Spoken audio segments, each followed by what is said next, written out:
Hypocrisy.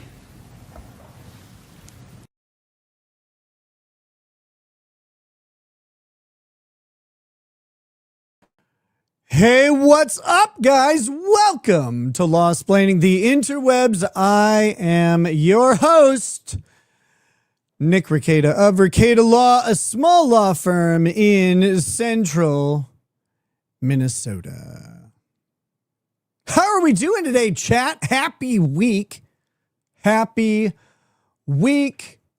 I hope you guys are having a good one so far. It is still young, so it's okay. This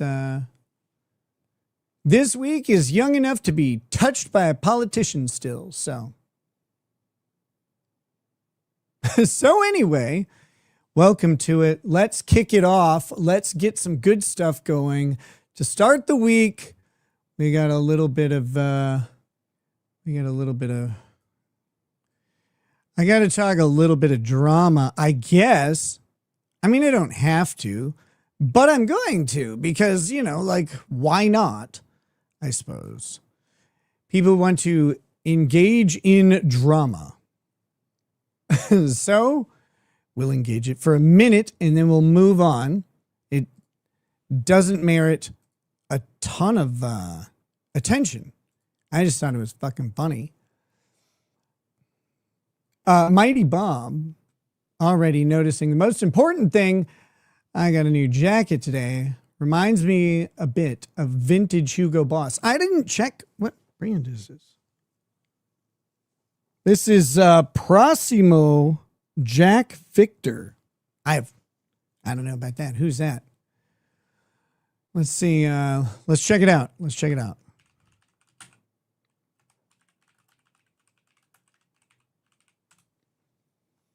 Jack Victor. Prossimo jackets are premium Italian tailored sport coats and blazers, known for their soft, natural shoulders, just like me, tapered and modern fit. These jackets often feature high-quality materials like merino wool, silk, and linen blends. Common styles include two-button blazers and textured wool blend sport coats, making them versatile for business or formal occasions. I have no idea. What are these things? Holy shit, these are expensive jackets. Good job, me. This was $8. $8.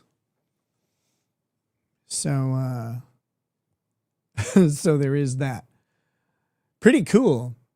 I don't usually check.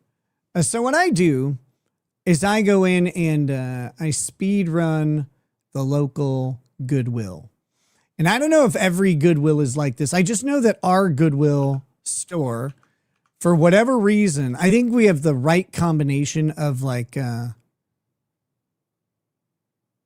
aging population that's all getting fat. So for me anyway, aging population is all getting fat, but there's not enough, there's not really like a ton of people. So good stuff will sit there for a little bit. You know, you get a couple days chance to go and pillage. And that's what I do. I go into the Goodwill and I just fucking speed run. I go right over the jackets and the shirts and I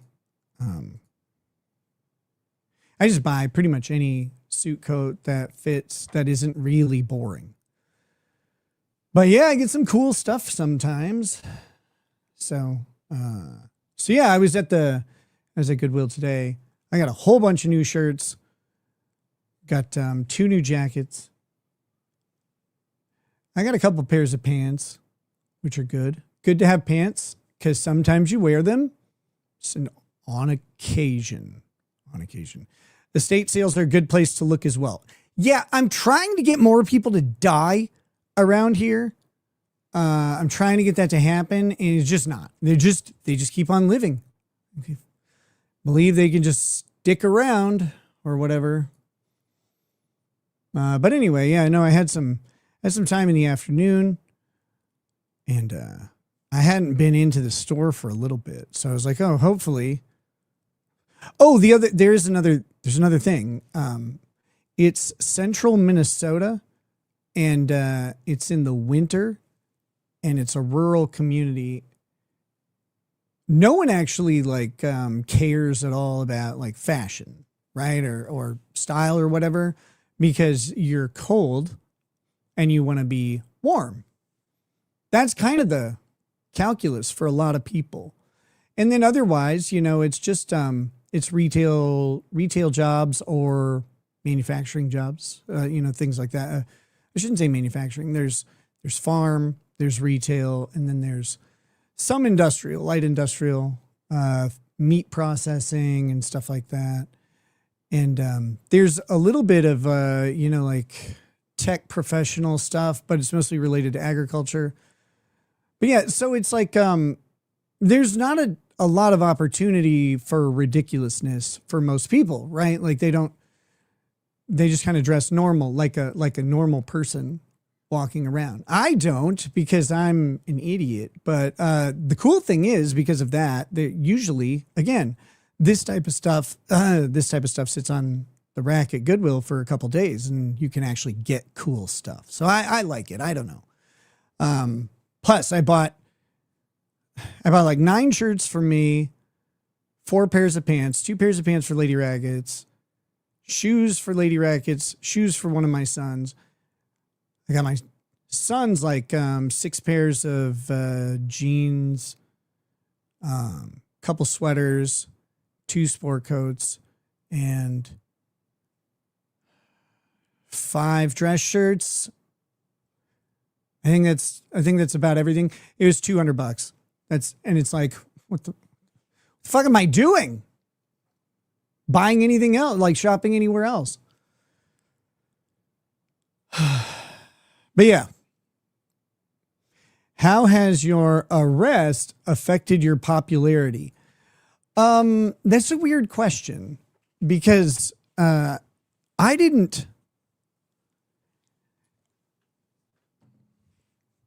never run into people around town that like are like, oh, hey, you're that guy. What I found out though was when I got arrested, a lot more people knew about what I do than I knew about. Like, it's Minnesota. It's Minnesota nice is Minnesota introvert pretty much. And so the people just don't talk to you. So these people, like, there were a bunch of people who knew about what I do, I guess, that I didn't know did. I didn't know they followed it or tracked it or whatever. So in a weird way, like I feel more popular because more people have just kind of talked to me since. But as far as like interactions with people and inclusion in social groups, no impact that I can tell. Everything that I did before, everybody's super nice still. And, there's a reality that I think the internet kind of forgets sometimes. Maybe, I don't know. This is one of those things I've been exploring in my head, trying to figure out. But most people realize that, people go through some stuff in their lives, and then it has its results and its impacts, and then you move on. That's about it. The internet has this way of dramatizing everything and taking what is and adding story and context to it. There's a dehumanizing aspect to the screen separating the two of us. I say that, you know what I mean. You and me, because there's no one else here, right? That's the abstraction. But the screen separates, and it allows automatic dehumanization. I don't see that person in person, so they're not really a person. They're a piece of entertainment or information or mockery, whatever it is. It doesn't matter. I'm not saying that it's intentional or nefarious. It's not. Normally, it can be, but I don't think it's conscious most of the time. And so people are able to project because of that layer of abstraction, because you don't have any personal interaction with someone unless you do. And then you're like, when you see other people talk about them, you're like, what are you talking about? That's crazy. I know that person. But if you don't know that person, you know, those things become easier to accept. So here's the deal. I mean, I'm not a recluse, but I'm also not super tied into this community. My family has no ties to this area. You know, I moved out here with Lady Rackets. Her family's out here. Mine's not. Never was. Most of my family is down in Texas. So, you know, we don't have any real roots in Minnesota. So out here, you know, people would know me by church events primarily, and then a couple. I used to be in like a business social networking club when I had my law firm, and because you need business. And then our kids now go to a private school, like I mentioned, or some of them do. And so, you know, people would know me through there.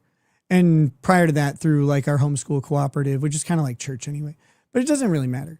So people knew me in a specific context, and they knew me pretty well. And so when trouble comes, you know, depending on the communities you're in and stuff like that, people realize like, hey, this person's going through stuff, but like, I know them. I didn't know about this. I didn't know about that. I maybe disagree with some choices that they made, but I know that guy. I know that person. So people on the internet I've seen, and like I'm diagnosing people here as a psychiatrist or whatever. I've seen people on the internet, you know, talk about how things must be for me and my family and all that stuff. And it's largely incorrect. It's okay. Like, I don't mind. You wouldn't have any idea unless you were here. Now, it is entirely possible that there's a bunch of people who really don't like me around town. I don't know, though. Like, it's Minnesota. They don't make it known. If you're in New York or where I grew up in Houston, like someone would let you know, you know, probably like screaming at you or something. But, you know, everybody around here, like all the communities that we were a part of, pretty much still a part of, if we want to be and choose to be, and people are very receptive. You find out that, well, I found out that in my situation, the amount of people who were involved in the whole like setup to it was pretty small, and the spread of that was very limited. It was not like some giant spider web of people who were trying to get me or solve a problem or save somebody like that. It was very limited in what happened. And so with that, you know, the impact to my popularity or whatever, my reputation in the community wasn't that big, I don't think. Maybe it is behind the scenes, but it doesn't really impact me because all of my interactions are like one-sided my way out. I don't rely on the community here. I rely on you guys. I rely on the community on the internet for most of my social interaction and also for my business. So, you know, things might be different if I was a lawyer around town. I don't know.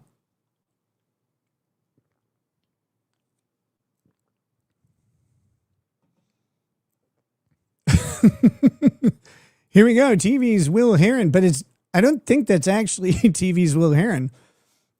He says, what a trad dad. I wish my dad did narcotics and banged hookers instead of, I haven't ever banged a hooker. I don't know where that came from. Instead of taking care of his 5 kids ever. I don't know what the ever is for. But see, again, it's one of those things where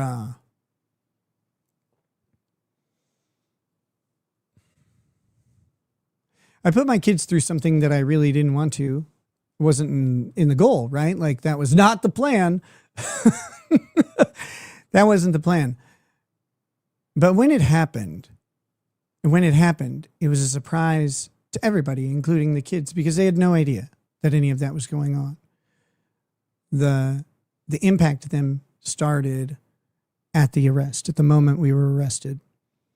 that's where it started. Because prior to that, we had never missed an activity or anything that we didn't know we were going to miss. If we were out of town or something, obviously. But we always knew about those. They were scheduled, but we never people have an idea about addicts and usage and stuff like that. It's one of the reasons that I, for a long time, resisted the word addict. There's two main reasons.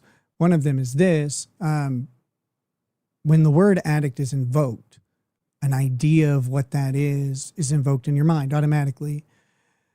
It's probably not what it looked like. Like, I don't know what yours is, but it's probably not that. So, if you saw me during the day, like running my kids around, you would have seen generally a sober person who is running his kids around. That's what you would have seen. That's what my kids saw during the day. And then, the most of the partying that went on was while they were gone. They were with their grandparents or something like that. So they didn't see this stuff. They weren't exposed to it. And people have their ideas about it. The other reason I resisted the word addict was I was afraid of using that word as a crutch to explain away my decision making, as in my decisions and my choices were the product of an illness that I couldn't control. And so, but that wasn't the case.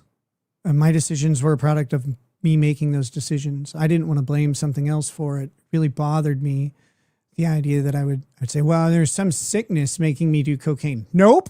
No, not at all. I was just that I liked it a lot. It was awesome. So I really didn't want, the impression or the notion that I was blaming some sort of condition for what I did. I did what I did because I did it. I chose to do it. That was my decision.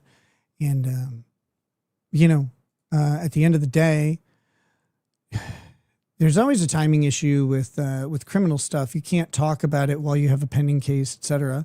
At the end of the day, once, like I said, once our legal options were exhausted on what I thought we could do to maybe procedurally avoid charges, it's like, well, time to own up to what you did. If we go to trial, they're almost guaranteed they were going to win. And the reason that they were almost guaranteed to win was because I did it. So I had some ideas for how to win at trial, but long shot stuff, and it would have taken a really long time to get there. So it was much better to just admit to what you did, get the thing, kind of get a predictable outcome, and then start working on it and working on me. That's what you got to do. But yeah, guys, I don't know. There could be a giant group of people in the community who seethe and hate me, and I would have no idea because I live in Minnesota, where it would be very uncouth of them to do that. To address it with you. It would be addressed behind the scenes, and people would say what they're going to say, and that's fine too. I don't mind. One of the things ultimately for me that this did,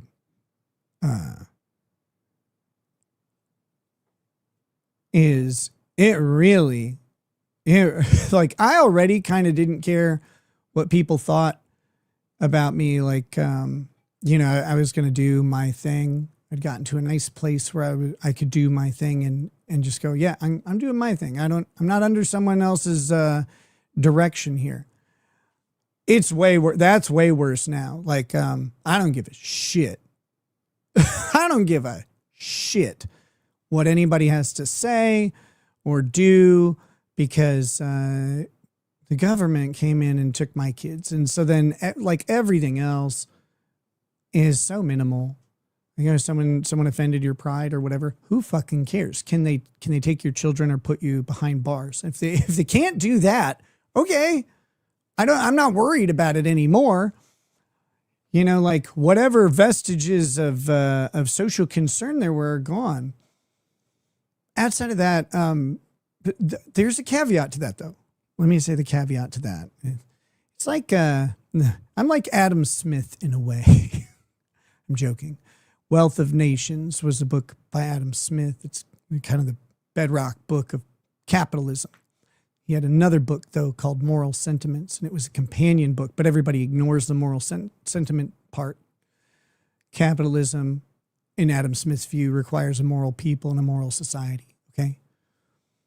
So I'm like Adam Smith in a way. I don't really care what people think. I'm not concerned with it. I'm not embarrassed by, dressing eccentrically or laughing at stuff or making jokes and stuff like that. But I also treat people very well. The people in my circle, the people I know, I always have. My default is polite and respectful until someone shows me they would like a different outcome, and then I'll give it to them. Like I will go to where they are. So that helps a lot. So I don't, I probably come across very eccentrically. Some people probably think I'm gay or whatever, which I think is hilarious. But that's all. That doesn't matter to me. Like that little bit of it doesn't matter. I'm not nervous about how I appear because I treat people well, and that has paid off. And I still treat people well because it's the right way to live in general. So that being said, sorry, that was kind of like a long way to address that chat, but I don't talk about this stuff too often. It's been really interesting. I'm a pretty introspective person, do a lot of self-reflection, self-assessment. So I know like half of you out there like, no, you don't, fucker. But I do. I just come to different conclusions than everybody else, and that's fine. So kind of seeing like my perspectives and stuff internally and how they've changed and gone through this. It's been really interesting. I'm an interesting person for me to watch. I found that out. Let's hit a couple of these chats and stuff. Talking to the mirror. Yeah, I mean, it's kind of like that. It's very similar. I did speech in high school just for 1 year, and how you practice your speeches is you stand in a hallway with a bunch of other morons, and you get right up to the wall, and you get like this far away from the wall, and you deliver your speech to the wall. And what that does, people are walking by and looking at you, but no one ever says anything negative. It's normal there. And you realize that you can do something like that. You can behave a little bit outside of the norm, and it doesn't matter though. Like your behavior has to get pretty far out to really get people to be critical or whatever. Most people just kind of let you be.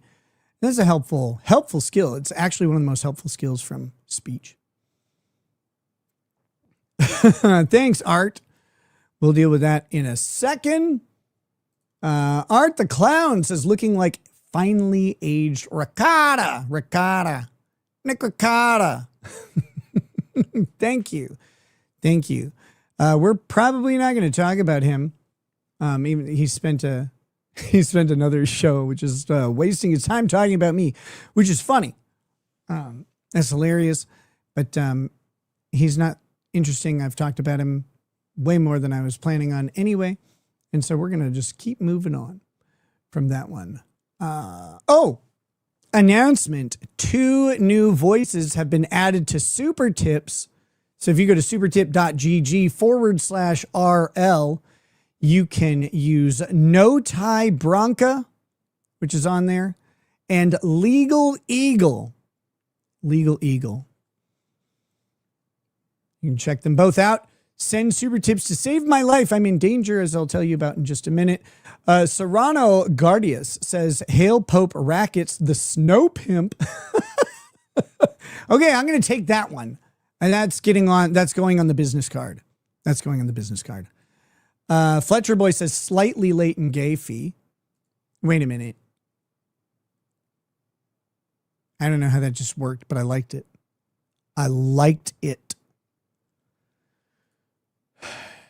Shodakan.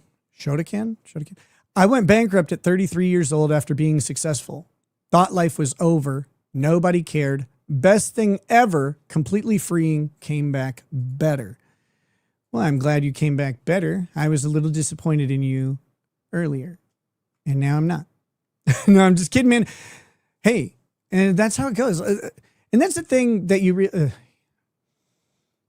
another part of the internet that's difficult is you never know how old someone is or what they've been through. And a large part of my audience for a very long time, according to YouTube, were men between the ages of 25 and 35. 18 to 35, I think. That was the primary demographic for a very long time. Then it started to shift around 2020.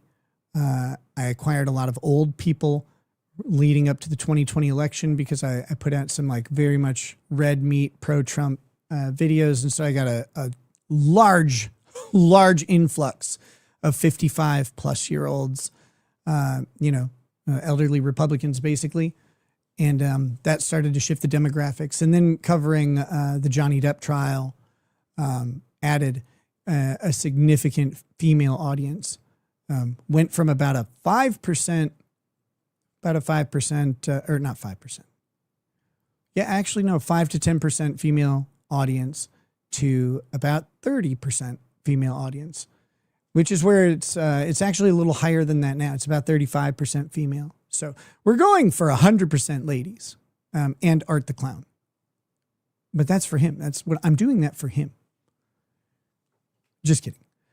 I found out, one of the things I found out that was as that progressed and changed, that I really like having the female audience dynamic in the live streams. I think it adds a completely different perspective to the chat. Suddenly a bunch of guys started getting challenged and it was funny to watch. And they're very cool. They being women, they being an othering term that I use to keep you away from us. No chicks allowed. No touching us. Gross cooties. Ew.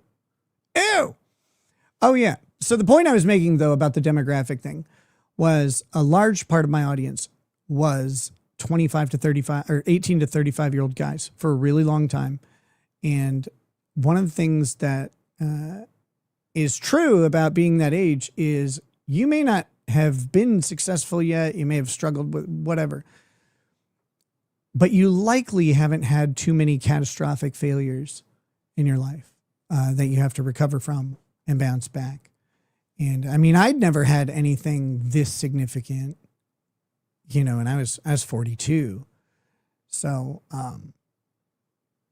and of course some people had, but you didn't have enough time to build up, and to be in the same sort of place I was, with 5 kids and shit. Like that's a life choice in general. And it also takes a bunch of time to get there. So I think a lot of those people who got really mad maybe hadn't been through some of that stuff and had to deal with it. And I've noticed something as I get older that I don't know how to describe this in the right way. So I'm just going to say it in a simple way.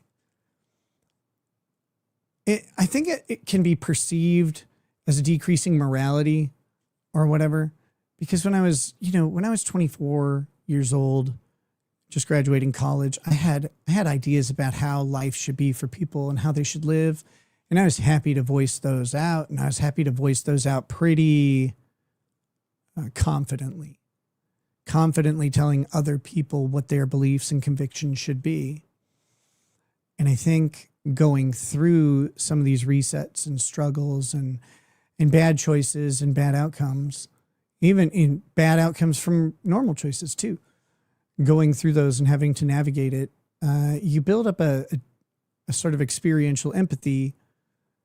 And that experiential empathy allows you to take a minute and go, yeah, like I could probably shit all over this person or like whatever. Maybe I disagree with them. They should really think the way I do, but like they're going through something and it doesn't really define them. So like, stuff like that, that's been part of my growing journey in recovering from all this. Chris Benoit Says, Mr. Ricada, I feel your pain. You make one small mistake and the internet never lets you forget it, no matter how much you try to improve and fix yourself. It's true. Chris Benoit, I mean, your efforts have been phenomenal. I support them. I think it's you've had a hurdle, my friend, and you stumbled on it, but don't worry. It's kind of like a steeplechase. You can get up and keep going. Suzanne, 7IB, has gifted 5 memberships. Suzanne, you are amazing. Thank you for sharing your member with the chat. And sharing those members with the chat is always encouraged around here. If you guys get one, if you get a membership, please make sure and say thank you. Shizzy Whiznut and their viewers have just joined. Hey, what's up? Shizzy and viewers. If you guys are here and you came here through my coverage of What the Hales, Jeremy Hales, I have something brewing for you specifically that I think you're really, really going to like. Leslie and Michael Federigos have agreed to come on my show for an interview. So that's the Lips lawyer and her husband, Michael. They will be on. I will be talking to them tomorrow. They want to have a discussion beforehand. I assume they want to have, some assurances about what the interview is going to be. I don't intend to bring them on to rip them apart or anything like that. I have some questions about some of the things they've said about the lawsuits that I would love to ask. I'd like to get to know them a little bit. I need them to get to know me a little bit because they need to know that I don't do things with malice or anger. Typically, if I'm angry, you'll know. I might make fun of someone. I might pick on them a little bit, but it's generally done in good spirits. And then that's it. Like, I don't want to ruin anybody's time or life or make them like stressed out. I'm fairly laid back except for Pisco. That guy needs a beating. Like, he needs some revertigo where he goes back to being a kid and he gets shoved into a locker, but he's huge, so I don't think he'll fit. We'll talk about Pisco in a little bit when we get to that topic, which is the illegal alien topic. But anyway, Leslie and Michael Federigos, that it'll probably be this week. It's probably going to be this week. I'll make the announcement once we lock down a time. I want to do it as soon as possible, maybe even tomorrow night. So keep your eyes open and then open those mouths and have words come out to other people who you know from those from the What the Hales community. Both sides of it, because you're going to want to see this. I'm perceived to be on the side of Jeremy Hales, for sure. And I have a lot of reasons why I kind of think that way. But I don't know Jeremy Hales. I've never met the guy. I don't watch his content. I don't have like any particular attachment to him or anything. And I really don't know about like sides. My side is like, hey, what's the proper legal stuff here? And what's funny is really critical. But yeah, so I think I should get to know them. They should get to know me. I think this might be one of the first like real crossover interviews and interactions that there are. And I'm saying crossover, like I'm assuming I'm on the side of Jeremy Hales in most people's minds. That's what I mean. That's what I mean there. So there's that. That's coming. I'll be talking to them tomorrow evening, and we'll be setting up the interview, and I'll announce it once I know it. And I think it's going to be a lot of fun. They're two people who, in some ways they're kind of my style. I was not, whatchamacallit? I was not joking when I said, I like her. Like, I think she's funny. I think she's insane. So who cares? It's not like an insulting insane. She like edits together dance videos of her lip syncing the Eurythmics. I like that's insane, but it's really it's endearing in its own way. If that's I kind of like stuff like that. So I wasn't joking when I said that I like her. Like that's serious. I don't have malice towards her. Now she and Megan Fox, that's oil and vinegar or something. I don't think that's the right. Is that the right analogy? She and Megan Fox are not going to get along. I think there might be more there, but who cares? I don't listen to Megan anyway. Art the Clown says, let me alter your serious mood with the ridiculousness of reminding you of Kevin Brennan. And really, that's a thing that people need. They need to be reminded of Kevin Brennan because no one, I think, remembers that he exists most of the time. Like I said, I'm not going to sit and talk about that. That topic is not really interesting to me. Kevin can think about what he wants. I said what I wanted to about him, and that's that. He can have his show, and I allow him to have it or whatever, and he can go on in peace to love and serve the Lord. I have a feeling, though, that he'll be continuing to talk about me for a while because once you go Nick, you want to see his dick or something. I don't know. Gross. Ew. But he does. And I kind of get stuck in people's head and get lodged up in there.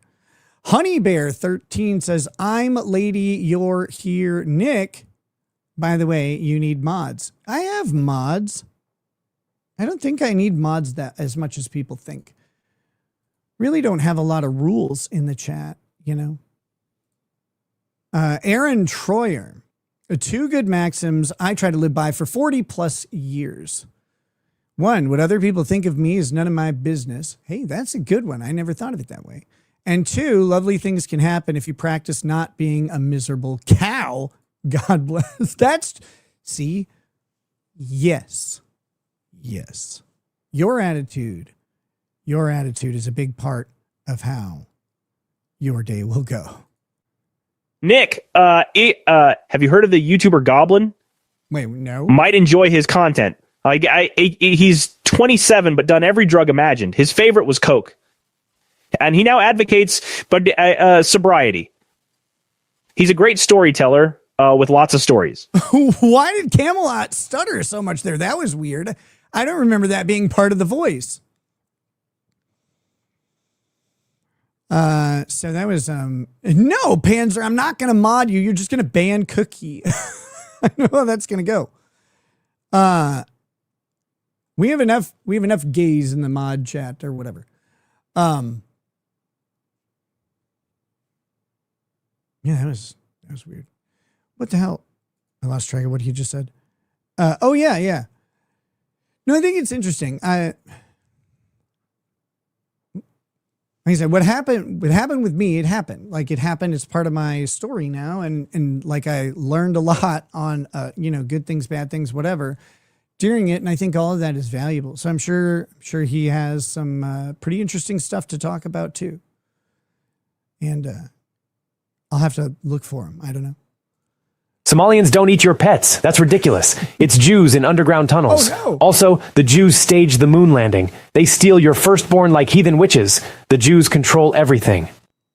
That was Legal Eagle. That is his real opinion. He said that. Shelly C. Thank you, Shelly. Pink. A pink boy comes in. Says, I pray for the day that you can stop explaining things to everyone. That's my whole job.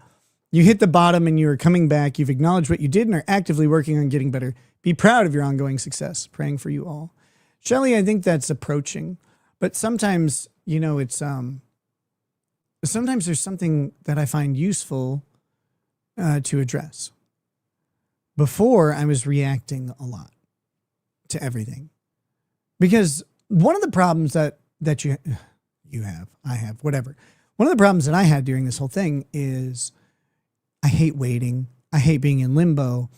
And while I was in limbo, all I could think about was my case, like in my circumstances. That's all I could think about. Like I need to get this thing done and taken care of, but it takes time. So when people would say something, I would react to it because it's all I was thinking about. It's the only thing. And so then I could vent out some thoughts and I could say something. And I do a lot of talking to process things anyway. So that's, that impacted that quite a bit. I'm not really there anymore. I've gone through most things pretty thoroughly. So now I try and address stuff mostly if I think it's useful or instructive or funny. One of those two. Those three things. Fletcher Boy gifting 5 Ricada Law memberships as well. Thank you, Fletcher Boy. Really appreciate that. Anne Marie Canada, new member. Hopefully, just like, Alberta or whatever. Hopefully, Anne Marie Canada is the 51st state, I think. Dancer in Her Soul says your actions don't necessarily define you. It's how you respond and rebound is what I've noticed most. With that, you, sir, are in a great spot. Hey, thanks. We'll see how long it takes me to screw it up. I know I can do it if I put my mind to it. Chase NK says, heard Epstein had a line to EA's CEO. He advised to push microtransactions to minors in Call of Duty. If true, explains much about EA. Wonder if he had Disney too. I mean, he should have been executed for that alone. Treasure Island, personally, I like to fail early and fail often. Distributes the weight of disappointment and sets appropriate expectations. Still rooting for you, Nick. Thank you, Treasure Island. That's why you are a treasure. And I appreciate it. Those good feelings and prayers and just supportive sentiment, like you feel it. It's like a universal vibration, a background hum that goes right to your buttocks. Chief Vince El Jefe says, read your Twitch whispers sometime. Oh, man, I don't know if I want to. I don't know. I forget those are there most of the time. Gnostic Man says, Nick, looking good, sprightly, and healthy. Keep taking care of yourself, brother. Peace. Thank you, Gnostic Man. I will do that. Chase NK 00019 became a YouTube member. Thank you, Chase, for bringing your member to the chat.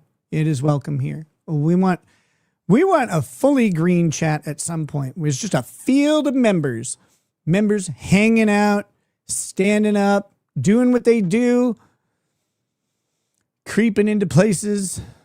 Honey Bear 13, as I was saying, I'm glad that you're back and doing well. Oh, thank you. You were missed during your sabbatical. I know. And I let too many bad things happen on the internet while I was gone. I am sorry. We're here. We're back to bring back some reason, some comedy, and some motherfucking fat shaming and insults to this world that has gone too soft in my absence. People like Pisco are running around thinking they get to talk about anything. And it's like, no, you're retarded. You can't do that. You can't do that, Pisco. You got to stop. You have to stop. It's got to stop. Shelly C dropping 10 gifted memberships. Oh my goodness. Shelly, thank you so much.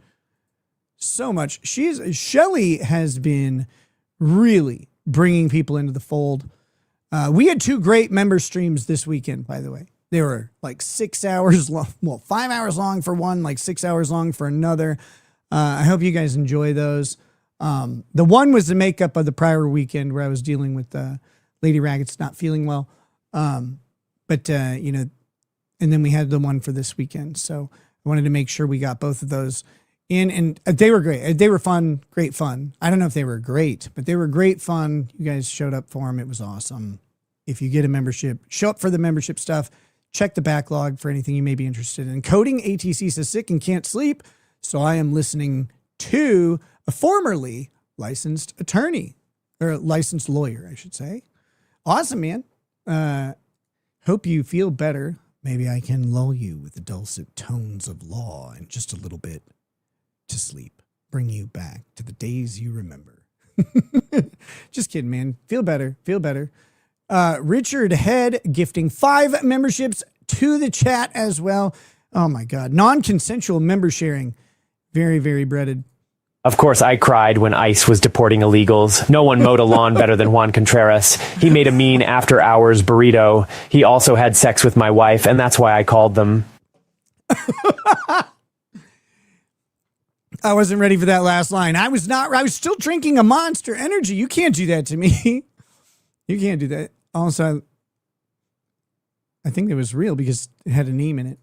Ma! Nika, say no to Janice, they suck.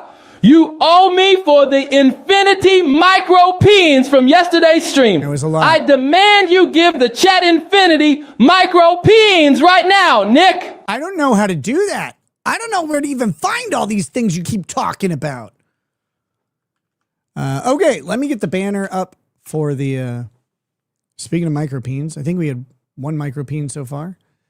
And we've got the member, we've got 27 members. So let me update that real quick. 27 members, one micropeen. And we have a banner now. There we go. And the banner and the count are sponsored by our show sponsor, Kurt's Dating Advice and Chicken Shop. Pressure cook my heart. Pressure cook my heart so that it may bleed faster and beat only for you. Learn pickup lines like this and more at Kurt's Dating Advice and Chicken Shop, your one-stop shop for your poultry and your pounding. Pound some poultry, pound some ladies, I guess, or men. Kurt's Dating Advice and Chicken Shop does not discriminate based on sexual orientation and has always been gender fluid. Kurt's Dating Advice and Chicken Shop, the only shop for dating advice and chicken. Thank you to them for sponsoring the show. As always, we love them. We love our sponsors here. And a big shout out to Locals, of course, and Rumble. I do see all of you. I watch all of you most of the time while you're in the shower or sleeping. All right. Look at this. Look at this. EDW Raptor out here complaining. Kurt's stuff is getting old. I haven't even been doing Kurt's stuff. He's not cooking. He's not releasing member videos at all. So, he killed he killed the whole thing. Now, there's a whole bunch of Kurt stuff in a row because there's a big back catalog of the cooking stuff, but we've been through every cooking video, which I hate because I think that's the best content that he does. I love it. I want to watch more of it, but until what am I supposed to do? Go tickle his feet until he does it? That's weird. That's a strange thing to say. Why would you bring that up? No, but yeah, so I know it seemed like a lot. I don't want to sit and do Kurt content every day. Well, I mean, I do, but I don't want to reach to do it. The cooking content is perfect. It's perfect. It's the best thing that maybe anybody does. Okay. I would sue Kurt for your lack of material. That's a good idea. That's a good idea. I haven't done the cooking show of Lips and Michael. They actually did the cooking show, but they didn't hit record or they didn't hit stream. So they did it. And then they did do the stream to say that they had already cooked it. Am I cosplaying Adam Sandler from Uncut Gems? No. Nope. Okay. Why have you not picked on Candace Owens? Lots of material there. I don't like listening to women talk most of the time. No, I don't know. That's not true at all, actually. But I just don't really care about Candace Owens that much. She's not that interesting to me. I've never been like a fan or follower of her or whatever. So I don't know. Yeah, I'm not interested in it. Sorry if that's there. Here we go. Okay, let's start this thing off. If you noticed, I said that I was threatened by an abusive, alcoholic homosexual, and I'm going to show you guys this threat because it happened. I was just minding my own business, existing, and I got a DM on Twitter And I didn't know who the fuck it was. I didn't know who this was at all. Okay, so here it is. Hopefully you can read this. It's from this this Twitter account called Secret Show Comedy. And so I have no idea. At the time I received this this message, which is January 28th, I have no fucking idea who this is. And they sent me this cryptic message. Says, if you're trying to dive in with this chick for some slander suit, you're making a big mistake. Oh, okay. I got it. I don't know what you're wanting to gain, but it's pathetic. If you don't know what I want to gain, how could it be pathetic? You don't know what it is. That's dumb, idiot.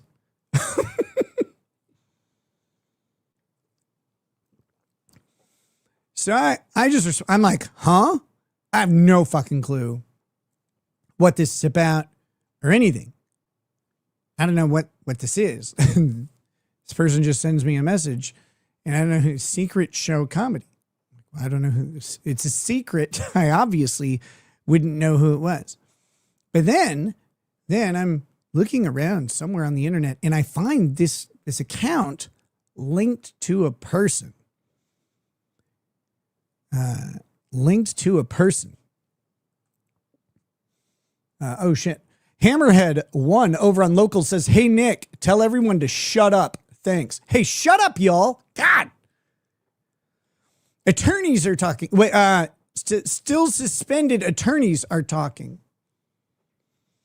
Okay, so then I see this, incidentally, I see this Twitter account being linked to its owner. And its owner is a woman named Matt Mead. Matt Mead is a strange duck. Matt Mead hangs around like losers and failures, like Keanu and Gino Bisconti, Kevin Brennan, I guess, and I don't know, some other people that nobody knows about. So no one knows who any of these people are, which is probably how they get to exist in the way that they do. But so Matt is this guy, and I'm not quite sure what he is. He's like trying to get into like streaming or something, or doing some videos. Or he's showing up on a bunch of streams, and I think he is like wants to do stand-up comedy as like a hobby or something, from what I can understand. But I don't know. He's not like a comic, right? Like that's not his thing. He has some other job, purportedly. I don't really know a lot about this guy, but he's involved. He's involved in this drama that is going on because how I learned about Matt Mead was a little bit interesting. How I learned about Matt Mead was he showed up on a podcast with his girlfriend at the time, whose name is Scarlett Hampton. She's a former adult film actress. And he flat out abuses her right on the live stream, shoves her down some stairs. Everybody's like, yeah, that's okay. I was like, whoa, tough crowd, right? Like, whoa, holy shit. And then there's another stream where Scarlett seemed to like start a stream that she was doing to get him to stop whatever he was doing to her. And like, so she started a stream and she's like, please don't hurt me or something. And I'm like, well, this guy seems awful or whatever, but I don't know the situation or whatever. So someone had asked me about it a while back. I said I wasn't really going to comment on it because I didn't, I don't have all the facts. I don't know anything. I mean, I know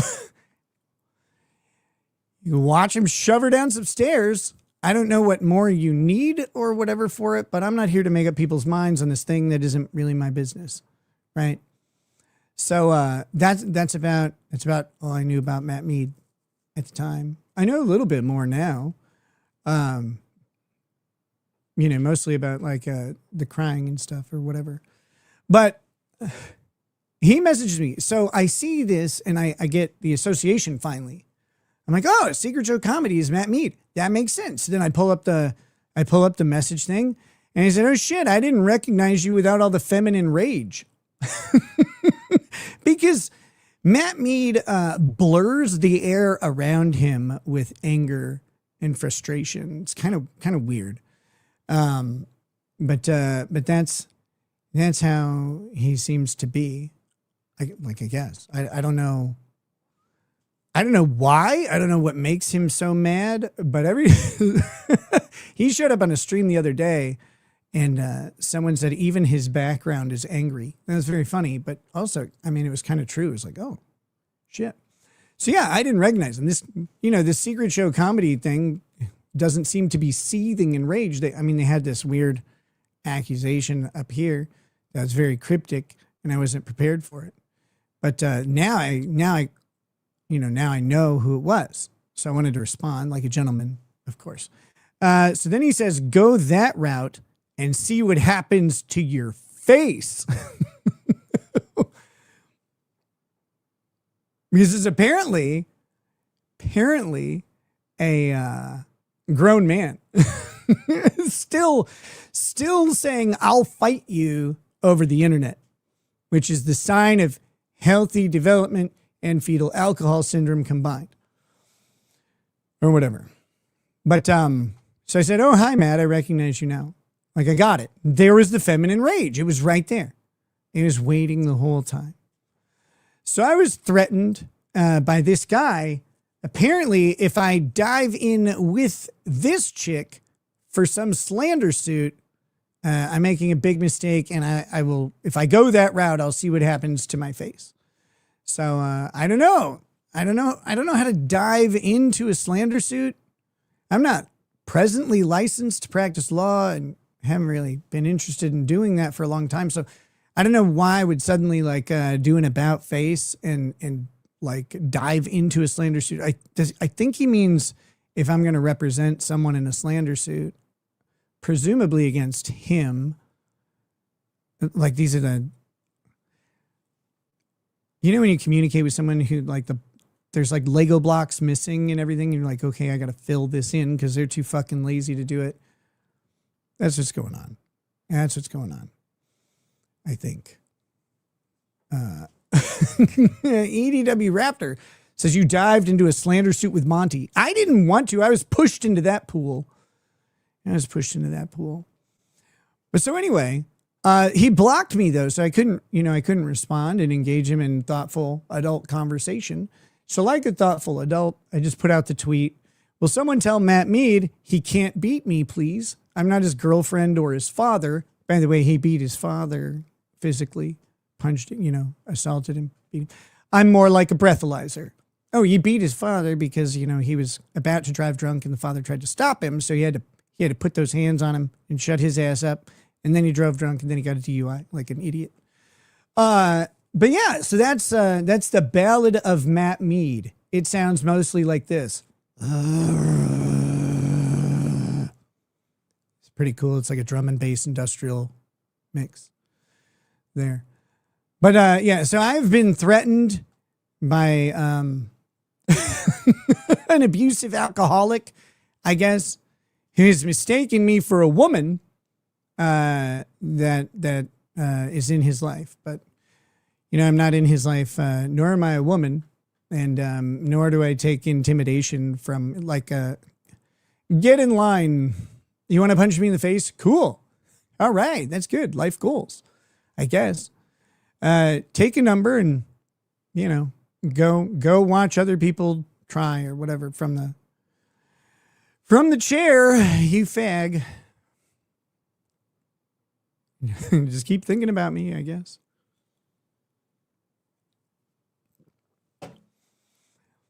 But if you want to know what it's like being a streamer, it's this type of stuff where someone concocts a fantasy in their head and then they get mad at you about it. And you're like, oh, okay, I guess.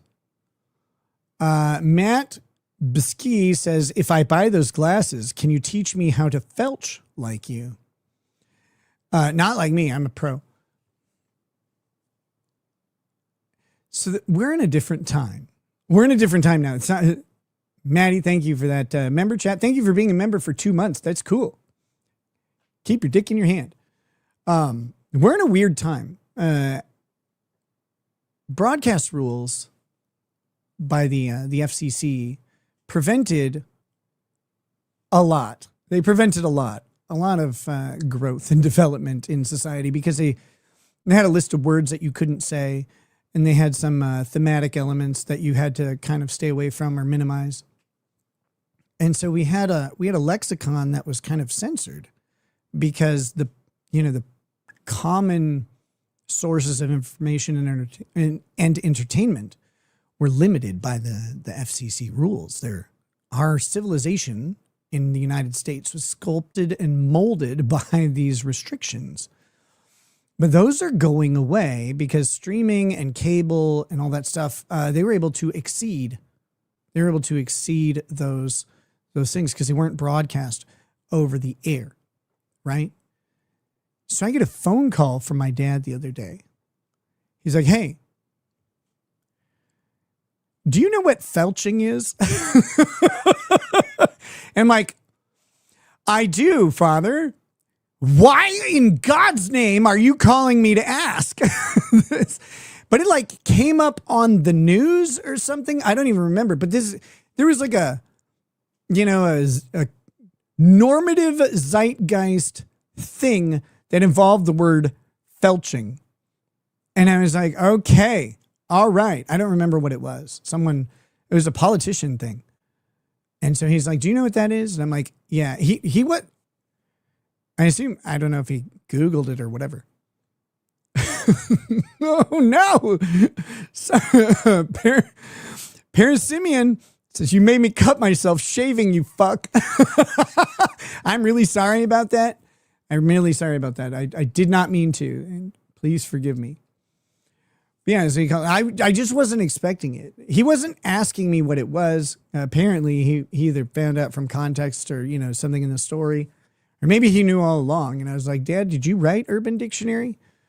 I'm not going to get into it. Like, I'm not going to sit here and explain what felching is. It doesn't really matter. But it was just funny to get that. And I think it's an interesting way that we've changed as a culture. Is like, because now, even here on YouTube has so relaxed its speech issues. People aren't getting banned as much, except for like the random bannings that seem to be happening around December, that seem to be AI moderation related. But you can say all sorts of stuff now, and you stay monetized. It's crazy what I've gotten away with. So like, and they relax their advertiser standards, and they allow the word fuck in the first 30 seconds of video now, or in the thumbnail. Like they didn't used to do that. The cultural zeitgeist and cultural lexicon is shifting. And I think that's really cool. I think that's awesome. Sorry, thanks for saying felching. Reminded me of it. Coolboy52 says, I accidentally caused the death of both of my parents due to failure to follow OCD rituals. Can I be held legally liable for this? Whoa, I don't know. I'd need a lot more details. On that. That seems like a highly specific question that would need some analysis to really get into. Okay. All right. First hour has been officially murdered. First subject is done. In summation, I got a new jacket, which is cool. Matt Mead is an abusive alcoholic who is now thinking about me when he's thinking about his ex-girlfriend. I don't really know why that is, but I don't know. Maybe it'll help him jerk off or something. I'm not sure. I'm here to help. I'm here to be an aid, but he's allegedly threatened to punch me. I don't have any interest in Matt Mead, either violently or sexually. Sorry, Matt, you're not pretty enough. But and I don't have any interest in talking about him beyond this. Just so we're clear, like he'd have to do something retarded for me to delve into it again. I'm not going to sit and like poke and jab at him. I just thought it was, I thought it was funny because it's like, what the, to quote my children, what did I do? What I do? I really didn't know. All right, let's get into this next issue. Let's get into this next issue. Okay, so how things happen, how show content works around here, often involves just, you know, my interactions on Twitter or something I see that's, wait. Jacostin says, hey, nice to meet you, ex-new boyfriend. Wait, what? How do you have an ex-new boyfriend? Usually it's, I see something on Twitter that I find really interesting, know about or learn about or whatever, or there's a discussion there, you know, or I come across news stories. How else do you source stuff? I don't know. But that's kind of the gist of it. What are people talking about? Today, there's this discussion that gets opened up around illegal immigrants. Illegal immigrants and whether or not, here, we'll get to this. Well, I'll show you the clip. It's a minute long. But ultimately, whether their presence here is criminal or not.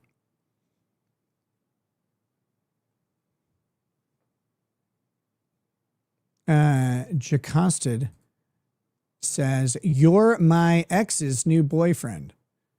Oh, no. I'm a married man. I don't think so, but okay. I'll take it. But, Jacosted, if you want to DM me and tell me about whatever that situation is, I'm happy to talk about it. If you don't, that's cool too. It's fine. I just have no idea. Like, I don't know how I get into this stuff, but it's always funny to me. Other people's pain isn't funny. My stumbling into fucking nonsense all the time is. So this is George Stephanopoulos. So here we go. This is short. They are being released across the country as well by judges. And the president said he was going to prioritize those who had criminal records, but about criminal records. 70%, at least, of those who have been detained don't have criminal records. Okay. Well, just hang on. The fact that they're here illegally is a crime. Okay. This is where people are drawing this distinction and this thing. And when you get lawyers involved with anything, everything starts to become a fucking mess really fast because they make everything complicated and stupid. So what's going to happen is a couple things are going to happen from this and they're going I'm saying at the time, a couple things are going to happen. There's going to be a discussion about illegal immigration and people are going to argue over whether an illegal immigrant in the country is a criminal act. Just an illegal immigrant just strolling around the streets, not like doing any raping or gardening, just an illegal immigrant here in the country, like at a McDonald's or whatever, getting a McDouble, taking all the pickles off and putting them on the bathroom mirror. Like, is that an illegal act or not? Just existence. Or is it a criminal act? We know it's unlawful. We know it's illegal, but is it a criminal act? And then no one ever bothered to ask, does this like really matter? Does it really matter? Does it matter? Yes, it doesn't. The answer to this does matter. Okay. And that's important, but not for the reasons that most people probably think about. Most like, I don't know what, I really don't know why this is a big deal. If it's criminal or not. We know it's unlawful, but people are going to get hung up on this. Lawyers are going to get involved and they're going to argue back and forth about the criminality. Like this, Rob Dorr, a Minnesota attorney, Minnesota gun owners, whatever, Rob Dorr, he's going to argue about that. But this part doesn't really matter. I think this is a semantic argument generally for the general population who's talking about this. People who want illegal immigrants deported, who want stronger immigration control, they want them to be criminal because just it helps them justify their position on removing them for some reason. You don't need a justification to remove an illegal person, by the way. They can fucking go. Like I personally, like I'm not a huge proponent of immigration enforcement in general. I'm ambivalent. I don't care about it. But what I'm not ambivalent on, the federal government absolutely has every right to take every measure they choose to remove an unlawful person from this country. And if they remove them, I'm not mad about it. I don't give a shit because, sorry, them's the rules. And you being here takes away our tax dollars. And I'm like, I have compassion and stuff, but them's the rules. I don't know what I'm supposed to do about it. But I'm also not a person who's like, go out and get these motherfuckers. Like, I don't care. I figured the executive will do what the executive believes the American people want them to do. And that's good enough for me on this issue. I'm good with it. Do they have the authority to do it, what they want to do? And if they have that authority, awesome. Knock it out. Go do it. Whatever you want. Send 2,000 ICE troops ICE agents to Minnesota and have like a surge and throw people in the backs of all sorts of buses. I don't care. Doesn't bother me. I'm not here illegally. I'm not worried about it at all. But here, let's finish this clip and then we'll talk about that. Where the part that matters is what we're going to get to. Because there is a distinction that matters a little bit there. But then it leads to a more important question. And so when you say they don't have criminal records, they are, by their presence being here without status, having come into this country illegally or overstayed illegally, that is a crime. And so we have to be careful. And you're right, there is a schism in the law right now about whether an illegal alien can be held pending their proceeding or whether they need to be released on bail. We very strongly believe that they should be held. And there's a bunch of appellate cases. So that's another example of something where a number of district court judges have reached a conclusion that we very much believe is contrary to law, and there will be an appellate court and ultimately probably the Supreme Court that will be asked to interpret that. So we should wait before we withhold judgment until the appellate courts have had their opportunity to weigh in. I should say. Okay, so Stephanopoulos says 70% of those who've been detained don't have criminal records. And actually, Blanche says, well, just hang on. The fact that they're here illegally is a crime. Well, yeah, but that doesn't make them have a criminal record. Like, because if there's no record of them being here illegally, if they haven't been through removal proceedings, then they still don't have a criminal record necessarily at that point. But it doesn't really matter. This is all smoke and mirrors. This is rhetoric. Talking about criminality of illegals reaches out to the voting public. It invokes your side. Criminality is a useful tool for the right, who is heavy on immigration enforcement, at least right now. Focusing on that criminality helps justify the position, the political position, and the actions taken. Hey, these are criminals. The criminals, very bad. Some of the worst. I've seen bad criminals. I am from New York. And I have been to a Subway sandwich shop one time. I've seen many criminals in my day. Not so many as this. Oh my gosh. A sea of criminals. We're not renaming this one. These are Mexican criminals. The criminals of Mexico. You can keep them. So, they're going to have this thing. And on the opposite side, on the more liberal or Democrat side, of course, they don't want them to be criminals. They want them to be just people. They're just people living their lives. I mean, they happen to be here unlawfully or undocumented or whatever, but they're just people living their lives. They're contributing. They're paying taxes, like not necessarily income taxes, but they're paying taxes through like buying stuff, etc. So it's part of the rhetorical back and forth. But like the reality is this is all semantics. It's all fucking boring for the most part. But Rob Dorr says, no, the fact that they are here illegally isn't itself a crime. He's wrong on this. I want to point this out. Rob Dorr seems like a great guy, good attorney, but he's wrong on this. I'll tell you why in just a second. He sounds right. This is a hard thing. This is a hard distinguishment to make. He sounds right, and it smells right, but it's wrong. It's like a sneaky fart. He says, illegal presence isn't a crime. It's civil. See INS versus Lopez Mendoza from 1984. This actually becomes really important to the better discussion that happens. INS versus Lopez Mendoza is a fantastic case. I'm going to show you just a synopsis. We're not going to go through the whole fucking case, but I'm going to show you a synopsis of it because it's really important to these questions that we're addressing here. He also mentions visa overstays, about half of unlawful presence. Those aren't crimes either. It's a civil process. Wait a minute. That's two different things. We're going to talk about in just a second. Crimes do exist for entry without inspection. That's what I tell my wife. 8 USC 1325.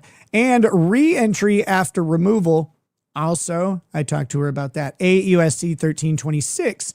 But there's also affirmative defenses to those. And look, guys, re-entry after removal is a strong part of any healthy relationship, but not in the context of illegal immigrants in America, because their re-entry after removal is non-consensual. You always need consent. You can't just re-enter like some sort of fucking barbarian. You can't do that. Cannot do that.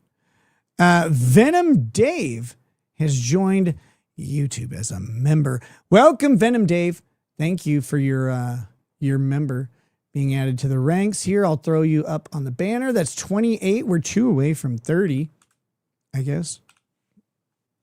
These are arbitrary recitations of factual statements about numbers.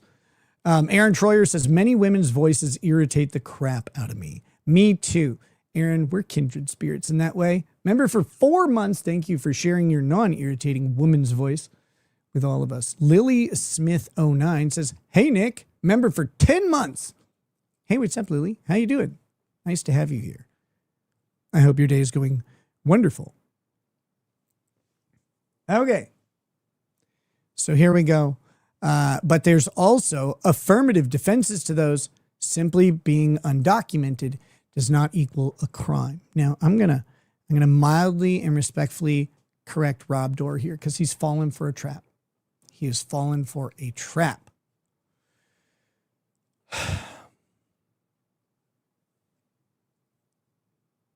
Unlawful presence is a crime. It is a violation of immigration statute. It's a criminal act. However, this is where he gets it right and just doesn't put it together. It's a civil process. Removal and deportation is a civil process. A criminal process would result in a deprivation of liberty and incarceration, or a fine and then release. Those things don't make sense. They don't make sense at all. It's a criminal act with a civil remedy. We have other instances of this. We have civil remedies for criminal acts. Typically, they're available as an option. But those civil remedies, it kind of changes the rules because you're not using the criminal process to resolve the criminality. You're using the civil process, and that's fine. But let's not mistake things. Let's not make any mistakes here. This is still a criminal act. It is a violation of U.S. law. And there's a bunch of people who erroneously say that violating U.S. law is not criminal. You can civilly violate a law. No, they can civilly rectify the criminal behavior. For the rhetoric purposes, for rhetorical purposes, illegal immigrants are committing a criminal act by their presence. That's it. Like that's true. The remedy, however, is not to incarcerate them. That would keep them in the United States. The remedy is deportation, if that's the policy that the administration wants to go with.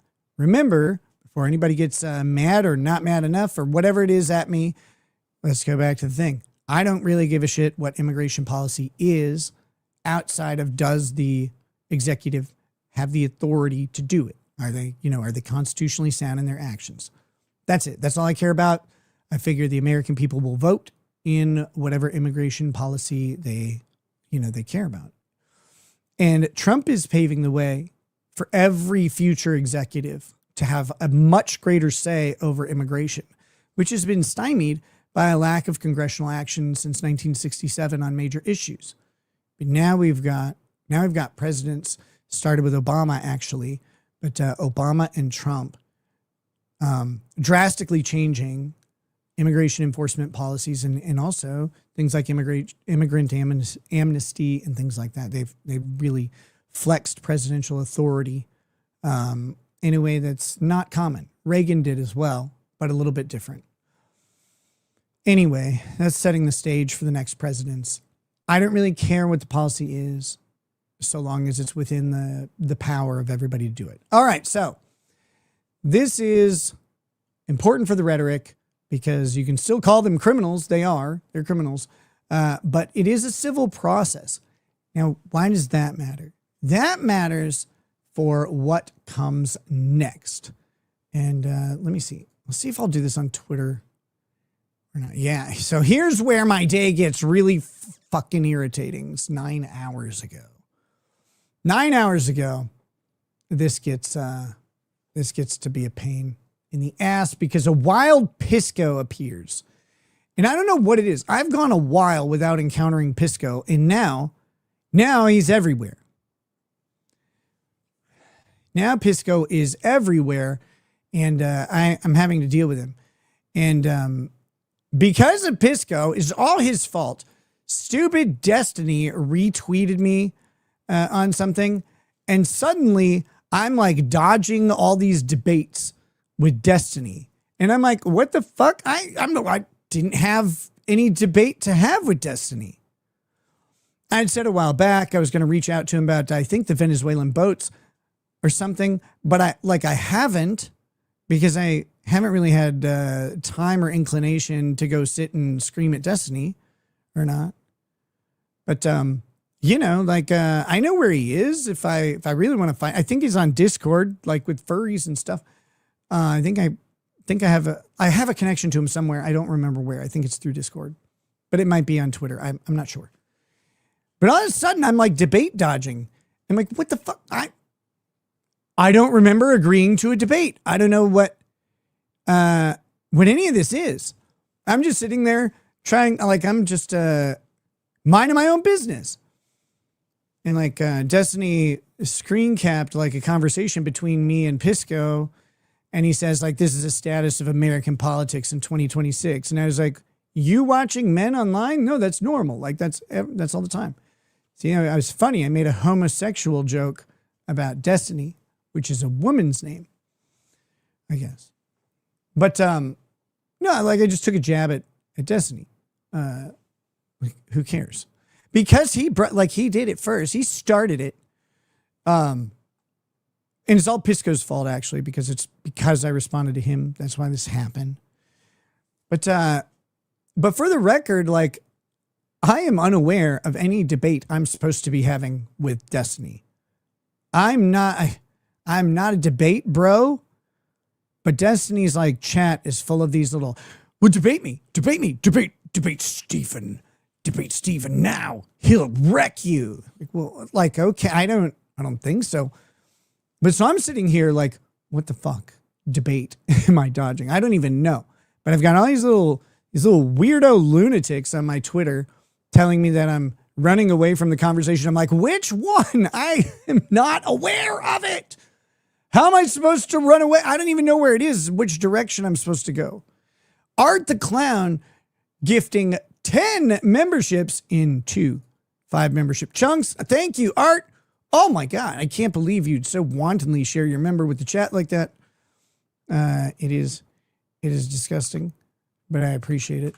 Thank you for that. We'll update the banner. That brings us to 38 subs or members, 38 members. A field of dicks is being grown here in the chat tonight.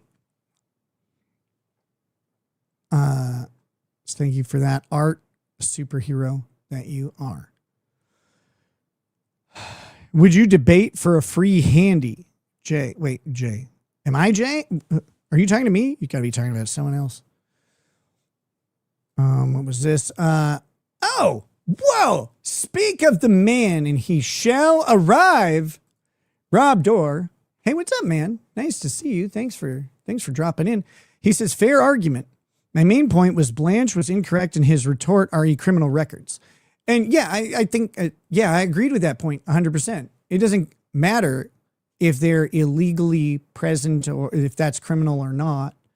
Because even if, even if that's fully criminal, and I think it is, but like, again, I think this is semantics and pointless, but it leads to a more interesting conversation about Fourth Amendment rights, which I'm about to get into.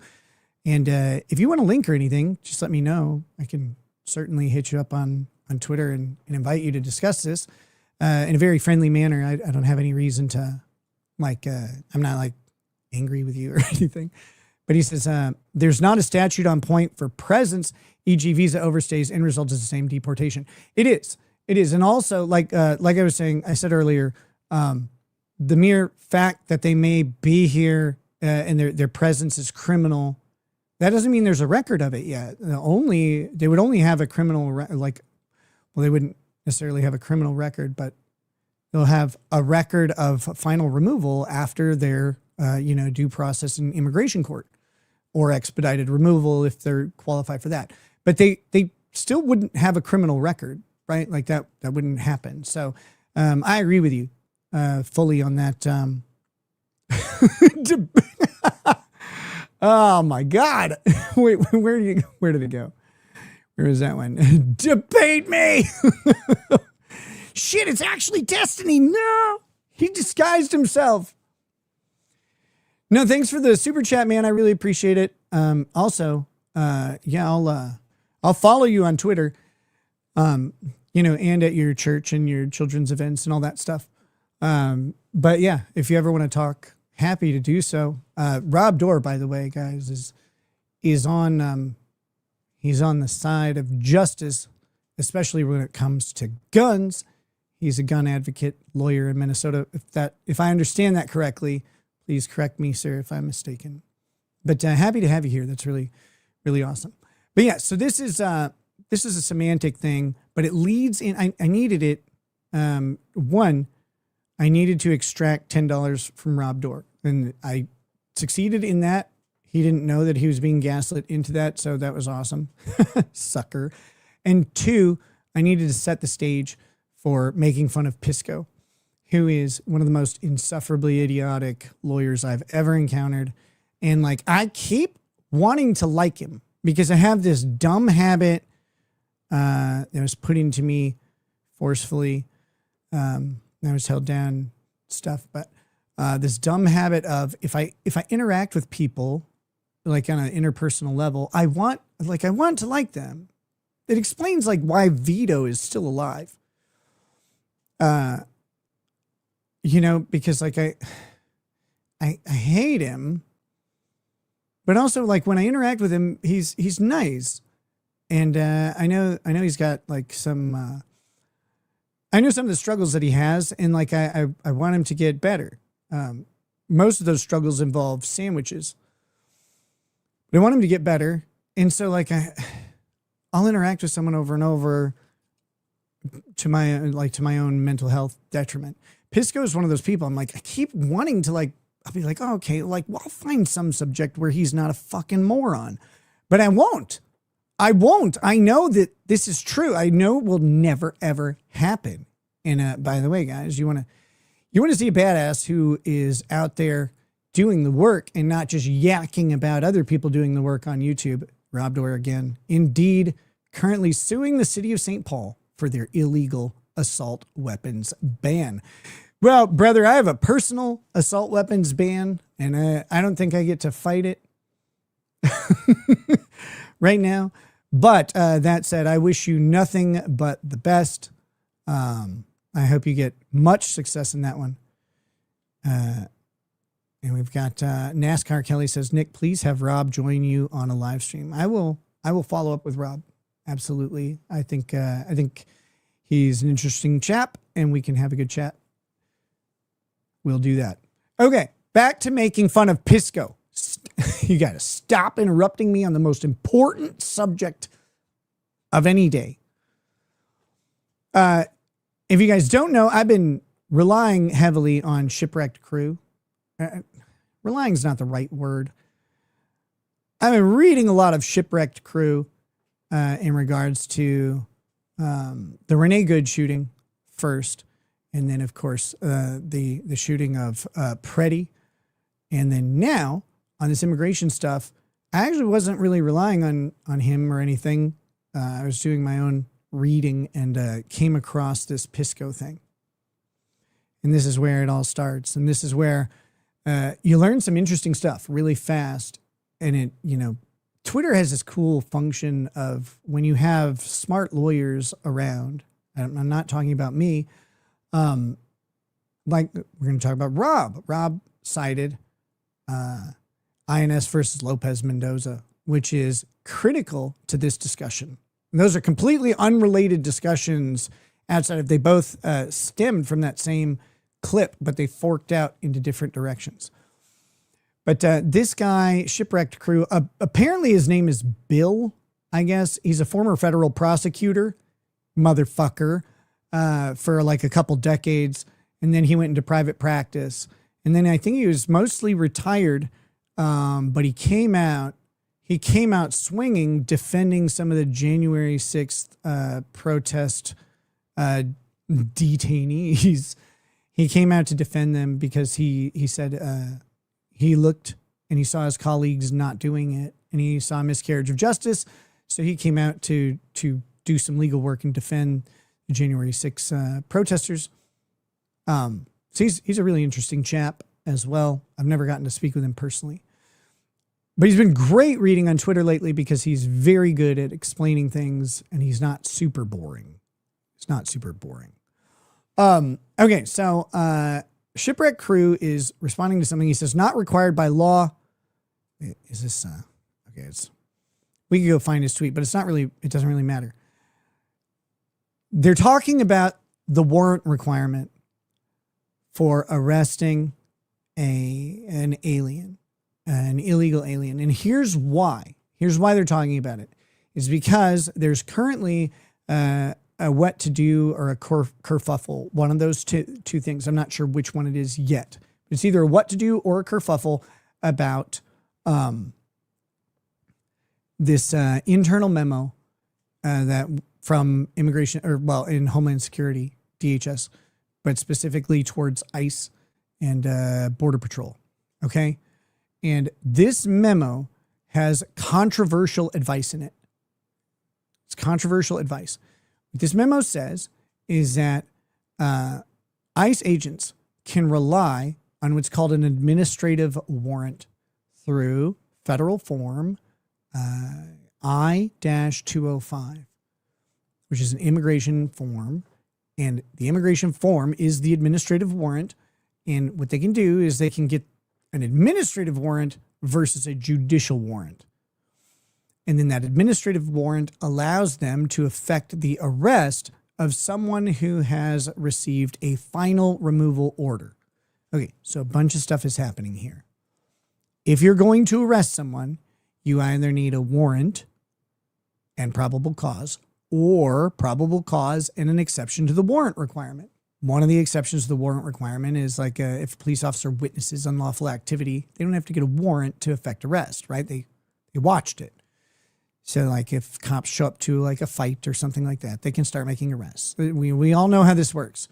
But if they're not there at the time of the criminal act, then what they have to do is say, okay, we gather all the facts, and they go to a judge, and then the judge issues an arrest warrant. That is a judicial warrant. That's a judicial warrant. And that is they can come to your house. They can go inside your house. Typically, they can get you. Administrative warrants do not have a judge involved. They have an administrator, which can be a magistrate. It can be the ICE agent themselves. And this is what people are saying is controversial, because they're saying these ICE agents will go up and they'll sign an administrative warrant for someone, and they'll use that as justification to enter a home and arrest an illegal alien. And guess what? Yes, that's what they're going to do. That is what the memo says. That is the internal memo and the legal opinion of Department of Homeland Security right now, is that an administrative warrant is sufficient solely in this memo for the purposes of effecting arrest of someone who already has a final removal order. They have to have a final removal order. They have to.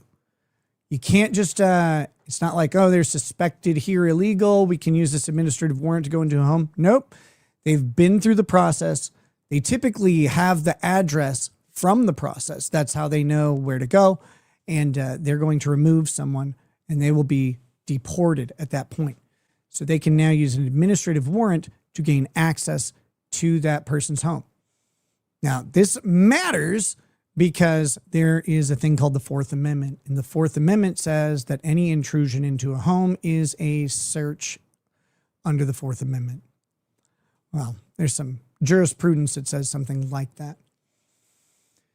But yeah, it's a search. So again, if you want to enter a home of someone who's protected by the Fourth Amendment, you need either probable cause and a warrant, or probable cause and an exception to the warrant requirement.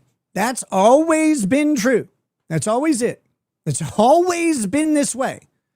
And I'm going to tell you why that matters, because everybody fucking forgot con law 1. Rights. Powers is con law 2. So here's the deal, though. There are recognized exceptions to the warrant requirement, the Fourth Amendment.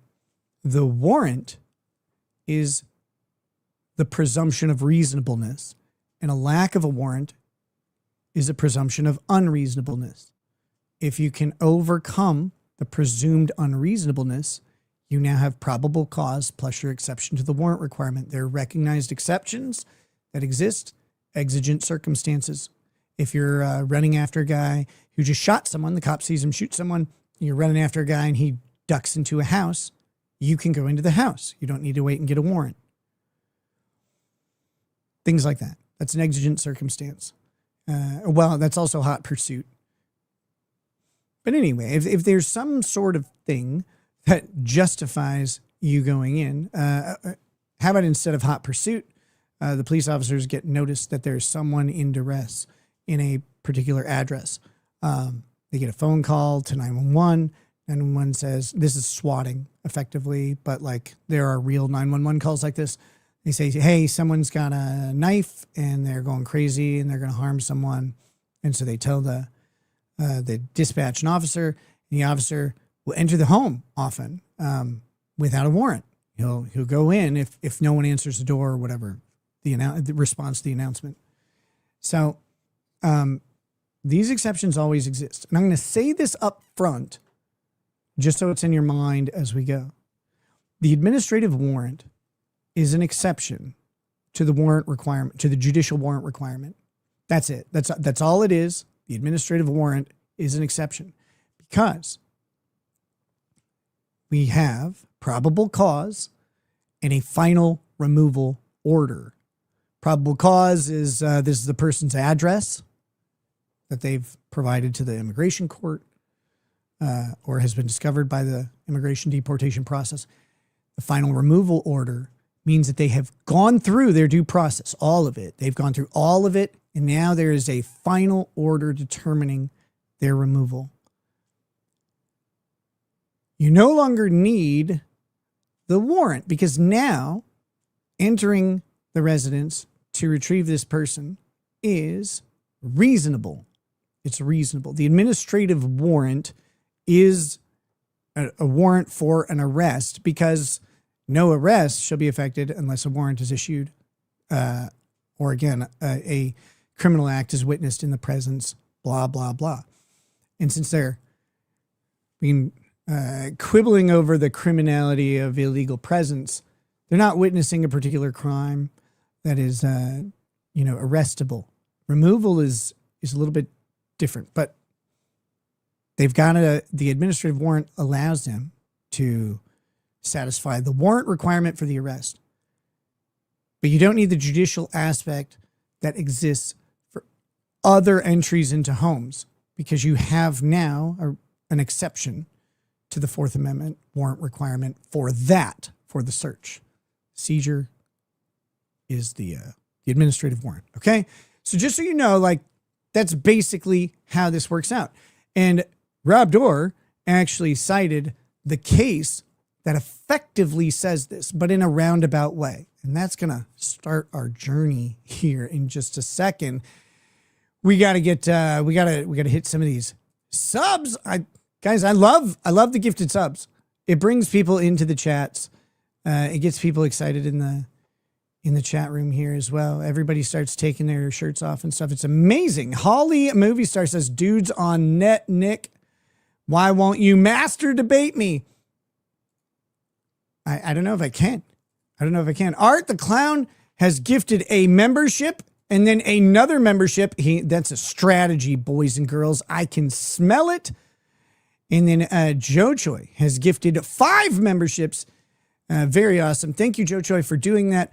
Art brings us to 40. Joe Choi brings us to 45 members for the show. And again, this counter banner and even the show itself is brought to you by Kurt's Dating Advice and Chicken Shop. Check it out.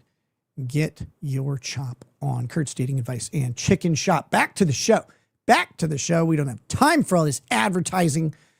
Guys, demanding. Okay.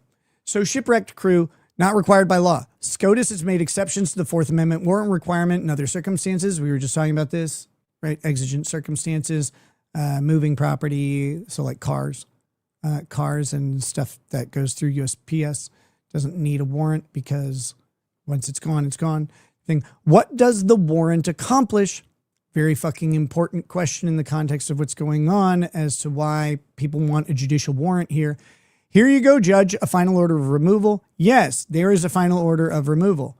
I just typed everything that the DHS officer will tell the judge. Sort of pointless. When there are a rash of arrests inside residence with no final order of removal, then get back to me on the warrant having a purpose.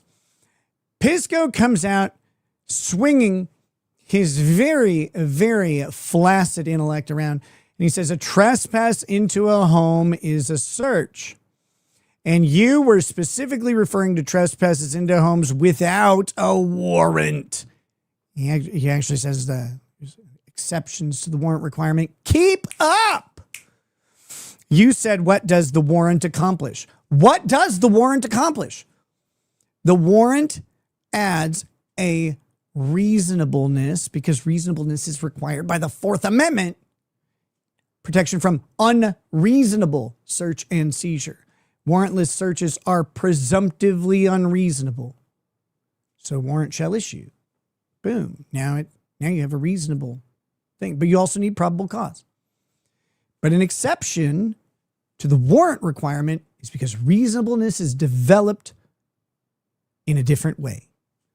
And in this case, that is the final order of removal. That is the due process under the 5th and 14th Amendments that gets, Fifth Amendment, that gets applied through the INS or through the immigration removal process in the immigration courts. We set up an entire court system for this. So Pisco is not able to follow this. So of course, I got to pick on him a little bit. Here we have Wild Pisco arguing with an extremely accomplished attorney. Pisco misses the fact that INS v. Lopez Mendoza says that an unlawful arrest is not subject to the exclusionary rule of the Fourth Amendment. And INS had internal methods to avoid Fourth Amendment violations. I'll tell you about those really quickly. The internal methods to avoid Fourth Amendment violations are pretty simple. Form I-205 can only be used as an administrative warrant to enter the residence of someone with a final removal order. Okay? They can't do it if it's someone else's home and the person's in there. Only at their home, which again, they would have this information. So they can go grab them. They can go grab them right there. And, but they can't do it elsewhere. Now, the way I worded this is about to start a fucking fight with me and Pisco. Really, I want to go back and fight the doctor who delivered him instead of keeping him in there until he suffocated to death. Art the Clown gifting 5 more memberships. That brings us to 50. Oh my God. Arbitrary number. Y'all, thank you so much. 50 beautiful, turgid members, veiny and throbbing in the chat. I am beside myself with whatever that is. Whew. Oh my word. Okay. So the memo on administrative warrants addresses this by saying a judicial warrant is required for third-party addresses, preserving the Fourth Amendment issue. He can say it's a warrantless search, but in 1984, SCOTUS said, who cares? Get the fuck out. And I'm going to pull up INS versus Lopez Mendoza to show you where that is, because it's really interesting. I had not read this case. Thank you, Rob, for showing it to me, and I love that it immediately came up as necessary. It was almost like God and Rob Dorr were working together to tell me what to do. This is a warrant accompanied by a final removal order. They get to leave the country. So here we go. We're going to go to INS v. Lopez Mendoza. And again, I always like to have real good, like real people attorneys validate me. One, so I feel good about it, but two, so people can understand, like I'm a giant goof, and I made a bunch of decisions and stuff, and I don't practice, but I do understand how law works, and I'm okay at researching it and synthesizing things. Practicing in a small town is a thing that you don't necessarily want to do. I didn't like it because all the criminals around here are poor, and I felt bad charging them. I didn't want to do that. And so, like, you know, I like doing this better. But I do know what I'm talking about. Like, I do know how to do this. I do know how to read cases and synthesize them. You know, I like just reminding people that I'm not making this shit up. Actually, a lot of the times I'm literally not making it up. I'm not coming up with novel legal theories when I'm describing something to y'all, because I'm not passing on my crazy interpretation. I'll tell you when I am, usually. If I'm ranting about gun rights or the Constitution philosophically or from a principled approach, that's usually me. That's my thoughts and stuff like that. When I'm telling you about case law and how it works out, like, that's usually because that's how it works out. So thank you, Rob Dorr, for validating me. And now everything I say for the rest of my life, you definitely approve of. All right. So we're not going to read the facts of the case. They're actually not that important to this discussion. But here's what's important. We'll get it all in the syllabus here right up front. These 3 points are all we're going to read. I'm not going to go through and read the whole opinion. It's not necessary. Here we go. A deportation proceeding is a purely civil action. So remember, civil process, like Rob said, it's civil process to determine a person's eligibility to remain in this country. The purpose of deportation is not to punish past transgressions. That's why it's a civil process. This isn't about taking away someone's liberty or property. You get to keep your liberty and your property. You just get to get out. But rather to put an end to a continuing violation of the immigration laws, consistent with the civil nature of a deportation proceeding. This is another part of the Fourth Amendment that we get to talk about here. Various protections that apply in the context of a criminal trial do not apply in a deportation hearing. Now, if you watched me reviewing the deposition of Lynette Preston, you'll notice that this also happens in other contexts and other constitutional amendments. For example, Lynette Preston kept invoking her Fifth Amendment right. However, she was in a civil suit. She was not being accosted by the government. She was being accosted while she had taken out a restraining order against Jeremy Hales. That's a civil process. When she starts invoking her right against self-incrimination and saying she won't answer questions at deposition because of her Fifth Amendment right, she has the right to do that. You always have that right. However, it's a civil process, so the effect is a little different. In the criminal process, if you invoke your Fifth Amendment right and don't answer questions, and actually don't answer the questions, then that invocation protects you from further questioning, and it protects you from any inferences about not answering the question. The police, attorneys for the state can take no inference on your refusal to answer. They can't be like, oh, there's something there. It doesn't work that way. In civil cases, since it's not the government, it's a civil process with reduced sort of protections. Because again, no one's depriving you of liberty here. They might deprive you of property, but courts make whole. So if they're depriving you of property, it's because you owe someone. So reduced protection. You can, you can make your Fifth Amendment plea, but or invocation or whatever, but they will get to draw a negative inference from they get to assume the worst of the nature of things that are not said. That's the difference. So we have a disparity here between criminal and civil process, even in the same amendment, recognizing its protections that way. In the same way, we have a reduced Fourth Amendment protection for illegal aliens. And if you just think through it logically, like you don't have to get to a legal this doesn't have to be such a deeply rooted legal discussion. Just from a logical standpoint, if you are present illegally in this country, your Fourth Amendment protections are necessarily reduced anyway because you're not really entitled to them. By being present illegally, you're attempting to reject the legal structure of the society and ignoring the Constitution. Now, our society is a little overly benevolent, in my opinion, because we still afford constitutional protections to people who are not citizens if they are, quote unquote, under the jurisdiction of the United States. That's the 14th Amendment. So we'll still afford some level of legal protection to them. And again, under the Fifth Amendment, they get due process. Now, that's only the process that's due. But technically, they're not under legal jurisdiction if they're here illegally. They're completely skirting the legal system entirely. Now, that's not how it plays out in court or anything.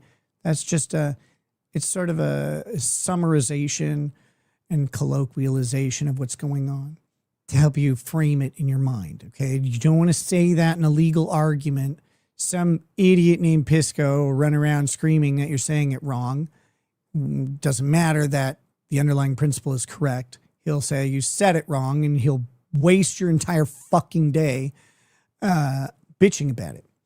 So just to help you frame that in your mind, you're not going to engage the legal system of the United States. You're lucky we give you any sort of recognition of rights. But what we do is we go, okay, you can go then. And the Fourth Amendment rights that you have are a little bit reduced. We've now created an exception to the warrant requirement. They don't expressly do that here. I want to point that out. That's going to have to happen at the Supreme Court still. It's not expressly done. But this indicates how this will be argued and strongly indicates where the court might lean based on existing precedent. They could also take the opportunity to change this, by the way. They can. They can. All right. So here we go. Various protections that apply in the context of a criminal trial do not apply in a deportation hearing. The body or identity of a defendant, and this is where things get really important, of a defendant in a criminal or civil proceeding is never itself suppressible as the fruit of an unlawful arrest, even if it is conceded that an unlawful arrest, search, or interrogation occurred. On this basis alone, the Court of Appeals' decision as to Respondent Lopez Mendoza must be reversed, since he objected only to being summoned to his deportation hearing after an allegedly unlawful arrest, and did not object to the evidence offered against him. The mere fact of an illegal arrest has no bearing on a subsequent deportation hearing. Now, importantly, these are different stages. INS versus Lopez Mendoza, he's objecting to being summoned into immigration court in the first place because he says, hey, I was unlawfully arrested. You can't do this to me. We're down the road from that. We're at final order, baby. So all of this has actually already been resolved. Okay. The arrest and the nature of the initial, the initial encounter that kicks off everything and results in a final order. All of that's been dealt with at this point. So now what we've got is arrest for the purposes of removal, the very last stage. You can think of this as enforcement of a fine, or you can think of this as hauling someone off to jail. There's ways to kind of conceptualize it. This is the end of it. Part 3. The exclusionary rule does not apply in a deportation proceeding. Hence, the rule does not apply so as to require that respondent Sandoval Sanchez's admission of illegal entry after his allegedly unlawful arrest be excluded from evidence at his deportation hearing. Let me quickly explain the exclusionary rule because I fucking forgot to do that, and you may not know what I'm talking about, and let me help you out. Okay. The exclusionary rule says that if there is a violation of the Fourth Amendment, any evidence that stems from that violation is excludable. You can invoke the exclusionary rule through motion to the court and say, no, we object to this. This can't be used against my client. If they make an illegal search of a house and they find a bunch of cocaine and like missing children and stuff in the house, but the search was illegal, they can say, no, all that stuff has to be excluded as evidence. So you don't have the children, you don't have the drugs or whatever. And so then the prosecution goes, fuck, we can't prosecute this person. Right? That makes sense, I hope, to people. So that's what the exclusionary rule is. It just says if there's a violation of the Fourth Amendment, you can exclude the alleged evidence. This guy tried to exclude himself because he says he was unlawfully arrested. So he wants to exclude himself, and subsequently, under the fruit of the poisonous tree doctrine, any statements that he made would be suppressed also because he is excluded. Art the Clown dropping 5 more memberships. Thank you, Art. Wow, what got into you tonight other than me? Is it just my reward for that, I guess? Okay, here we go. 55. It's too bad Pisco isn't in the chat. I'd make fun of him. All right, so under the balancing test applied in United States versus Janus, whereby the likely social benefits of excluding unlawfully obtained evidence are weighed against the likely costs. And this is kind of crazy, isn't it? Because the exclusionary rule is how they fix Fourth Amendment issues. So it's a little bit different analysis. The balance comes out against applying the exclusionary rule in civil deportation proceedings, just like the way it comes out against fully applying Fifth Amendment rights in civil cases, right? Like that's your analogy. Technically it's a simile. Several factors significantly reduce the likely deterrent value of the rule in such proceedings. First, regardless of how the arrest of an illegal alien is affected, deportation will still be possible when evidence not derived directly from the arrest is sufficient to support deportation. Importantly now, not back then, but now we have it in the context of already having a final removal order. So we have evidence that is directly sufficient to support deportation. We already have that. All right. So that's how this is. What we're doing right now is, analogy. Analogy is how you do this. If you had another case and you combine it, it'd be synthesis and then analogy. But you make arguments by analogy in court because there are no two congruent sunsets, is how we'll say that. And so, but sunsets look alike, but there aren't any two that are exactly the same. Same thing here. You know, a lot of things that look alike, and that's what we're doing, is talking about how this is like now, but it's at a different phase. Second, based on statistics indicating that over 97.7% of illegal aliens agree to voluntary deportation without a formal hearing, every INS agent knows that it is unlikely that any particular arrestee will end up challenging the lawfulness of his arrest in a formal deportation hearing. Third, the INS has its own comprehensive scheme for deterring Fourth Amendment violations by its agents. And finally, the deterrent value of the exclusionary rule in deportation proceedings is undermined by the availability of alternative remedies for INS practices that might violate Fourth Amendment rights. As to the social costs of applying the exclusionary rule in deportation proceedings, they would be high. In particular, the application of the rule in cases such as Respondent Sandoval Sanchez's would compel the courts to release from custody persons who would then immediately resume their commission of a crime through their continuing unlawful presence. Hey, Rob Dorr, look at that. It's always fun to see a good plan come together. And here we have the Supreme Court saying continuing unlawful presence is a criminal act, even though it is a civil process to remedy the criminal act. It's right there in the text. In the text. I kind of skimmed over that earlier. I got bored reading it, so I didn't notice it. That's kind of funny. Unlawful presence in this country and would unduly complicate the INS's deliberately simple deportation hearing system. This is amazing. This is fantastic in regards to the discussion taking place right here between Pisco and Shipwreck Crew. Now, Shipwreck Crew is arguing with 9,000 people on this. We're not going to focus on that. We're going to talk about here. Talking about the here and now, because I'm making fun of Pisco. That's all that matters. So here's the thread. We're going to go through it real quick so you guys can understand. Here we go. Look at this. I have got this man wrapped around my wily tongue. Wait, no. I think my tongue is supposed to wrap around. We'll have to ask SCOTUS. And yes, in the context of final order for removal, that makes sense. Rob Dorr, again, endorsing everything I've ever said on the channel, every legal opinion, and also everything that is completely unacceptable to be said in public, and all the racial slurs. I'm just kidding. I don't know. I might not be kidding. I think I'm kidding though. So, I had already responded to Pisco. He says, who's talking about the exclusionary rule? And this is where I'm gritting my teeth. You should see it.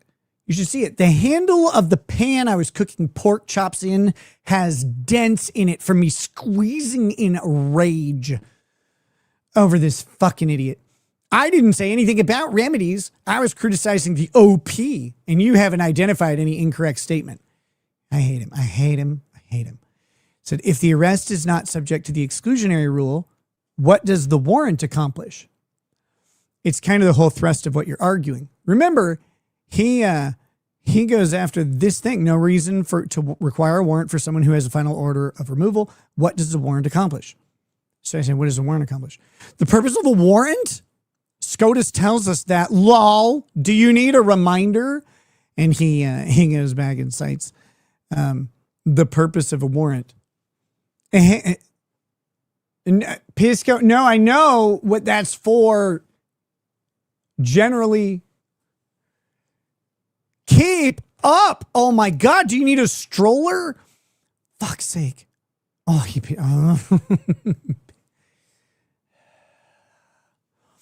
In immigration with a final removal order, the arrest is not subject to the exclusionary rule because the process is civil. Also, I didn't say this, I don't think. Also, though, like the court said, if we exclude their arrest and release them from the deportation process. They they are immediately engaged in a criminal activity again. That don't make no fucking sense. In other areas of criminal law, it's really hard to just be committing a criminal violation just by existing. It's really hard to do that. There are very few things I can think of, and those would typically be temporary. Some sort of thing that a trespass, an ongoing trespass, for example. Like, as long as you're trespassing, you're committing the crime, right? But like, even that, like, that's a hard thing to maintain a permanent trespass. Art says, Ricada Law, I ask humbly one simple thing. You know what it is? I sang it before the show to warm up. I'm with you. We'll do it at the end.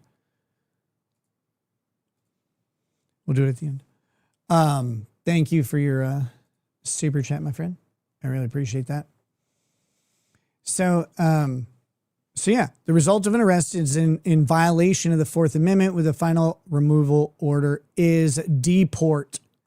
Deport. That's the result. They still are subject to removal, because to not remove them, be like, well, Fourth Amendment. How long do they not get removed after that? How long do we continue to like let them walk the streets before we get to go grab them again? It doesn't make sense. The outcome will be the same. There's no purpose here. And again, there's no deprivation of liberty in a deportation process, because final order, deportation, you get on a plane, train, bus, or boat, or whatever you get, maybe you swim, you get a little ducky to hold you up. Like, you're gone. Go away. Done. Game over. And so that's it. But there's no deprivation of liberty or property. Those things are different processes. You still need just compensation if they deprive you of property. That isn't reduced.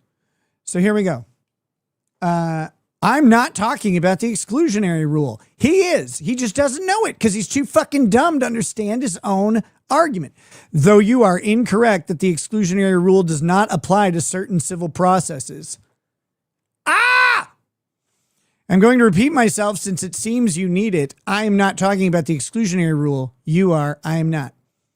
Dude, why do you think Shipwreck Crew is asking you what purpose a judicial warrant would serve? This isn't hard. I don't normally do the dramatic readings of Twitter, but it's important today because I need you guys to suffer with me through this. Pisco says, presumably he's asking why a warrant would not be a huge waste of time with no benefit. That has nothing to do with the exclusionary rule or any particular remedy. You see why I'm angry, I hope. I hope you understand how fucking frustrating this is. Holy fuck. I always joke that you're retarded, but you're making it hard to keep that from being a diagnosis. SCOTUS has already covered this. In 1984, an illegal alien subject to final removal order effectively has no Fourth Amendment protection. They don't get it. Because here's how it goes. Oh, we violated your Fourth Amendment rights, entered your home. And then they arrest them and take them in. And they go to court and they're like, they violated my Fourth Amendment rights through a translator. Right. And then the court goes, okay, cool. All right, bud. Get on the bus and go. Bye. Like, that's it. Like, sorry that they violated your right. You didn't have any. You don't have a right to be here. You don't have a right to be here in the first place. It makes it hard to sustain the idea that you have some sort of right against intrusion into your place. You don't have a right to own property here. You have shirked the legal system. You have spit on and ignored the Constitution of the United States. The fact that you get any protection from the Bill of Rights is a fucking miracle. But you don't have a right to be here. You don't have a right to be in that property. Therefore, you really don't have anything to protect. And that's another thing people miss when they think about this. Protecting a right presumes the right. Okay? Now, let's do some wordery here. Let's do some wordery right here. because people do this. They truncate everything in their mind. They truncate everything, and they go, oh, well, the Fourth Amendment protects blah, blah, blah, blah, blah. You can't search a house, et cetera, et cetera. Okay, what's it say? The right of the people to be secure in their persons, houses, papers, and effects against unreasonable searches and seizures shall not be violated, and no warrant shall issue but upon probable cause, supported by oath or affirmation, and particularly describing the place to be searched and the persons or things to be seized. Notice that doesn't actually say with approval of a judge. It just says no warrant shall issue. We've developed multiple warrant processes. By the way, there's administrative warrants. There's also, I think, statutory warrants, and there's judicial warrants. There might be another one. But here we go. Their persons, houses, papers, and effects. If you do not sign the end user fucking license agreement of the Constitution, you cannot own property in the United States. The United States is the sovereign. I don't know if you guys know this, but property ownership is derived from common law. Property ownership by the populace is derived from English common law, very specifically, except in Louisiana, where you have the French common law. It's a mildly different ownership system, but we're going to ignore Louisiana just like we always should at all times, unless you're hungry or want to see tits. That's when you stop doing that. Otherwise, we're going to ignore it because swamp people are there. English common law recognized the ownership of whatever English province you were in, eventually all of it, was the king. The king owned the country, all of it. It was his. It was his. He would hand out fiefdoms. He would determine at whim who had access to what property, because it was his. It was his toys to hand out, his Lego sets. Like, ha! You get the big cool castle set, and you get the friendship set. It's nice. It's got flowers. Loser. That's what he got to do. The English common law system of property ownership started to become cumbersome, especially as, their territory expanded. So they started to allow private ownership. But the sovereign state still owns it. Just the king offloaded all of it. But the sovereign state in and of itself owns the property. They just didn't give it to the monarch anymore. The country must necessarily own itself, because the system of enforcement of ownership happens within that country's legal system. I hope this is easy to follow and makes sense. But if you do not avail yourself of the ownership system, the system that would protect your ownership through a structured set of rules and, regulations, if you don't respect that system, you can't own it, because the sovereign owns it and says you can't own it without following these fucking rules. You can try, you can pretend, you can masquerade as it, although, most illegals rent or whatever. But it's not their house. They don't have a right to be there. They don't have a right to own it. They may have tried to fool someone. They may have done something to deed it out or have a straw buyer, but you don't own it. You can't. It's not possible for you to do so. So the Fourth Amendment can't protect you in that house. It's not your house. You don't have that right. I don't know why I have to keep saying all this, but I do. And I like this. Let's see. Rob says, I can be convinced that someone violating a final order for removal is actively engaged in a criminal act with a civil remedy. That's just not inclusive of what Blanche was claiming are criminals. 100% agree with you. 100% agree with you. And I thought we had resolved that earlier. I thought my concession was accepted. Why didn't you do that earlier? No, we're good. Yeah, I 100% agree with you. His comment about the whatever is separate thing is still no criminal record. Really simple. Really simple. Okay. Real quick, we've got Dr. Fauci says, should illegals even get constitutional protections, though? That's a different question. That's a philosophy of law question. Do we extend, does the Constitution recognize these? I do think the Constitution recognizes inherent rights, rights that are instilled by our creation. That's where they come from. They're not from the government. They're from the fact of our existence. So yes, the Constitution should still protect the rights of someone who is illegally here. The question is not, should it protect their rights? The question is, what are those rights, though? The Fourth Amendment is a recognition of right. The right of the people to be secure in their houses, their persons, houses, papers, and effects. Their papers and effects can be here, and those can be, when they do these administrative warrants, they can go in, they can't search their papers and effects. They can't do that because there's no evidence of the thing. The warrant is solely for the seizure of the person. They don't do that. They do still get to use the plain view doctrine if they see any obviously, notoriously, openly illegal material. They can seize it. If they see a pile of drugs on the desk, if they see a gun, an illegal immigrant cannot possess a gun or whatever. They probably have an argument on the gun.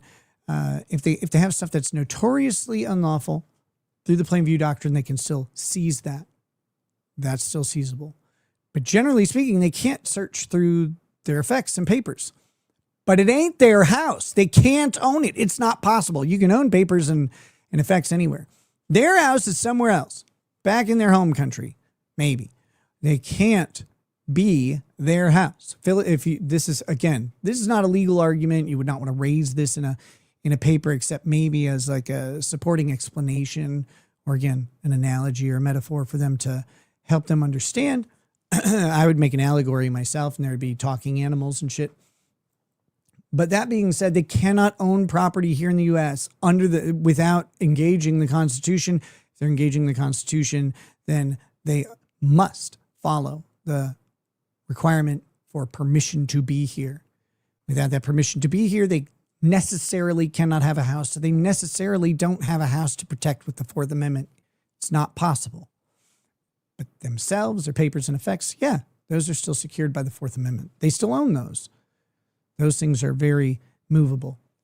So I wanted to get that point across. Very important here. Because all of this stuff is logical. It's not always explained logically by the courts. They kind of just short circuit all this stuff. So you got to help it out sometimes and put it into some perspective here. Liz Zyfor BJ. I don't know if that's a good random set of characters that you got, Liz. I'm sorry. Or Lizzie for BJ. No, that's what it says. You seem like you'd be a good friend. No, I'm just kidding. Nick, buddy, your mind is a beautiful thing. Hey, thanks. I really appreciate that. How's my jacket, though? So back to this. They effectively have no Fourth Amendment protection in their homes. I should have more clearly stated in their homes. That would have been better. Pisco says, sure they do. They are protected by Fourth Amendment directly, assuming law enforcement follows it. LOL. LOL. In a criminal case, they can rely on exclusionary rule just like anyone else. Yes. Yeah. I know. They can't exclude themselves, though. Supreme Court said so. Can't exclude your own body. So still, even if it's an unlawful arrest due to criminal action, guess what? Deported. Assuming as the civil remedy for the unlawful presence still. Just for that part. Criminal part, okay. Exclude whatever. That arrest was unlawful. We can't do crime. Cool. Bye. Get in the catapult. Go. Go. They can file a habeas action, perhaps. No, actually, they can't. That's going to be kind of an interesting thing because we just had a news story, right, about a 5-year-old and his dad who were supposedly unlawfully detained, and a judge just issued an order But that order is wrong. Ines versus Lopez Mendoza tells us that they cannot the exclusionary rule does not apply to themselves. Unlawful arrest still means go.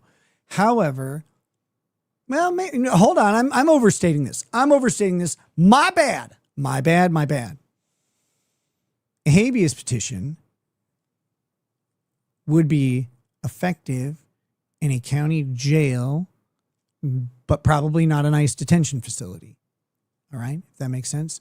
County jail would probably be an ICE detention compliant county jail, though, so it's kind of maybe semantic and pointless.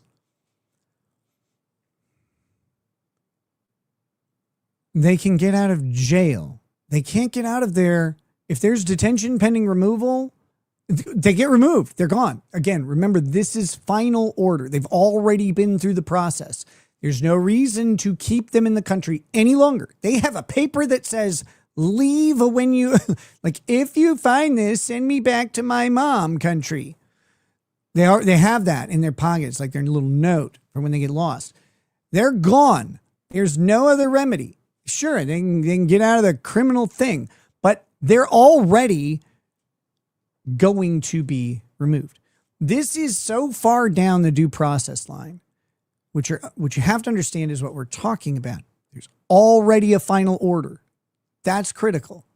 That final order means that upon apprehension, they're out.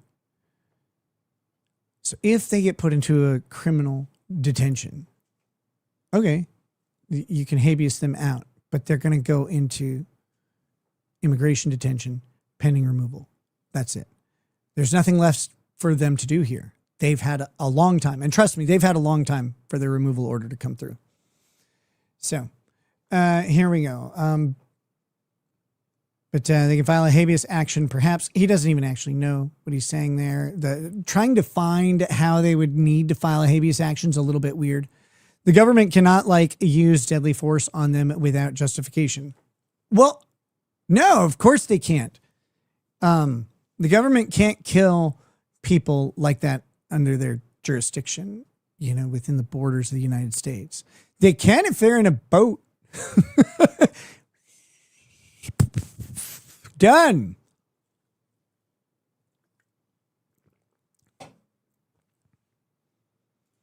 I wear my sunglasses at night so I can see. Anyway, sorry. So I lose my temper. Will you try reading? Literally, SCOTUS has held the opposite of what you just posted for 42 years. Pisco says they cannot use the exclusionary rule in a deportation proceeding. Where does that say they can never use it? Say in a criminal proceeding. Seems like we got a bad reader here, folks. Holy fucking Christ! Your discussion with Shipwreck Crew is about not using judicial warrants and removal issues. Keep up. See, this is what Pisco does this. It's why I don't like talking to him. He's getting bogged down in minutia, and he forgot the whole thrust of his original conversation. He's like, no, well, we got to explore the possibilities of using. No, we don't. We're not talking about that. Bad Pisco. You're a Baskin Robbins, but you don't get any flavors. You flavorless hack. Gross. Ew, no ice cream.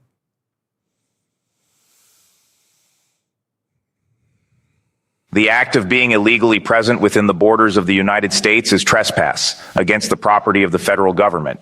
It's another way to look at it. And yeah, Rob Dorr, it's not a criminal proceeding. Exactly. Okay. Yeah, regarding what the Constitution requires, not the exclusionary rule. See, he still doesn't know why I brought up the exclusionary rule. I wasn't talking to the slows. I was talking to a lawyer. He's a licensed attorney now, somehow.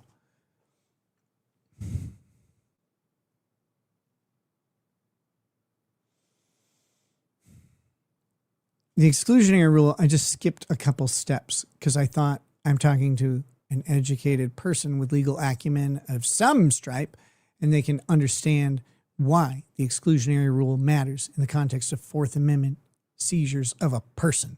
I don't know. Maybe. Especially when I cited the case to him earlier.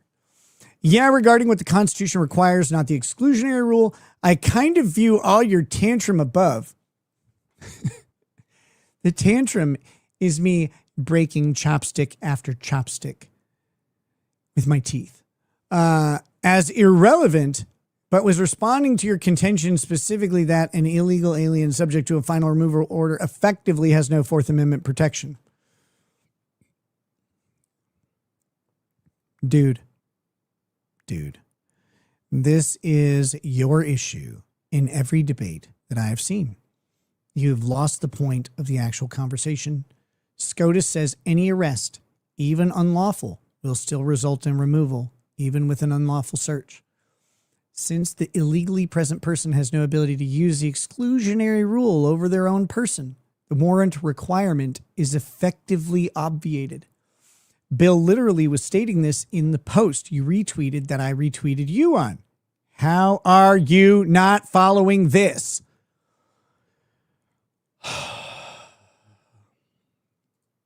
My nigga, it's time to take my pregnant butt to sleep. Good night, chat.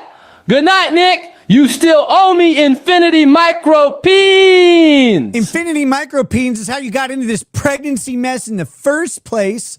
No, I don't. No, I don't. Keep gestating. God. Don't you have something better to do? Like grow a person? Pissing me off. Window licking retards like Pisco will play fuck games until the normies say fuck it and toss due process altogether. That would be funny. They're like, no, we just want them to go. That'd be cool. If they just got out. Maybe the fuck out even. Again, that's not me. That's other people talking. I don't really care all that much. I mean, we have the power to do this. It's within the purview of the president to do this, and Congress has approved it. Congress approved it again with a big, beautiful bill. Wonderful, beautiful bill. A big, beautiful bill used to be my friend Clinton. Till they started killing people. Kimberly Campbell says he must have went to Harvard. A lot of retards come out of there. All the people that I met that went to Harvard, well, not all of them. Some of the people that I met that went to Harvard are that Alejandra Caballero trans person who tried to get me banned from YouTube forever. Failed. Let's see.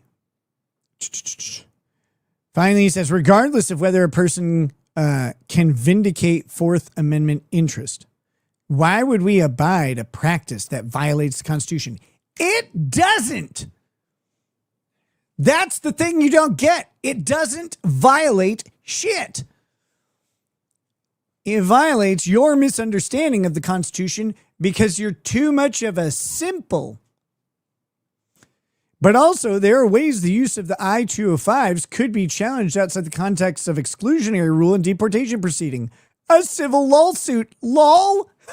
Okay. Yeah, sure, Pisco. Guess what? They can prosecute their civil lawsuit from their home fucking country.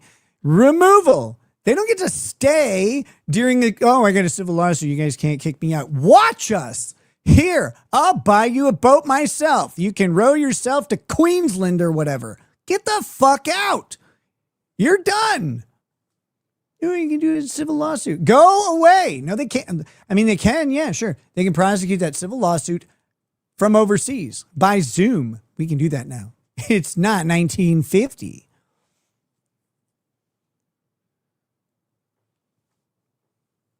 Wait, hold on. Silicon Player says, Ricada Law, it does. Do you think the cops could have just have claimed you're an illegal and searched your home without probable cause? No, the thing you're missing. They can't search your home. If they're claiming I'm an illegal and they write, they have to have a final removal order. Like the level of abstraction and steps that you're skipping for this to get there is really difficult for me to deal with because it's so fucking hard to get to the place where you are. You already have to have a final removal order. So they would have to have misidentified me as like Juan Castillo or something, right? Like, and they go, oh, okay, this must be where Juan Castillo lives, even though they would have no reason to believe that. But let's just say they do, okay? Let's say they do. And they misidentify me. They don't have a right to search my house.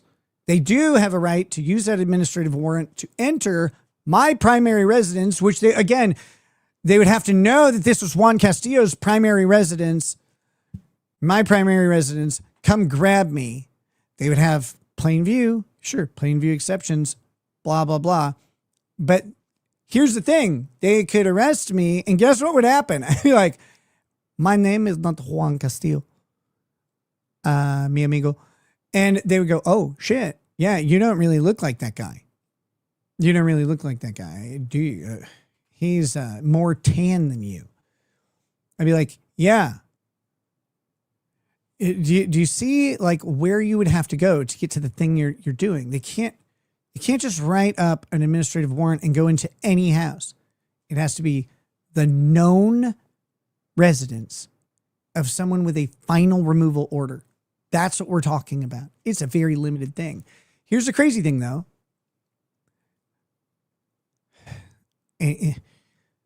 People approach these problems from the wrong side over and over and over. But let's do it this way. If I were an illegal immigrant without a final order, is a better analogy for this, and they used... no, they didn't have a warrant. They just illegally come into my home and arrest me for whatever purpose. They just come in there like and take me out. I'm like, that's mine, blah, blah, blah. But I'm an illegal alien and I don't have a final removal order. The Supreme Court has said, yeah, well, okay, but for the deportation proceedings, that doesn't matter still. They still start going through the process of deportation. There's not a remedy of, well, I guess you dodged the immigration system entirely. It doesn't make any sense. It can't function that way.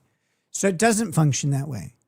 It functions this way, where they go, all right, maybe they arrested, maybe there was suspected crime or whatever. They could challenge all that under that criminal case, sure, which would be running parallel to their removal proceedings, I suppose.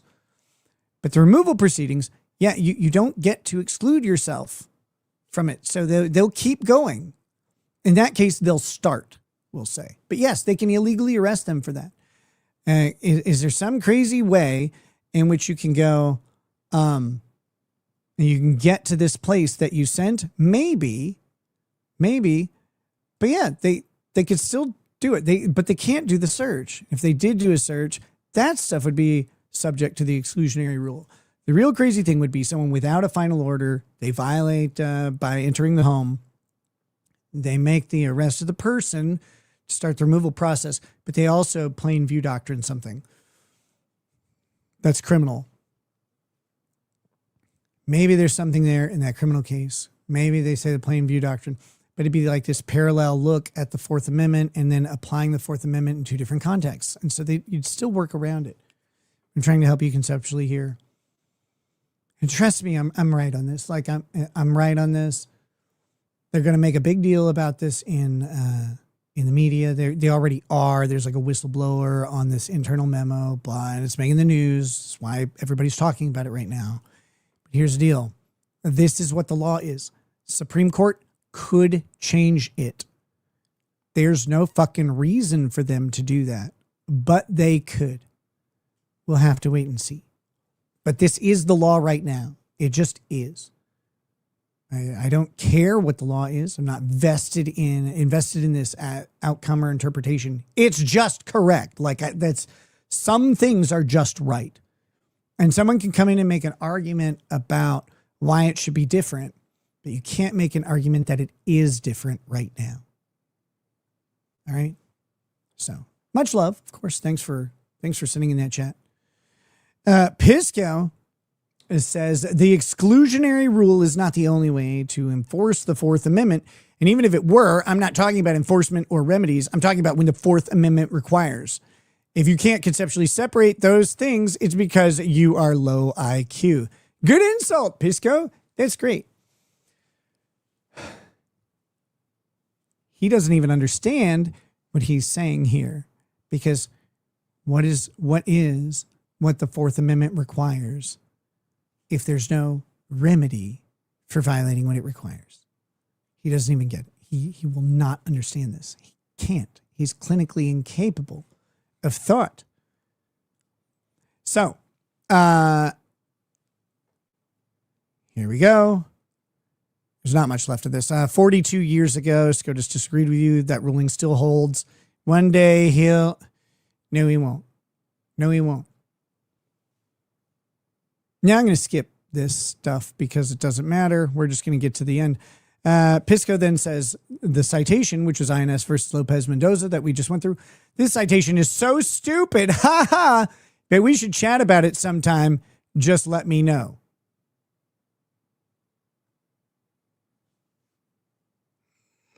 Why do I have to deal with this?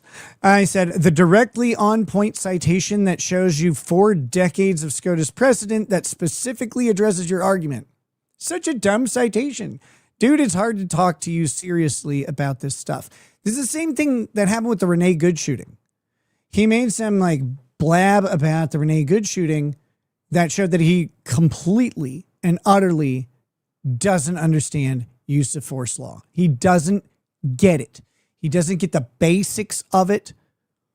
He doesn't understand the language. He doesn't understand the principles behind it. And it's obvious. Same thing here. This is not hard stuff. This is not hard stuff. I may have stumbled into a wonderful citation in some great analogy making to help explain the situation. It's possible that there's a counter argument out there with some other case law. But I mean, the INS case that Rob cited is his fault. It's your fault, Rob. The INS case that he cited is good law. It's not been overturned or challenged, or if it has been challenged, it's been upheld. It's still good law. So there may be some sort of argument you can try and construct. The main argument against it, though, is, so here we go. Rob Doors Law says there's also U.S. v. Janus, which was cited in INS, right?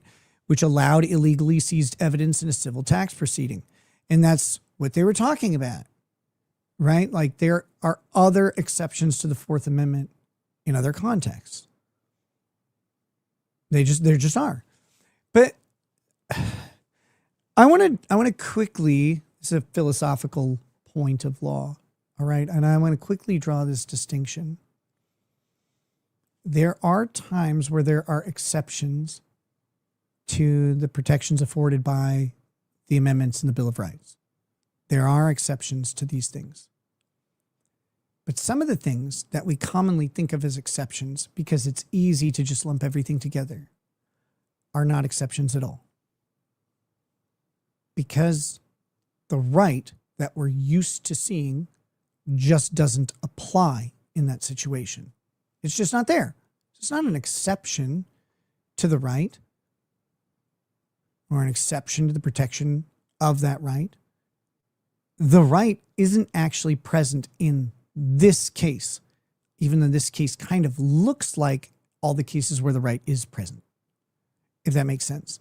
And sometimes I think maybe people need to approach it that way, because if there's an exception, we get frustrated with that. These are inherent rights. How can we say there's an exception? How's there an exception to free speech, for example? And there's some exceptions to free speech. But there are also cases where maybe the First Amendment just doesn't apply at all. And people try to make that argument about things like, non-speech art, for example. The government tried to say that art wasn't speech for a while. And Art the Clown does nothing but speak. The redneck hipster says, too bad we can't just deport Pisco. Dude, you would need one of those fucking shipping barges. He's massive. I saw him on a stream today and I was like, holy fuck, man, put down the cake.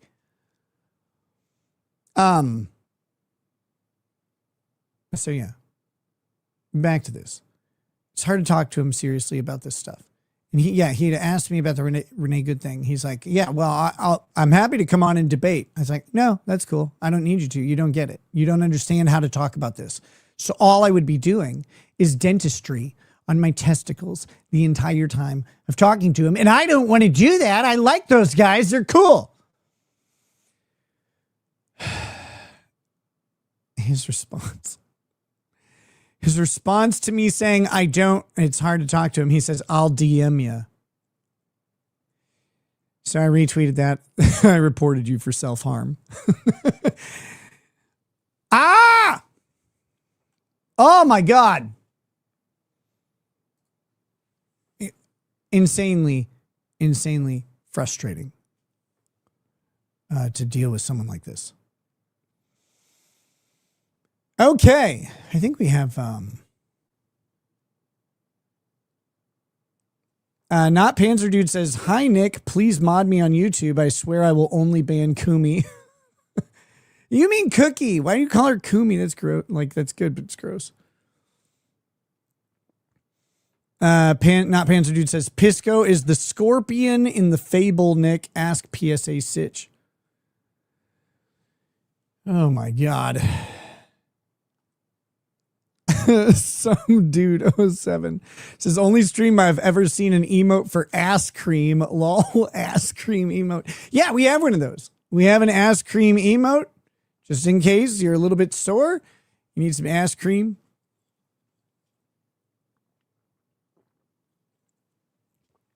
Wait a minute.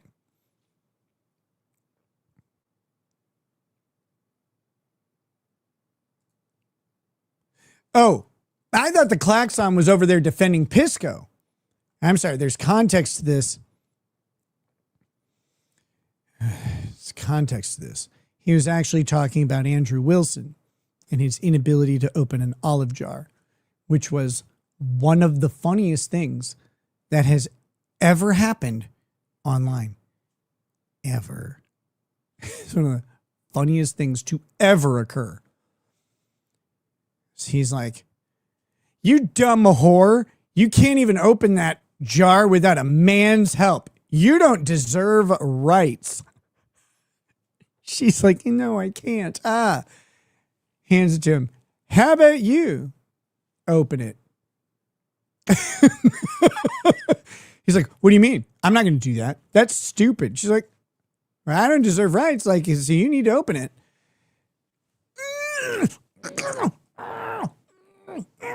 You put grease all over it. See my hand sliding? It wasn't sliding. We were watching your hand not slide the whole time. He's like, God damn it. Oh, you know how mad he was inside. His blood vessels had to be popping in his eyeballs and shit. Oh, I need to bookmark this video. We're going to watch it real quick. I need some red meat. Andrew Wilson, weak wrists. I don't know if that's going to find it. Who's Andrew Womack? I must have spelled Wilson wrong. Let's try that again. Andrew Wilson. Andrew Wilson. Weak wrists. Well, I'll just do weak. Poor guy. What happens to morality when you remove God? Oh, fucking kill me. All right, I'll just type it out. Andrew Wilson. Fucking Andrew Wilson. Pickle jar. I know it's an olive jar. I'd like. Fuck me. This is. I don't get to do drugs anymore. This is my drug. This is it right here. I could watch shit like this all day. All day. All day. Oh, hey, what's up? We have someone in the chat who's actually been on the receiving end of a verbal lashing from Andrew Wilson. What's up, Scarlett? How you doing? Says he needs to jack off a little less. No, he needs to do more. He needs to pump up those forearms so he could actually have a grip.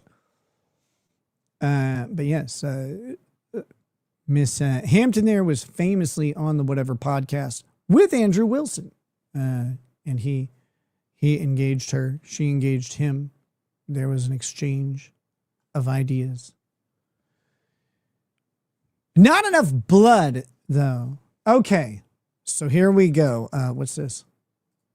So what you're saying is don't use Pisco as legal representation unless you want a high chance of incarceration or want a loss in a civil suit. Yeah. Yeah, don't do that. I mean, I'm not going to tell people who to hire or whatever. Maybe there is some area of law that Pisco is phenomenal at. I don't know. I can't imagine what it would be because let me do this.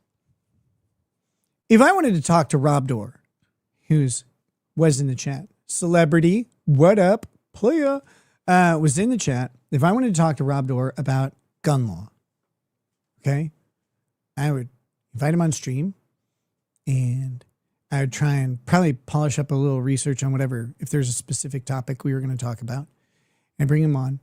And he would be able to most likely completely school me in the nicest, most educational way about gun law. Because that's what he does. That's what he knows. That's what he's breathing in his work every day. Like he's already said he's suing the city of St. Paul over these assault weapons. Big lawsuit, big case, really important. Has a chance to, it's the type of case where, depending on the ruling, it could even go to SCOTUS. It shouldn't have to, but it could. So really important stuff. He's got to do it. He's living and breathing gun law. So if he comes on to talk to me about gun law, like I can polish up, I can get that basic level of understanding to make sure I know the situation that we're going to be talking about. But I'm going to be deferring to him on the deep case citations, the synthesis, the heavy public policy arguments, or maybe like the novel public policy arguments that are going to be raised, the questions and struggles with the arguments, like where they're going to be tackling the other side's predicted responses. Like he's going to know all that, and I won't. I don't do that, and don't have the time to do that, and I'm not getting paid to do that. But what I can do is understand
Okay, I'm little.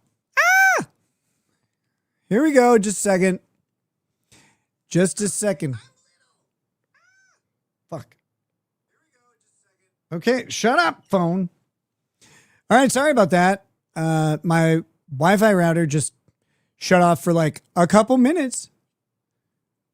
I was peeing when it came back on. What is wrong with you?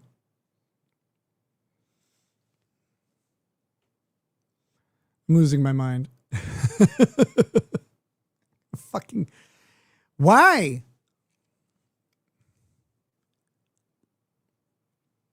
Okay. All right. Let me embiggen myself. That's better. Oh my God. I got to refresh my chat windows here. Hold on. And let me replace that pinned message, and then we'll get back to it at that point.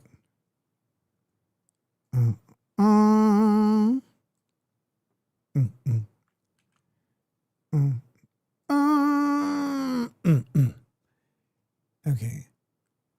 Routers can overheat, Nick. Does it have breathing room? It does. It does.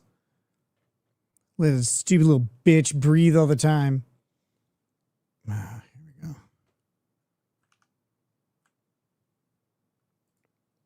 I'm surprised no one's tried the No Tie Bronca super tip yet. Say something about Indians. All Bronca talks about these days is how much he hates H-1B Indians. So fucking funny. And then they all tweet at him. It's always like someone's yelling at him like, you're to bed. And his name is always like Sundahar or whatever. Oh, good Lord. Oh, here we go. Ran out of channel names. Says Nikki Ricketts returns. Never didn't not doubt you. Well, me either. Thanks, man. I appreciate that. Thanks for welcoming me back. It means a lot. Honestly. Aaron C says Nick killed my ladywood. Hey, wait, how did I do that? By being gone or by being back? Shit. It hurts on the inside. Oh my God. Wait a minute. That's a good joke. All right. Get rid of that window real quick and get this one. Oh, let me just finish my thought that I believe I remember where I was. Rob is going to know gun law in and out, especially on the subject that he's talking about. He's going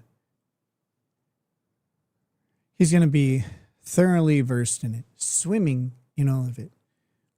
I won't, but I'll understand the language. I'll understand the lexicon. I'll be able to look through the citations that he's got and get a pulse check on any sort of direction he's going, or his analysis of it, his interpretation of it, and his synthesis of it with other cases. What I'm pretty okay at is taking all of that and explaining it out for other people. Like that's what I kind of have been doing for the past 7 years, or whatever. 8 years, 7, 8 years, however long it's been. 2017. Yeah, so this will be my 9th year in November. That's kind of what I do and do well. Pisco just can't, he can't do this. He doesn't understand. You may not know a specific area of law. That's fine. But the law school is about building up the basic building blocks of doing legal argument and analysis. It gives you all the tools, but you still have to build the fucking shed every time, every case. You got to build the shed. Now, maybe you're Home Depot and you have a formulaic raisin a day shed. Cool.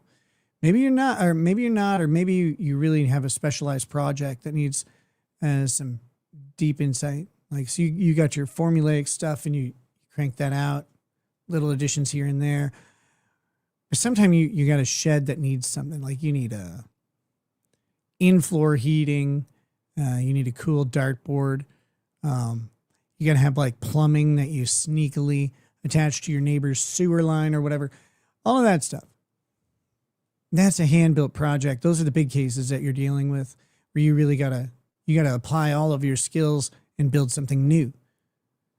But then you have your dailies on the same stuff too. So law works like that. Pisco doesn't seem to understand any of the fucking building blocks. I don't know. Eric Fernandez says, Nick, what's up with all these stupid ads popping up? Ads pay me, which is cool. I like that. This is my job.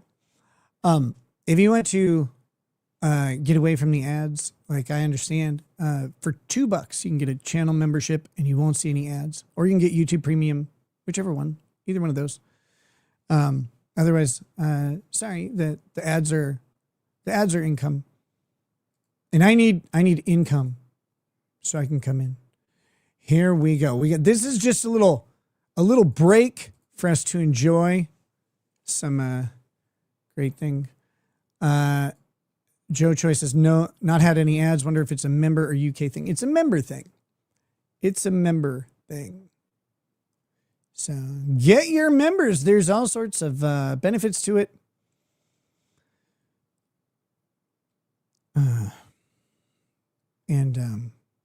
Yeah, $2 a month. I don't say that flippantly. I know, like, I'm a live stream that you watch on occasion or whatever. $2 a month might not be in your budget for that, and that's fine. 100%.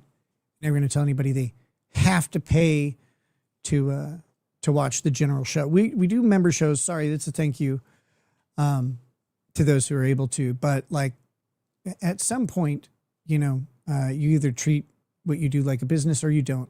And this is the way I choose to run my business. So much love to everybody in the chat, of course. And I try to make an inexpensive way to engage all of the content. And it's $2 a month if you want it. You can also, do 5, 10, a billion. It's up to you. Okay, here we go. Eric says every 20 seconds. I'm not in control of those. Like literally YouTube now places those ads on their own. I don't even know when they happen during the stream. So sorry about that. That's just how it is. Oh, hey, here we go. 3412AE has gifted a membership. Thank you to that. That's fucking cool. And look at this. See? Myoclonic Jerk says, much love to the people that gift subs. Gay? I agree. 100%. They're not gay. And the gifting of subs isn't gay. But saying it is gay. Not that there's some things wrong. Here we go. Dragonfly3312 says, Second Amendment question. How does your situation affect Lady Rackets' ability to own and keep firearms? It technically doesn't, but practically speaking, it does. Lady Raggets is not restricted at all. All charges against her were dismissed. So now there's just me. I can't own or possess a firearm. If Lady Raggets wanted to procure a firearm, she could do so on her own. She would get a license to purchase, maybe a permit to carry, whatever she wanted to do in that situation, and she could go procure her firearm. The struggle comes in when I am in possession of the firearm. There's a thing in Minnesota, a concept called constructive possession, elsewhere too, but we're only talking about here. That constructive possession says potentially, arguably, that if her gun is sitting on a table, for example, and I'm in the room where that is, then I am in possession of that gun. If it were drugs, that's what it would be. There's plenty of argument that I'm not in possession of that gun, but that's kind of how they're going to treat it. Like, yeah, you have access to it. You're not excluded from it. So then you go, okay, well, if she wants to own and possess a gun, I have to be excluded from the ability to have it. and possess it. Like, and that has to be overt. It can't be like, oh yeah, he knows he can't touch it. She may say that about herself. No, I'm joking.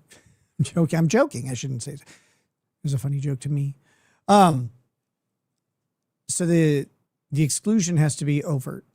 It can't be like some, like a throwaway thing. So what you could do is have a safe, for example, that only she has access to. Maybe she could put rhinestones on it so we know that it's not mine. Maybe she could put something manly on it so we know it's not mine. And she could keep her gun in there or on her person or whatever. You get into like, if you're going to put it in like a locked safe that no one has access to or whatever, like a display case, sure, that works. But if you're going to have it accessible to her and, removable and stuff like that, you always run the risk of creating a situation where I'm constructively in possession of it, and that's bad. So the practical, simple thing is just don't have one. But if I don't own it and don't possess it, technically it's fine. But do you want to, the big argument with probation is, do you want to be arguing about why you didn't violate your probation? No, you just want to not violate it in any way. So you go the extra step. You make sure you have to sacrifice a little further than what's required. And it sucks, but it's, that's how you keep yourself. If I violate my probation and they decide to implement my prospective sentence, I go to prison for 21 months. My ass can't take that. I don't want to do that. I got too much to do. So there's no like fucking around to find out. Like there's no alcohol. There's no drugs. There's no guns. I did all my requirements. All that stuff's done. I call in the testing center every day to see if I have to pee. That's it. That's how it's going to go until it's gone. And there's no, when I first was on it, people are like, oh, don't worry. Like you can beat the urinalysis. Like beat the urinalysis. The fuck are you on? You're not beating urinalysis. Because like you can, sure, of course they can be beaten. There's all sorts of products and methods and things you can try to do. But what if they fail? Prison. No thanks. I'll just not do drugs or drink. And, consequently, probably Lady Raggets won't, like have a gun in the house or anything. But once I'm done with my probation, I am not convicted. I'm not convicted of a felony. I'm not a felon who has lost his rights. I have a probation agreement with the state, effectively like a contract that says that during the pendency of the probation, I cannot have or own a firearm. Cool.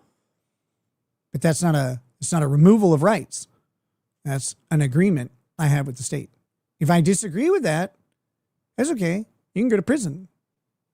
I don't want to do that. I don't like that idea. Thoroughly Tossed 5715 gifting 5 memberships. Yes, thank you. What a hero. Ran out of channel name. Says, what does any of this have to do with Andrew Wilson failing to open an olive jar? Nothing. Not a fucking thing at all. Why would you think it would? This is our break time. Sorry, are you telling me I'm talking too much, or are you questioning why we're playing the clip?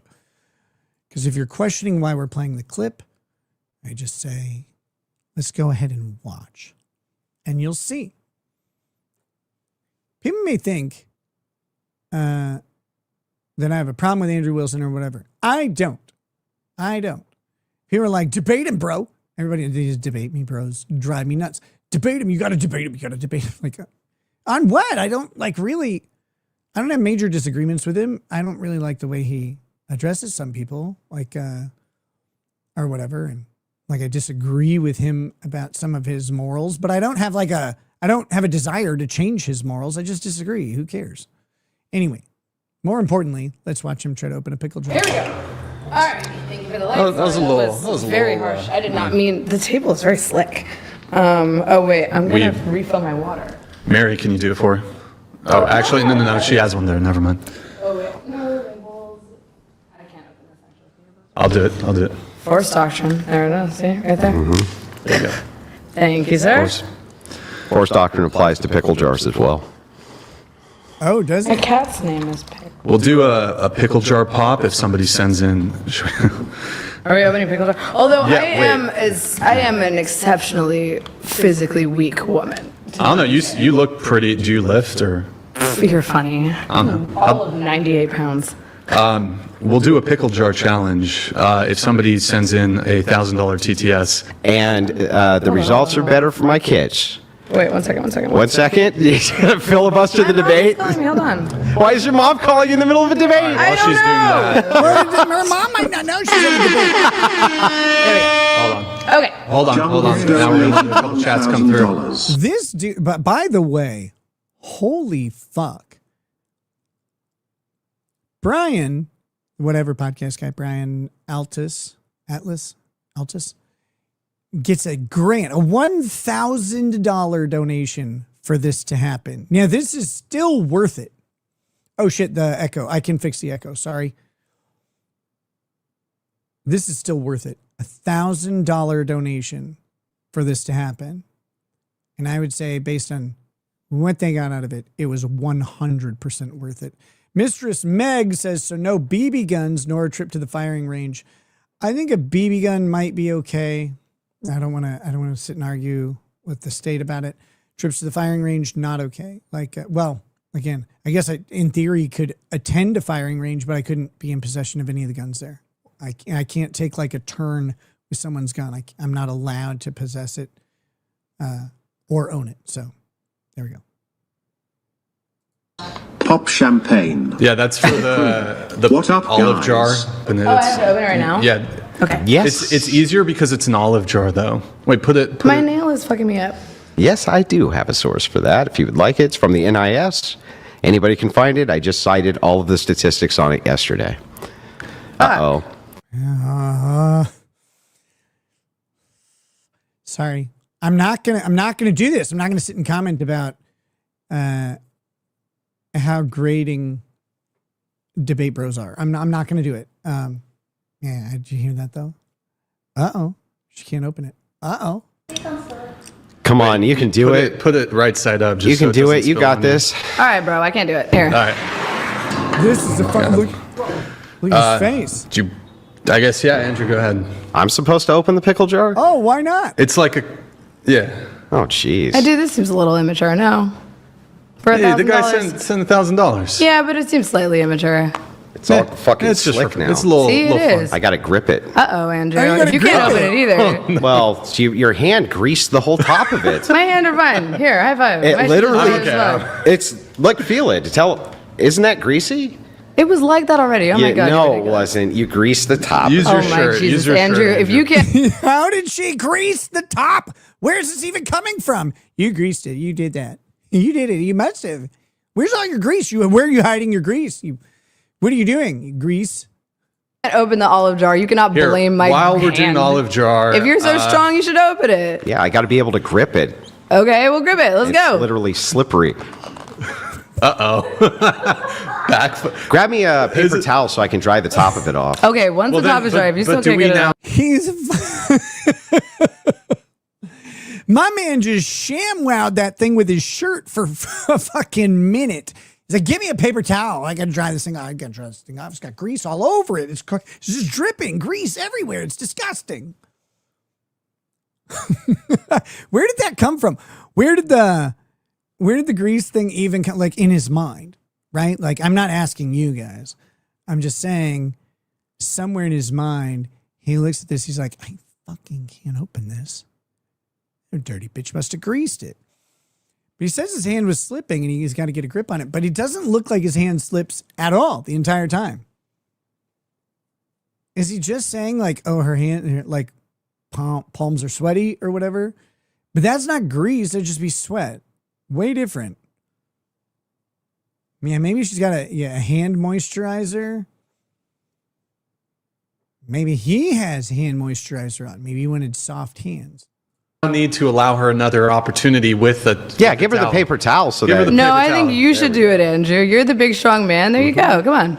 Here, I'm gonna let some I'm chats come greased. through. We got some chats while they're working on that. Red Fox, thank you. Deontology prioritizes intent, but threshold exceptions introduce consequentialist reasoning. I'll let you go first if you want. No, Andrew, I greased it all up. There you go. Are absolute. Introducing a threshold is ad hoc. His face. He's so fucking mad right now. There is nothing this angry in existence. Hold on, I need to.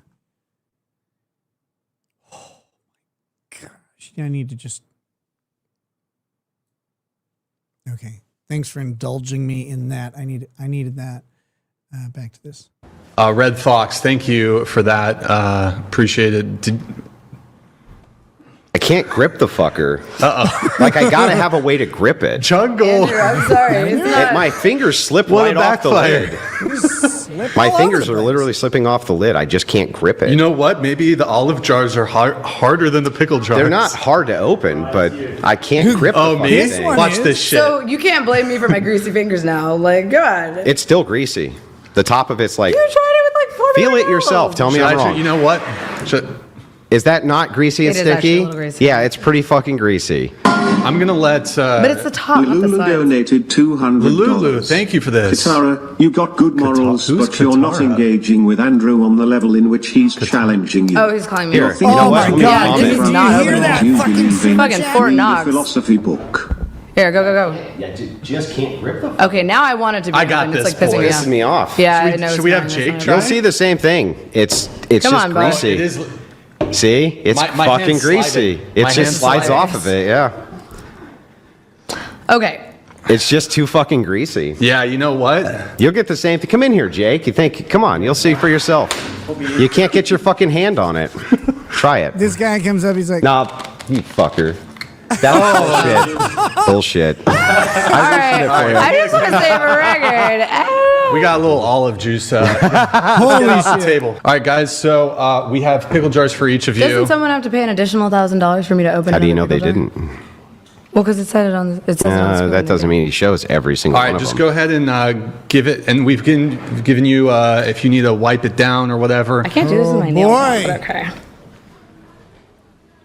All right, I didn't get it. Give it another, come on. No, it's Gotta so tap it. hard. You gotta tap it? Yeah, All right, tap let's it see. like an ass. Do it on the table if you can. This, Oh shit! Wait, put it on the table, put it on the table. he still can't do it. She got herself in. Oh, I got myself. Oh, no. Come on. There we go. All Okay. It's gotta be Wow, like, you know, you undersold yourself a His little bit. corpse You is undersold dragged yourself. across the That finish wasn't that line. hard. All right, take them off the table, please. Yeah, well done I to got both myself of you. very messy. Well done to both of you. All right, sprayed all over. I it. do just Disgusting. want to go back to some of the claims you made in your closing.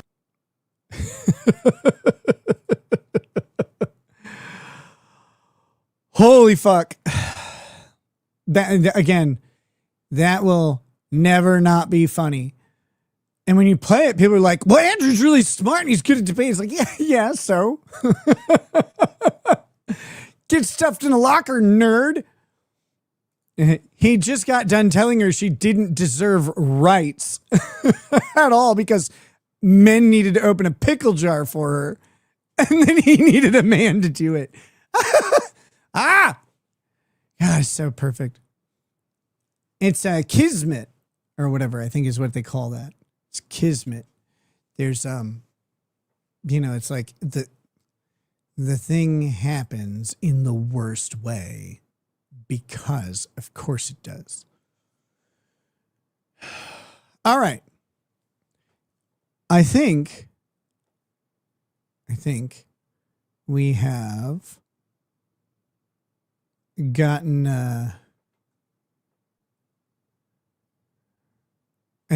gotten through. The beauty of it is that he couldn't do it. Isn't that he couldn't do it? It's how angry he got and how full of excuses. Yeah, exactly. He's like, no, it's greasy. Probably came off of you, disgusting harlot. Nick, you should invite Andrew on your show to prove that he can too open an olive jar. No, so you'd have to submit to me video proof of him opening a pickle jar or an olive jar, like to get on the show. It'd be the cost of entry.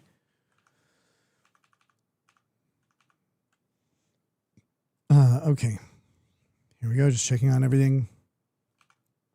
Perfect. We're all set up that way. All right. I think we've thoroughly abused the ICE warrant topic, or the immigration warrant topic. And I hope that was fun for you guys, a little bit at least. What is this? What is this shit? Shadow Dancer says, no way Nick could have opened those with his shoulders. You can't open a jar with your fucking shoulders either. How would you even do that? What the hell are you talking about? Oh, you can't open jars with your shoulders. I don't know anybody who can. Neither do you. You liar. Okay. Anyway. So we did the ICE topic. I really wanted to go through it. I thought it's good. It's a good legal topic to go through, really. People don't necessarily see how we get to these things. It attacks some basic assumptions about the Fourth Amendment. It explains what's likely going to happen, or certainly going to be argued, in the upcoming kerfuffle over the I-205 form, the administrative warrant for removal, form being used to enter the residences of illegal immigrants and then effect arrest for the purposes of final removal. You are facing final removal. Comply.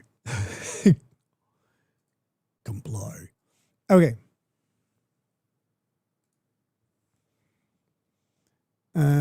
No. Von Salinator says there was a guy who could open a glass jar with his anus with varying degrees of success. I think I saw that video and he did not succeed. I mean, it was open technically, but that's because it shattered. Not good. Not good. You don't want to do that. You don't want to do that. Okay, what are we going to do next? Don Lemon. I think Don Lemon is on the menu. Okay.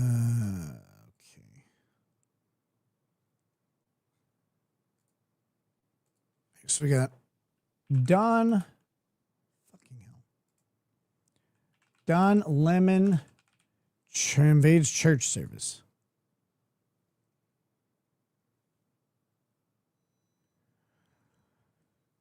Okay. Do we have...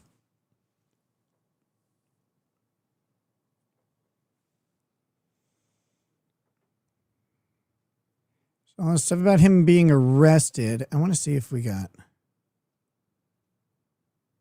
I don't want a news segment on it. I want to watch his stupid video. Oh, here it is. Lemon Live. Don addresses a church drama live. Oh, well. He addresses it? This is 2 weeks ago. 2 weeks ago? Was it that long ago? Holy fuck.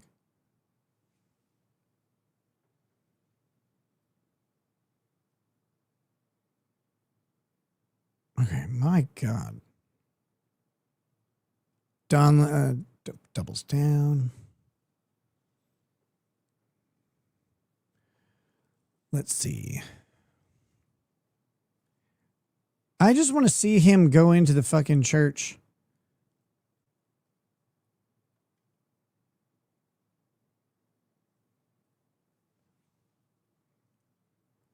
But I think it was a long video. I have one. I think. We'll try this. We'll try this one.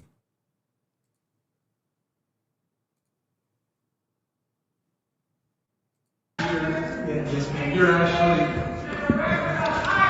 you're interfering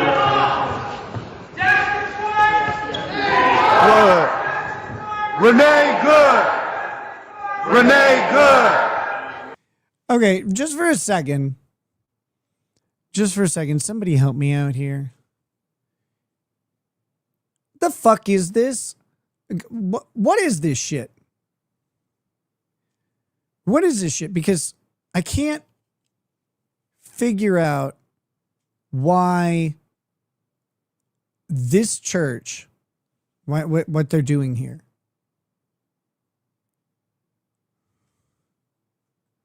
I'm having trouble with it. Am I missing something? And I mean it. Is there something about this church in particular? Oh, wait.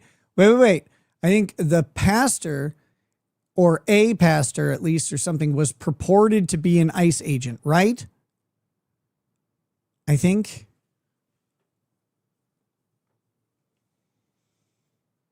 Here we go. Renee Good. Renee Good. Renee Good. Renee Good. Renee Good. But like, even if he does, don't shoot. This is not the place to Don't do it. shoot.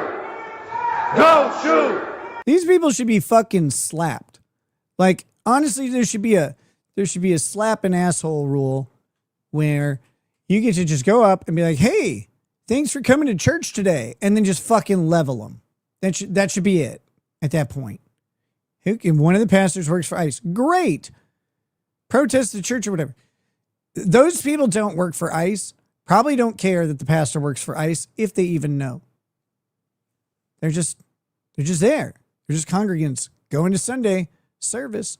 Don't shoot. Don't shoot. Don't shoot. Don't shoot. What is it? Hands up, don't shoot. That was fucking Michael Brown. That's a Michael Brown shooting a decade ago now. What the fuck are we talking about? This is stupid. Don't shoot.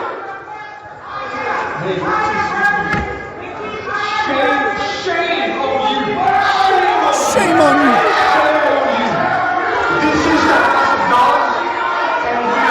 This is what happened ever since we switched those fucking healthy breakfast cereals, that Kashi bullshit or whatever that came out, and they're like, oh, you eat granola or whatever. It's like, no, we want sugary cereals that make people better.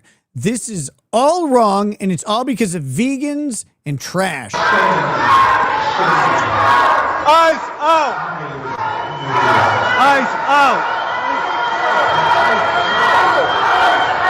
Ice out. Ice out. Ice out. Ice out. Give me a good rap. Come on.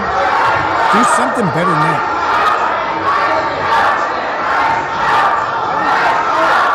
Yeah, the Don't Mind Me says, plus, Michael Brown reached for a weapon. The whole story was a lie. When he was shot, he wasn't reaching for a weapon. When he was shot, he was charging the officer. He had already reached for a weapon, had an injury to his hand from that effort. And everybody who said, hands up, don't shoot, at the time of the Michael Brown shooting, when the grand jury was called in, all of them were called in as witnesses. Every one of them admitted that they did not ever see him do the hands up, don't shoot shit. That wasn't a thing. They all said that they made that up. Every single witness said it.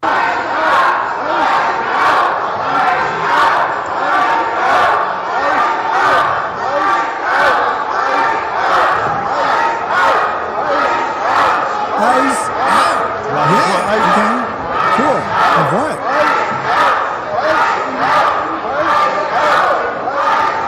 Ice. You like ice? No, sir. Yeah, am I drunk? Ice out. Ice out. Ice out. You like ice? You support ice?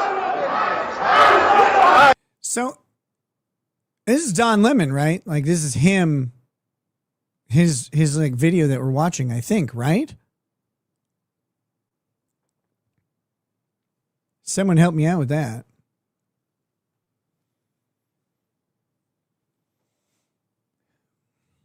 Like, this is definitely disorderly conduct. Yeah, he's reporting while screaming ICE out. So the January 6th defendants who claimed to be journalists, there were 8 of them who raised the journalism as a defense of the First Amendment rights. In every one of their cases, the judge overlooked their journalism for 2 reasons. They said, most of them, they said, were not credentialed journalists.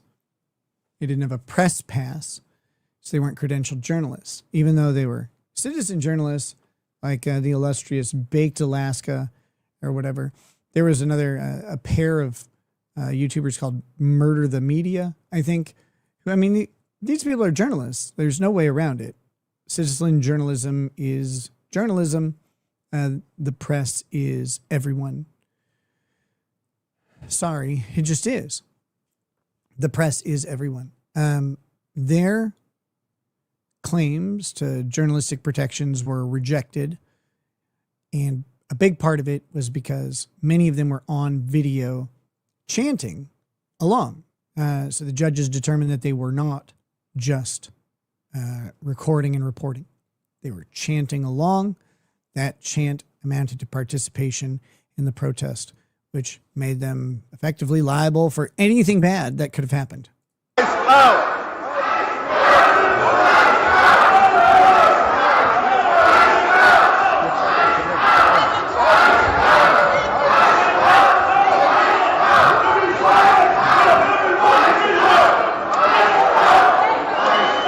Oh, yeah, I brought that up because of this. Ida Vita says he's not a journalist anymore. He was fired from CNN.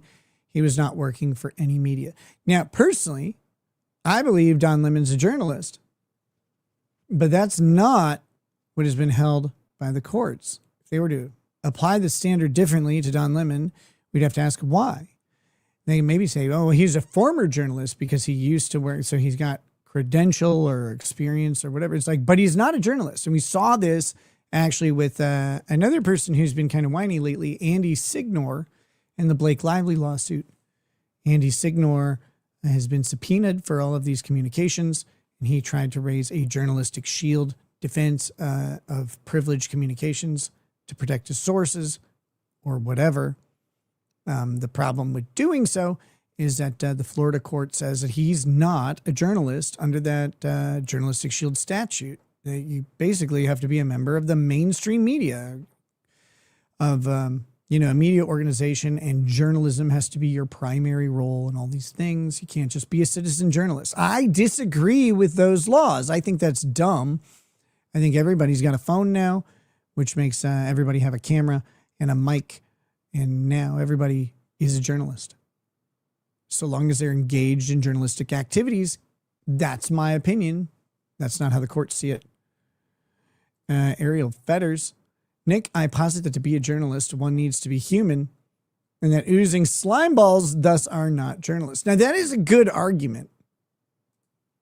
The best part of this is a bunch of black people are getting charged with the FACE Act, with Klan Act enhancements. Yes. They stopped people from getting their children from the basement of the church. Yeah, well, I mean, they're immediately interrupting the church service. That's obvious. They're preventing the the practice of their First Amendment right.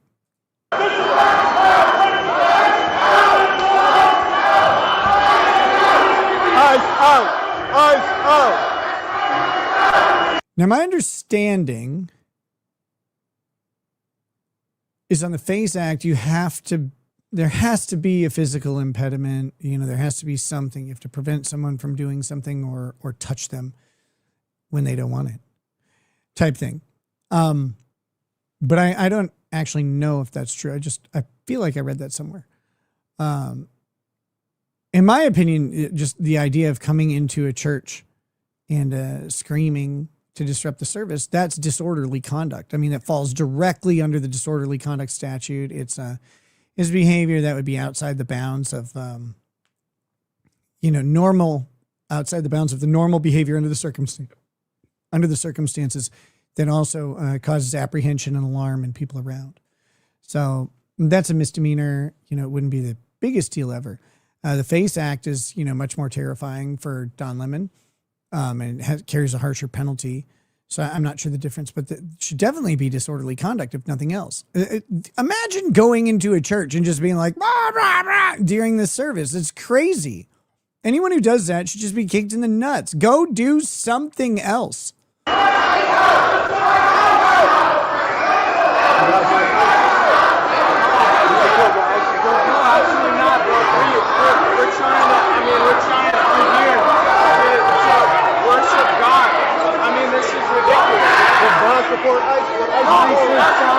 Does God support ICE? Yes. Of course he does. He supports all of us because he's able to hold. He's omniscient and omnipresent and omnipotent or whatever. So therefore, he's able to hold conflicting positions and not have it be contradictory. Because he's the God who was and is to come. And when he comes, it's going to be really, really messy. I don't mean that in a sexual way. Sorry, I realized how that sounded. I meant like the whole like revelation thing. It's like, it doesn't look fun. Absolutely not. No, and we don't either, but this is our house of the Lord. We're trying to come here and praise in his name and worship. The crazy thing is if you, so the FACE Act is about abortion clinics and then places of worship. And as he's dead, Jim says, basically the Democrat church is, that's a little far, but yeah, so abortion clinics and then places of worship. Now, this is originally intended to protect mosques, I believe, but either way, if anybody went into, a Planned Parenthood and just screamed as someone tried to, swipe their Amex or whatever to pay for the aborted baby, like, you'd imagine they'd be arrested and charged, that this wouldn't be a thing. So, like, this seems consistent is what I'm saying. But I don't know if they would, like, yeah, of course they would. Of course they'd be arrested and charged. Go up there. We should go up there and say,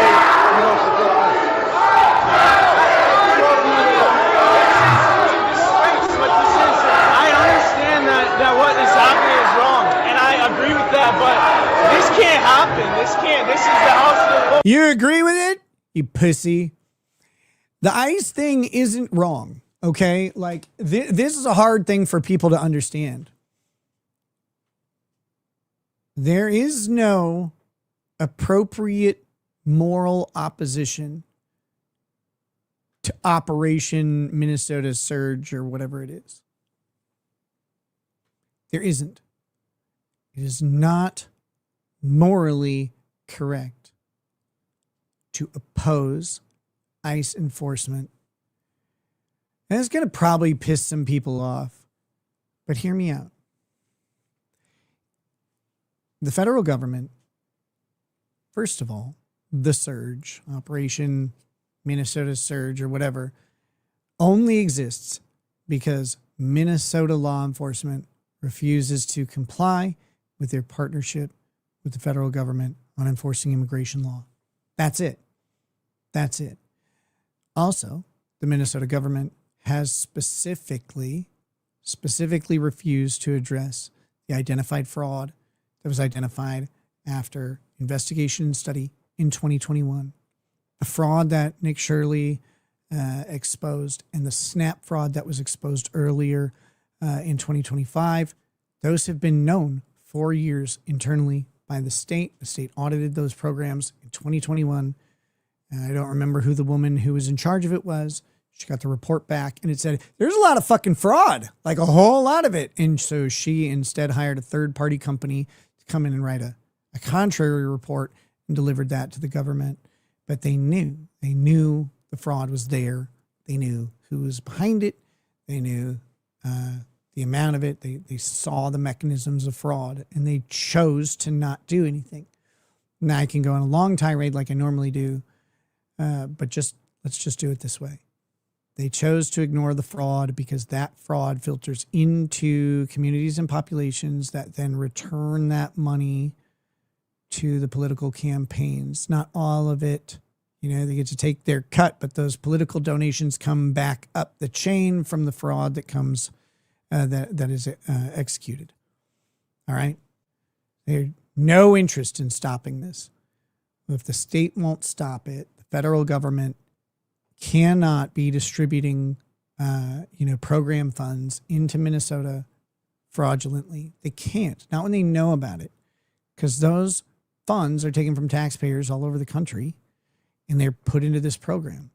They're a bad steward and disrespectful if they know that it's all being stolen and they could prevent it. So that being said, Minnesota refuses to enforce it, even though there's knowing fraud in the immigrant community, and they know about the illegal immigration issues here as well. If they won't do it, ICE can. Now onto the moral problem here. ICE enforcement is simple. The ICE agent walks up, you go, well, I guess I'm out. And you surrender, and then you're out. That's how every interaction with ICE should go with an illegal.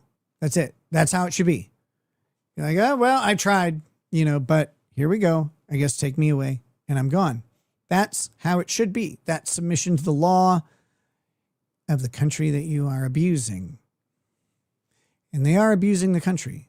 They're stealing the money of taxpayers. They're stealing the social services of the less fortunate who may not be taxpayers, but who live here as citizens. The resources that get dumped into funding illegal immigrant populations are resources that don't go to American citizens or Americans' permitted residents. That's an immoral thing to have happen. That is immorality. I'm sorry. I know there are many, many independent stories of beautiful and strong women or whatever illegally immigrating here for all the right reasons, but there aren't any. That's a really hard thing to do, to understand, is that at the end of the day, you never have a right to your neighbor's property without their permission. You may have some emergency, you run into their house or whatever to get away from a storm or something, but then you have to go. Like, you have to get out. It's not, you don't like, well, here I am. It's mine now. It doesn't work that way. To do so is immoral. It is to take something that is not yours. Every second spent in the United States by someone who is unlawfully present is an immoral act. It is an immoral act against the community, against the government, but most importantly, against every single rightfully present person around them. It is theft. So long as that is true, and we could change those laws, we could decide to make them different, but so long as those laws are the law of the land, then any position short of the full-throated support, and I mean, I want that deep throat, the full-throated support of the deportation efforts of the federal government, anything short of that is an immoral position. You can have an immoral position and be okay. The morally correct position is the removal of unlawfully present people. If that is the choice and mission of the federal government at the time, right? If we elect a completely different president whose position on immigration is different, overt, and clear to the American people, and they say, no, this is what we want. This is what we want to vote in instead. Then we go, okay, well, now the political will is manifest in the country has changed. The policy can change because that is also the prerogative of the executive, whoever it may be. They can choose not to enforce. The political will manifesting their election or manifest by their election could choose not to enforce. This is all fine. Not the same moral question there necessarily, because all of the moral questions from before are still present.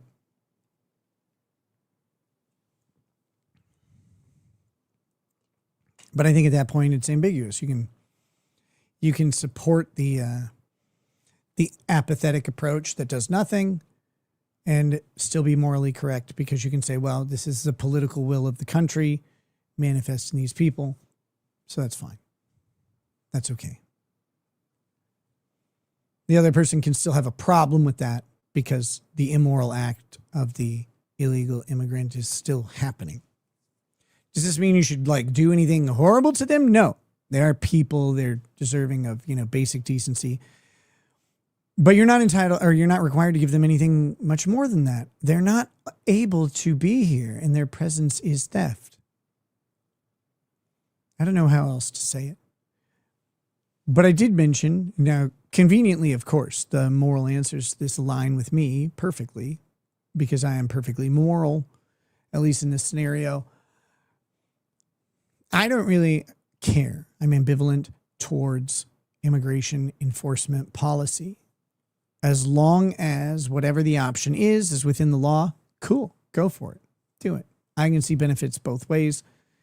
But what I can never do is say that the sovereign nation does not have the right to remove people who aren't supposed to be here. And it's silly and crazy to think that anybody can suggest that we cannot do that. You can say, I hope they don't. But you cannot. Yes, you can. And yes, you can do it by some level of force. Do we do it by murdering people? No, that's a bit too far. Now, I know we've murdered 2 people, etc. Both white people who are not subject to removal, so fuck off with that. They're not out there murdering immigrants. They're murdering the mentally handicapped. But not that kind, not like the real kind. But conceptually, the moral position, default moral position, is to support removal. But it is, I will say, if the administration does not want to engage in removal, it is a moral position to support the choice to not remove people. That's fine. That is also a moral position. I do not believe it is a proper moral position to oppose removal, so long as we understand that the removal is of people who are not entitled to be here. Blah, blah, blah. Okay, enough pontificating and ponderously trudging through. Chief Vince El Jefe, one of the 3 elements to the charge was injury. An older woman broke her arm exiting the chaos. Wait, exiting the chaos. Now it's up to KKK acts. Cool. We're going to read the indictment in just a second. I think so far we've already got enough. To do this is unjust, and it's just. You support what happened over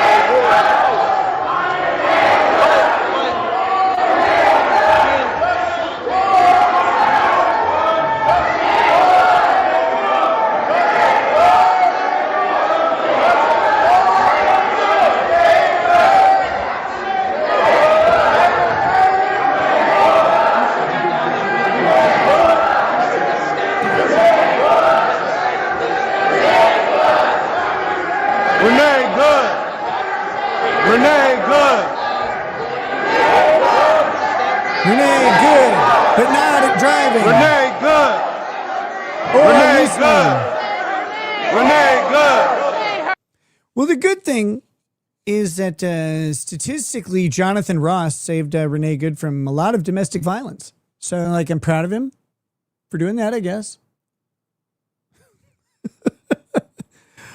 Oh, my goodness. What's up, Rosalind? Welcome. How are you? So, yeah, there we go. We got Don Lemon chanting and stuff. Let me pull up the indictment.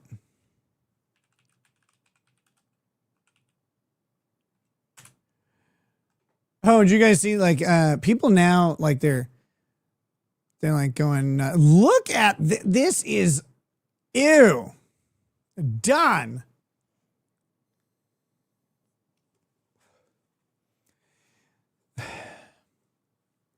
Black people have a superpower because God's a racist and took it away from all of us. Black people can look cool in monochromatic suits. They can. Doesn't matter what color it is. It can be white, it can be brown, it can be purple, it can be red, it can be orange, bright ass orange, yellow. Fuck. So jealous. So jealous. They can just do it. They're like, oh, I'll just put on all the same color. I'll just put on all of it. All the same color.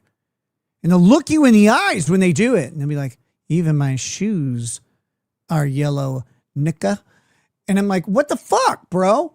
I can't do that. If I do that, it'll wash out. Everything will look terrible. No, God gave them a superpower. And he's like, and in exchange, slavery for a while, but you'll get over it. Don Lemon doesn't look good in this suit at all. I hate it. Not happy with this suit. Very disappointed in the Lemon. First of all, ew, a t-shirt? Gah!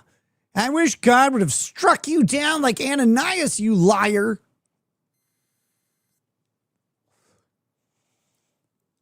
Second, this isn't actually monochromatic. Don Lemon is trying to cheat here because of his racism. He doesn't see shades. That's white and off-white, motherfucker. That's not just white. You can't do that. You can't. Black people get monochromatic. Other than that, no, you try and stray from that. You try and get away from what you were given by the Lord. No, you fail. You fail, motherfucker. It's an ugly suit. His glasses are stupid, too. Get white-rimmed glasses. Be better. Ugh, I hope he thinks about what he did wrong. Not about the whole, crime stuff. Let's see. Chief Vince El Jefe says there's a video of Don and his producer on the way to that church in his car. They both agreed going inside was taboo, yet they went in. Yeah, I know. And there's some other stuff ahead of it that's pretty important. Like they go up and they talk to him. They kind of put away any of their press credentials and stuff. So they blend in with the protesters. And then they participate with the protesters. So we're going to talk about that as we go through this indictment. We are going to do that. So guys, if I wrap up this show before too long, does anybody want to show of hands? Do people want me to, I shouldn't even say it. I'm ready to start writing Hey Maya. That's what I'm ready to do. I'm ready to start writing Hey Maya. I think we need a separate member stream for it. I just don't know if I should do it tonight.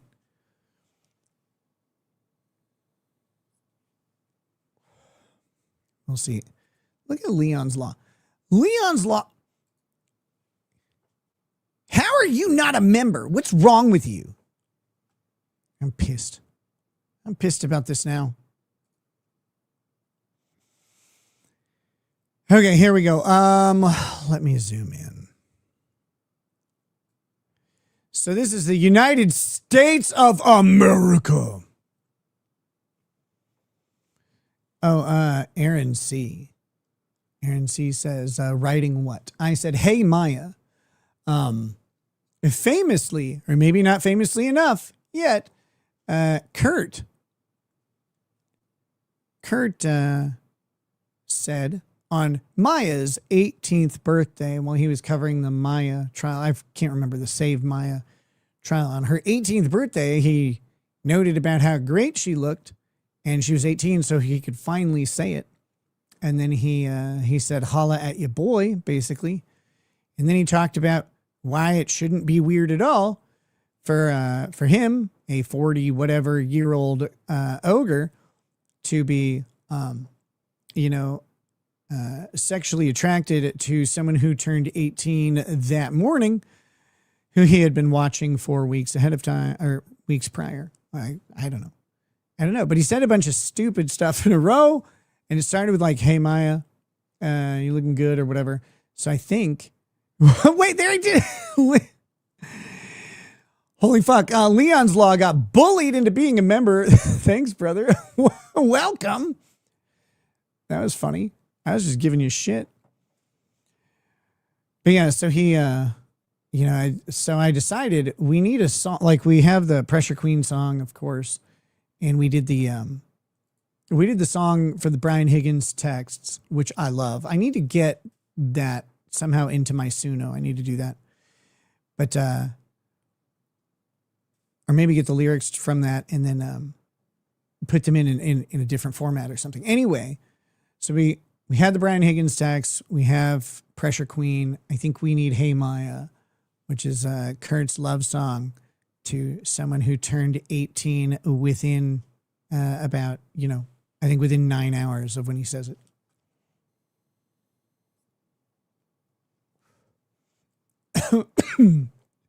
I did that wrong.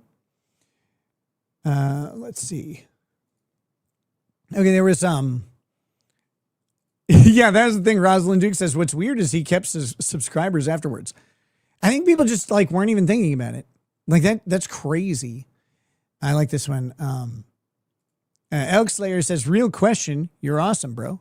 Yeah, thanks. That's not a question, but the answer is cool. Thanks, buddy.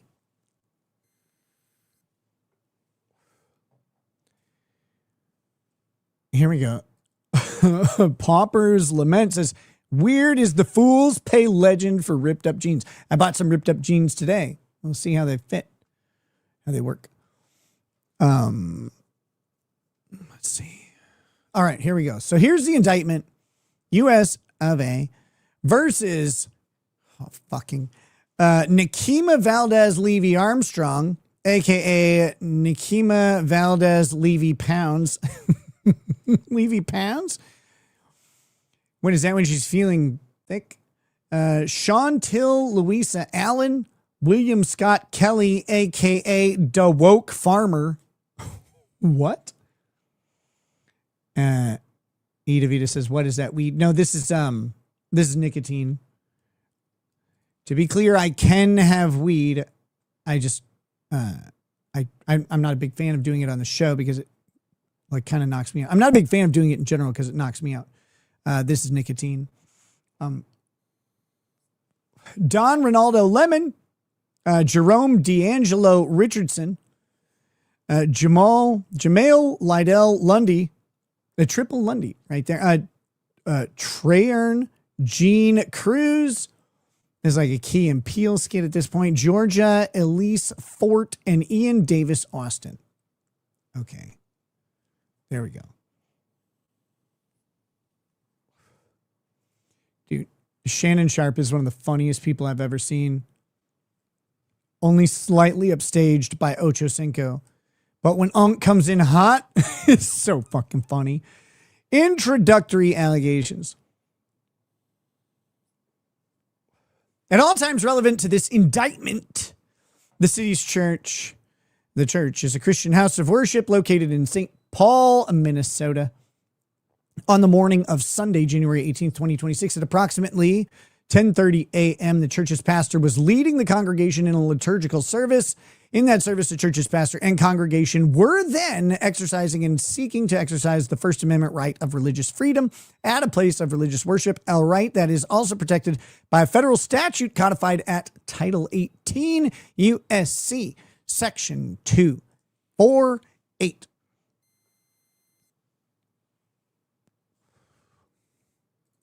What up, Boosh? How you doing?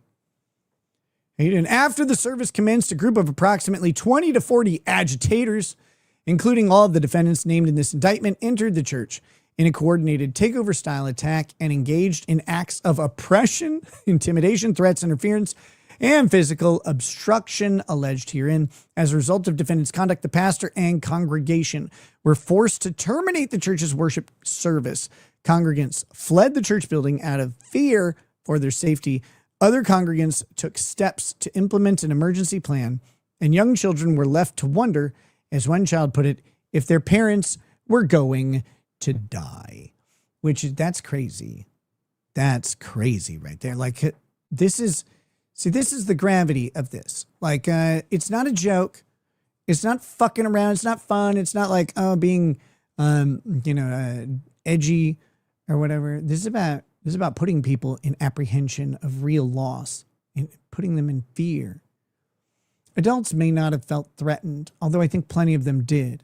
But an adult might be able to avoid the threat. But children are not equipped for that sort of tomfuckery. Art the Clown says, Nick, will you please show sexy Andy? I don't think I want to do that.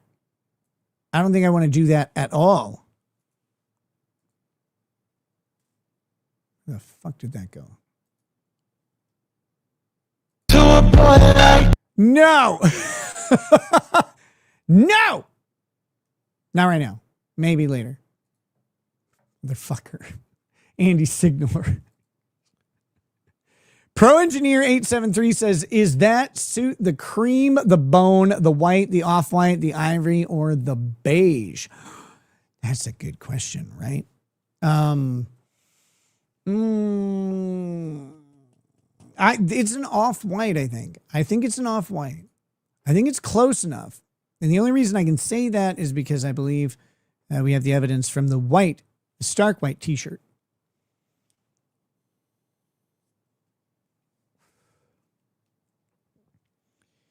Wait a minute, what the hell? What's going on now? There's all sorts of weird stuff happening in the chat, and I've lost control of everything. All right. Back to this. Kids being put in this apprehension, that's jail time, baby. Put them away. Put them away. You can't do this shit.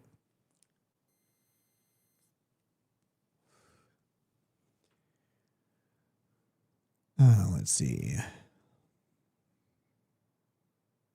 Your chat tested positive for cocaine. It's probably true. I'm guessing. Count 1. 18 U.S.C. 241. All defendants conspiracy against the rights of religious freedom at a place of worship. The allegations set forth above, blah, blah, blah, are incorporated by reference. Object of the conspiracy. And here's where we get to the problem.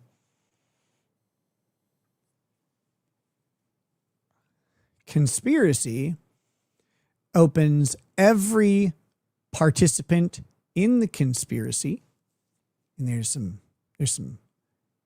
legalese around that we can sort of summarize for you. But any participant in the conspiracy is now responsible for the worst acts of any co-conspirator, and all acts of any co-conspirator. And every co-conspirator, to be very clear. If you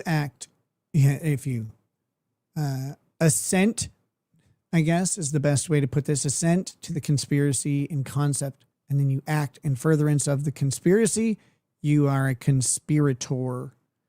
That is it. You have now made an overt act in furtherance of the conspiracy. You are a conspirator.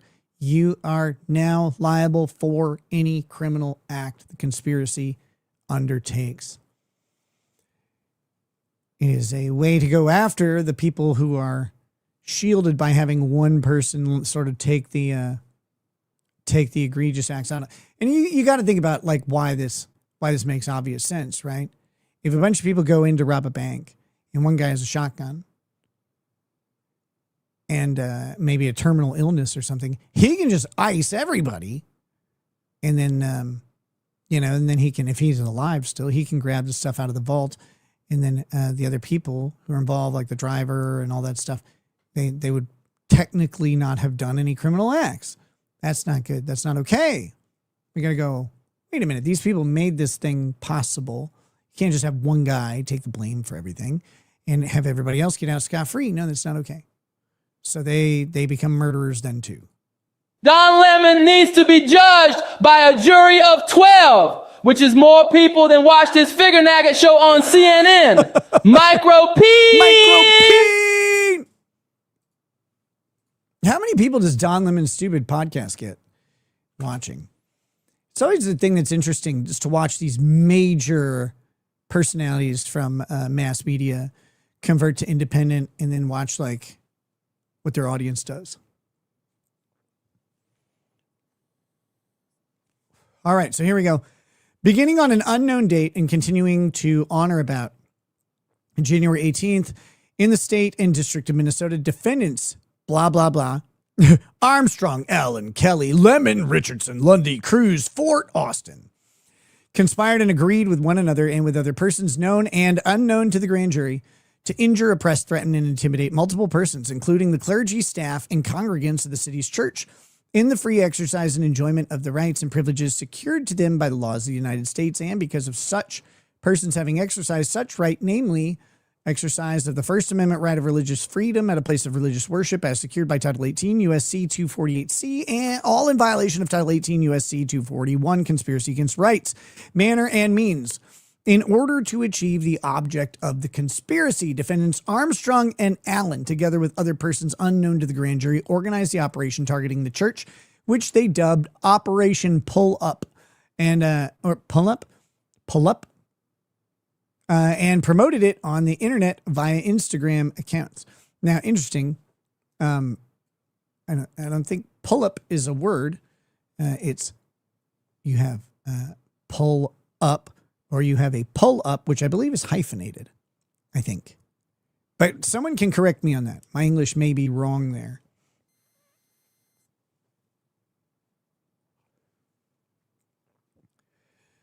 But it's kind of interesting because, to me, I think they probably thought that this was the correct word. All defendants met at a shopping center for a pre-op briefing, during which Armstrong and Allen advised other co-conspirators, including defendants Kelly, Lemon, Richardson, Lundy, Cruz, Fort, and Austin, about the target of their operation, i.e. City's church, and provided instruction on how the operation would be conducted once they arrived at the church. Once at the church, all the defendants entered the church to conduct a takeover-style attack and engaged in various acts in furtherance of the conspiracy. Now, interesting, Lemon and his producer, I don't know if they had prior to that date engaged in the conspiracy, but it doesn't matter when you join the conspiracy. It doesn't matter when you join the conspiracy. Joining the conspiracy is merely assenting to the goal of the conspiracy and then committing an act in furtherance of the conspiracy, an intentional act, an overt act. So even if Don Lemon joined it there in the parking lot, which is what I believe is the case. Now, they may argue that they believe Don Lemon joined earlier, whatever, but he doesn't need to. He doesn't have to originate the conspiracy or be the genesis of the conspiracy. He could be the Phil Collins of the conspiracy later.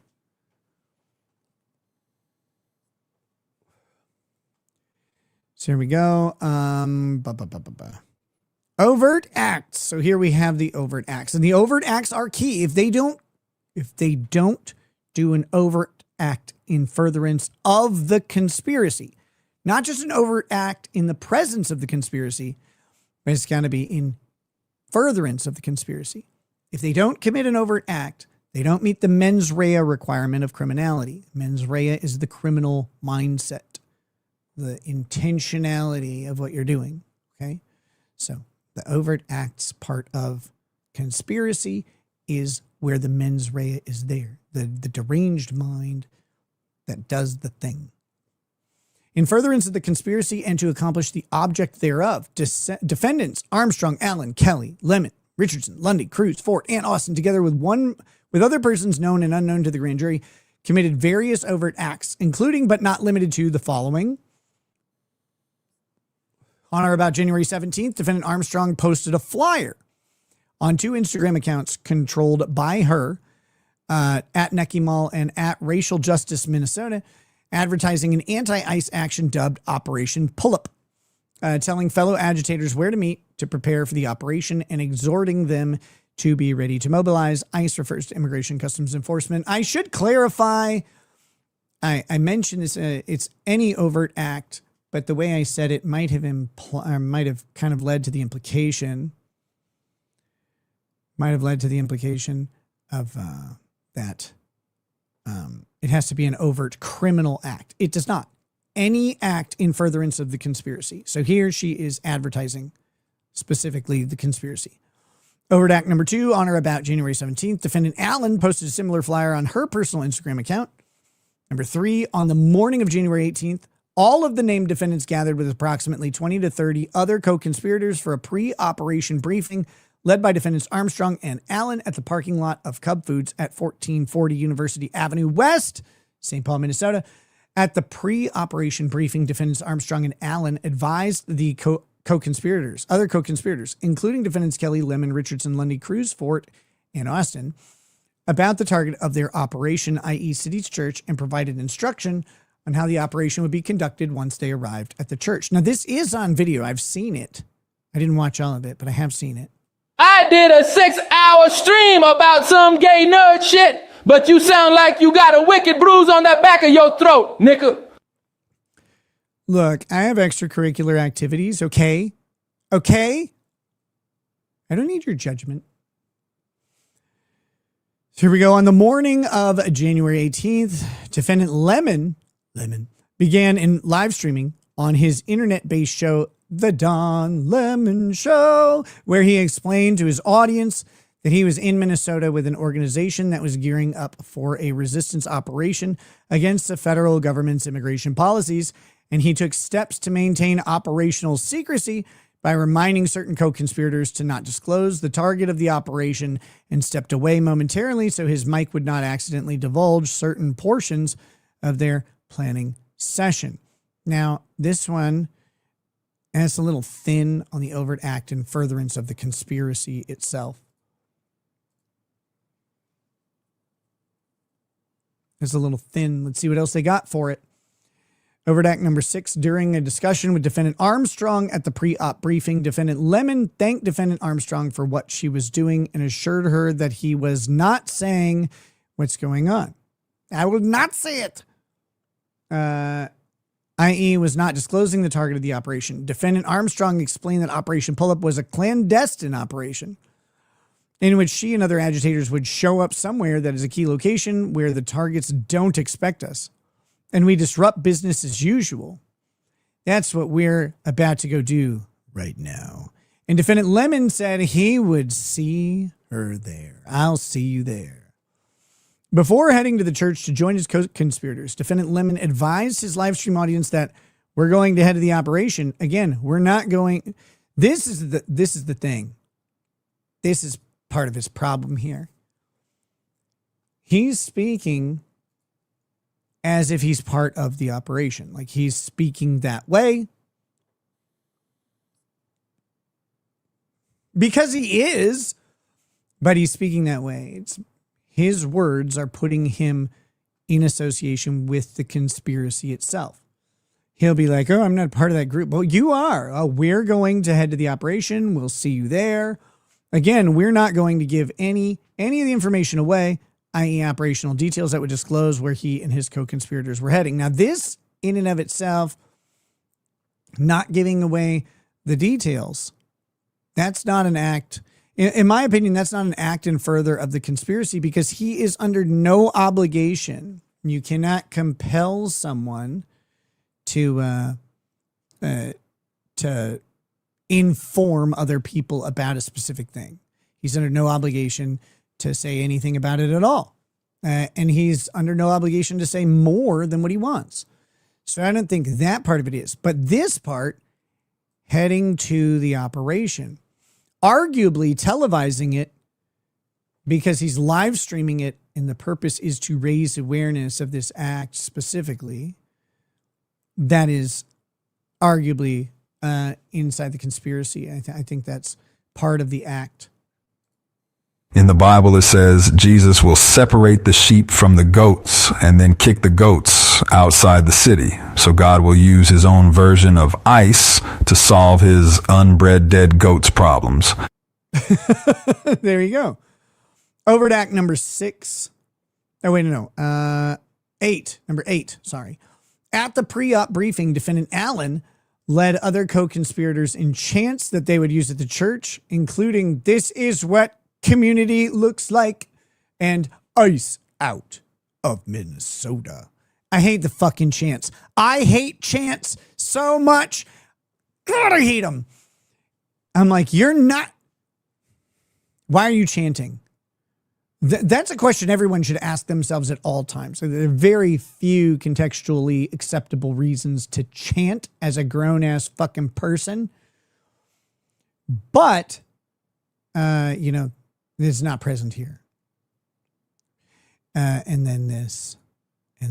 Alex Scott Thompson chants the fucking whistles. Yes. Well, the whistles and the shrieking and all that shit. It's like, be a goddamn grown up for a minute. I hate it all. I hate it. She urged her co-conspirators that they have a duty to fight for our freedom. All these people are free unless they're immigrants who are unlawfully present. This is crazy. We're going to fight for our freedom. What freedom is being taken from you? You don't have to fight it. It's been there the whole time. The only people getting fucking murked are morons who get in the way and then pose an imminent risk to the ICE agents. They're not even killing the illegals or whatever. Has the group prepared to head toward the church, directed her co-conspirators to stay bumper to bumper, make sure everybody gets through the light, and confirm that everyone had the address. What's up, Wartooth88? He says, ahoy, Ricada Law. Ahoy to you. Over to act number 9. At the pre-op briefing, Defendant Armstrong provided instruction and operational guidance to her co-conspirators, including the following. The first wave of agitators should enter the church essentially in an undercover capacity and position themselves around the church sanctuary. They should not sit together and should not wear anything that is activist identifying, and those who had anything activism identifying should wait and come in with the second wave. Oh, I'm going to come. I'm going to come.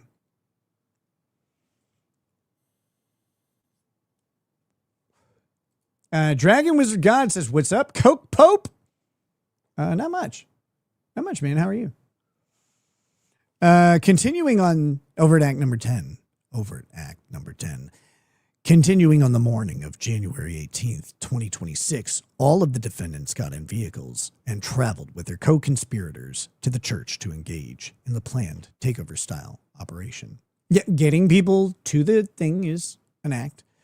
Over to Act 11, while en route to the church, Defendant Richardson told Defendant Lemon that they had to catch up to the others, and Defendant Lemon replied, "Let's go catch up." And because he was still live streaming, Lemon instructed Richardson and an unidentified male, you would ride with the men.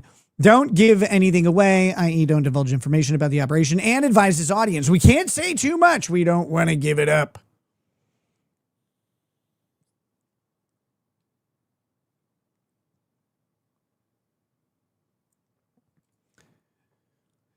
Art, it's on you. It's on you. I am watching the chat. I just have to look over here to read the document, and then I have to look back here to read the chat. Okay, here we go. Here we go. Here we go. Let's see. Overt Act number 12. And see, this is what I'm torn. I'm torn on divulging information and then talking to the live stream audience, be like, don't tell anyone. That one gets kind of murky because journalists can do this thing called embedding. They can do this thing called embedding where they embed into an operation like this. Embedding in and of itself is technically not an act in furtherance of the conspiracy. What they do is they kind of blend in with the co-conspirators, but they must necessarily not participate or assist them. It must be an embedding, not a joining. 3412 says, holy shit, that voice was awesome. Wait, what voice? What voice are you talking about? Couldn't have been mine, so who have you been seeing behind my back? Let's see.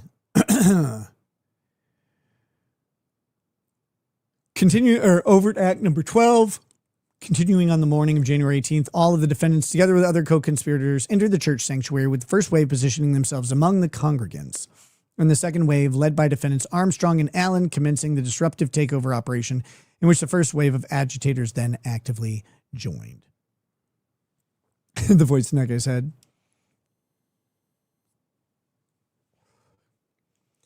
I agree. Overt Act number 13, as the pastor was beginning his sermon, Defendant Armstrong interrupted the service with loud declarations about the church harboring a director of ICE and indicating that the time for judgment had come. And other co-conspirators immediately joined in by yelling and blowing each other and whistles in a takeover attack on the church, all of which quickly caused the situation in the church to become chaotic, menacing, and traumatizing to church members.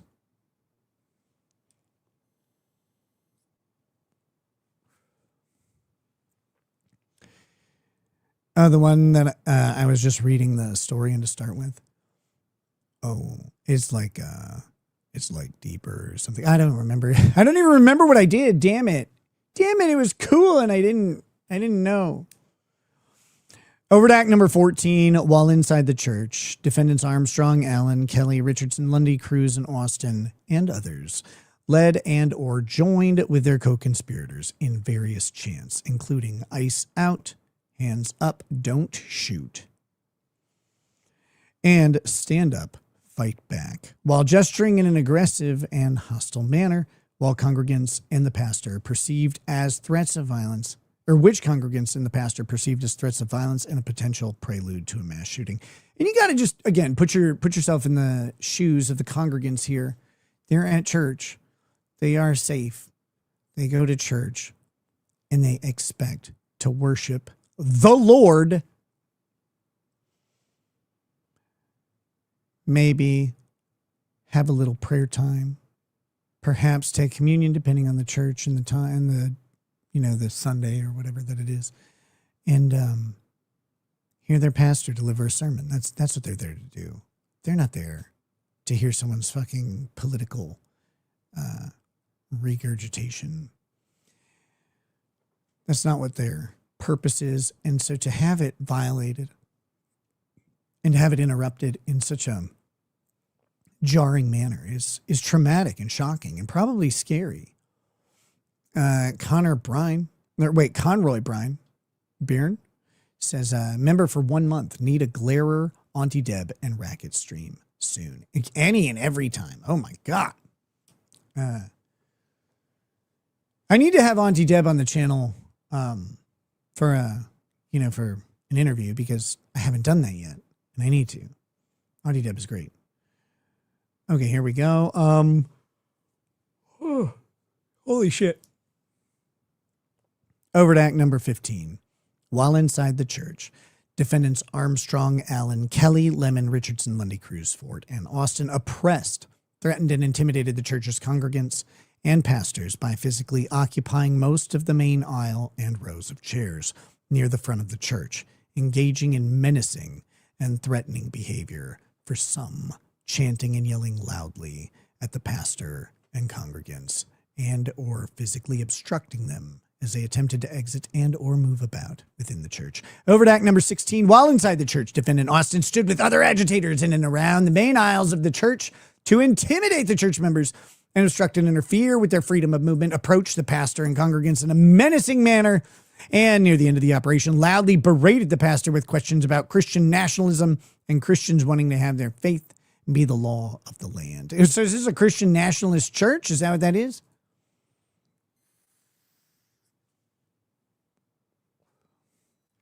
The redneck hipster, member for 6 months, says it's a Don Lemon party. Ew. You know he does it. You know he does it. I don't know anything about this church. I don't know it. Like, thinking back, like all the guys kind of look like the Christian nationalist sort of look. So maybe it is. I don't care either way. I'm just curious.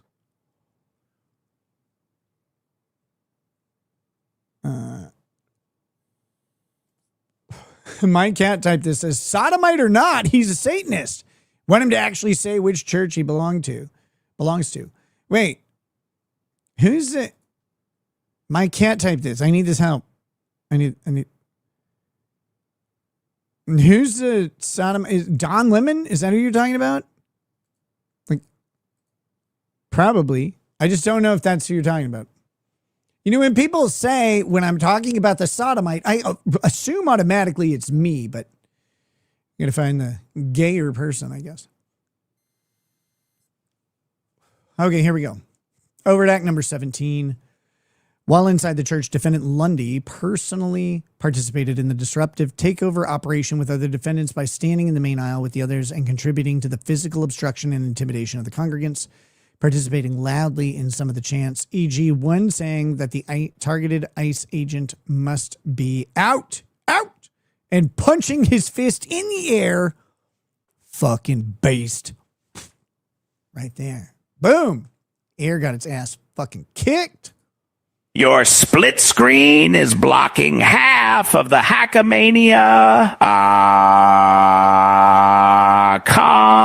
And if you look up just Kamania, you find a meme coin site, so you should probably fix that. God damn it. Somebody come disrupt my church service. I'm joking. Overt act number 18. While inside the church, defendant Cruz personally participated in the disruptive takeover operation with other defendants by standing in and around the main aisle, with the others in contributing to the physical obstruction and intimidation of the congregants and participating in some of the chants. Overt act number 19. While inside the church, defendant Kelly A. disrupted the service by chanting, "This ain't God's house. This is the house of the devil." You would know, bitch. Approached one female congregant who was with two young children and demanded to know in a hostile manner why she was not involved in and supportive of the takeover operation. She's like, "I don't follow you on Instagram. I don't know." And screamed Nazi in congregants' faces and asked for child congregants, "Do you know your parents are Nazis? They're going to burn in hell." It's kind of wild. I can't imagine doing this shit. I cannot imagine being like, "Hey, look, there's this kid in church. Your mom's a fucking Nazi. You little naglet."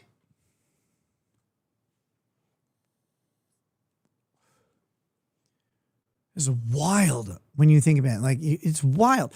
This shit is so outlandish, too. Like,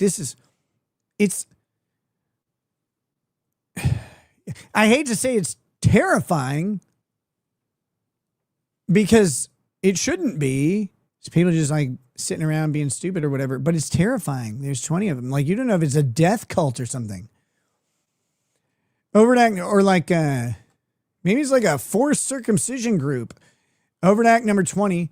Defendant Lemon told his live stream audience about congregants leaving the church and about a young man who Lemon could see was frightened, scared, and crying. Oh, that's cool.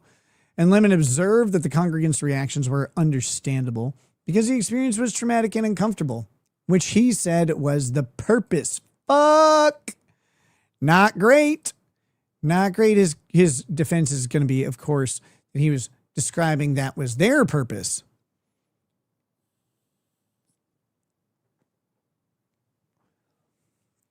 But see, here's the thing.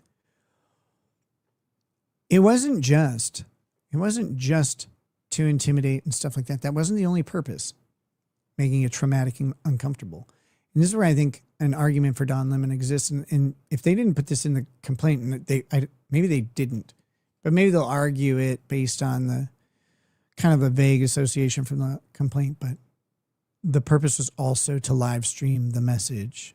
Don Lemon was there to live stream the message. He's saying he's there to report the news, but he's not. He's there to report the message, or to share the message, to spread the message.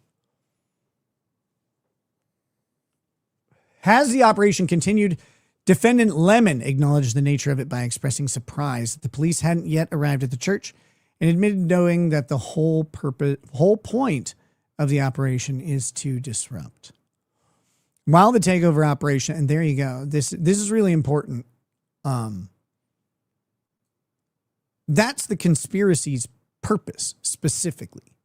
And that is an element specifically of the crime to conspire against rights. You have to intend the disruption or the impediment or whatever it is.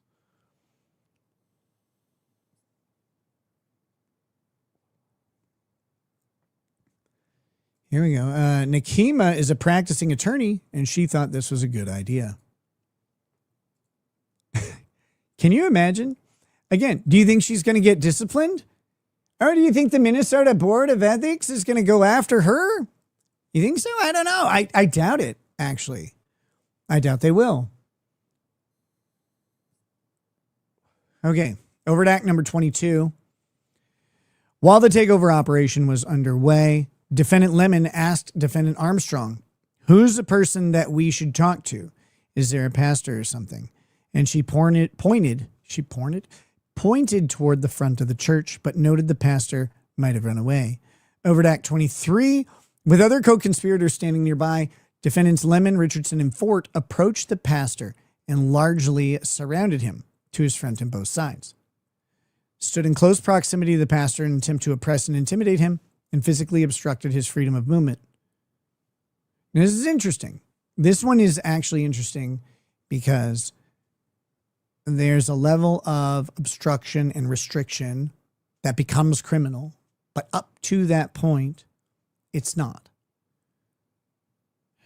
False imprisonment, for example, means that your movement has to be obstructed completely. Not like where you can't move at all, but at least some very small area, and you cannot move outside of it. You are contained. That has to be, for unlawful imprisonment or whatever.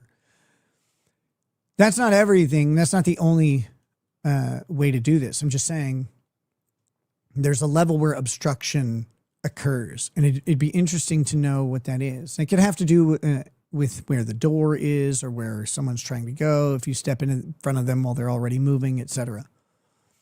I don't know the answer to this. That's an interesting part because physical obstruction is one of the potential elements.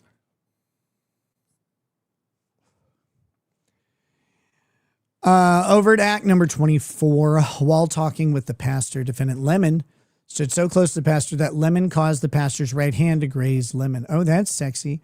Who then admonished the pastor, "Please don't push me." Oh, you fucking pussy. What a pussy. Oh my God. Can you imagine?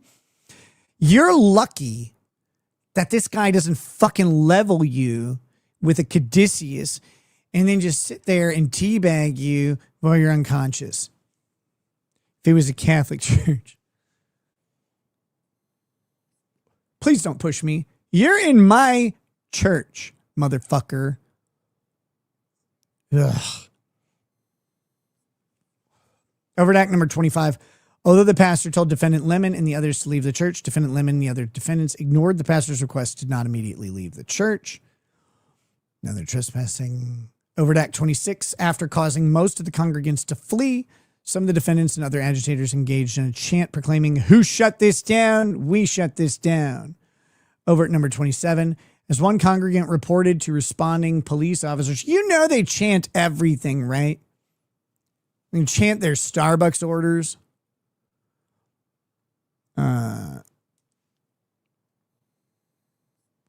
Anyways, some of the agitators blocked the stairs leading to the church's childcare area and made it difficult and hazardous for parents to retrieve their children, causing some to take alternative routes in or around the church. This would get you a kill. Like, they're lucky to be alive. Overt Acts 28. At one point, defendant Lemon posted himself at the main door of the church, where he confronted some congregants and physically obstructed them as they tried to exit the church building to challenge them with facts about U.S. immigration policy. Why? That's one of the most... that's a hard fact for Don Lemon right there. Although I heard someone say that this was a bullshit fact, but if that's true, that's a hard fact. These people are trying to leave. This is a crazy sort of thing to in any way block them at all near the door. And for your interview questions is not only highly illegal, criminal, but it's also faggy. TLF fan says Lemon grabbed the pastor's arm when he told Lemon he needed to go check his flock. The pastor then pushed Lemon away. The pastor, in my opinion, had every right to level Lemon,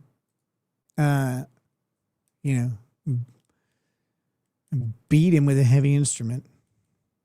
Here we go. Cool Boy 52 sending in a super tip by text. My father's second wife was a short Japanese woman. After he sent half her cremains to her parents, there was only this small urn he kept on the counter. Way too close not to be called Salt Shaker Sarah. Okay, I like it. Thank you. Thanks for sharing that. air him out, as Eric July would say. That's lawful law. Lawful law. Okay, here we go. Overt Act 29. Plus, can you imagine getting quizzed by an absolute fucking retard about stuff? Overt Act 29. As a minivan full of children was preparing to depart from the church, Defendant Kelly walked in front of the minivan and angrily yelled at the occupants. And Defendants Armstrong and Fort stood in front of the minivan while Fort interviewed Armstrong. A classic impediment there. So here's the thing. If any of the acts attributed to each of the defendants, if any one of those acts is found to be an overt act in furtherance of the conspiracy, then that defendant is part of the conspiracy. If all of the mentions, like if all the mentions of Don Lemon, for example, are found to not be overt acts, then he's not part of the conspiracy. That'll be his defense. His defense will be attacking his own actions there.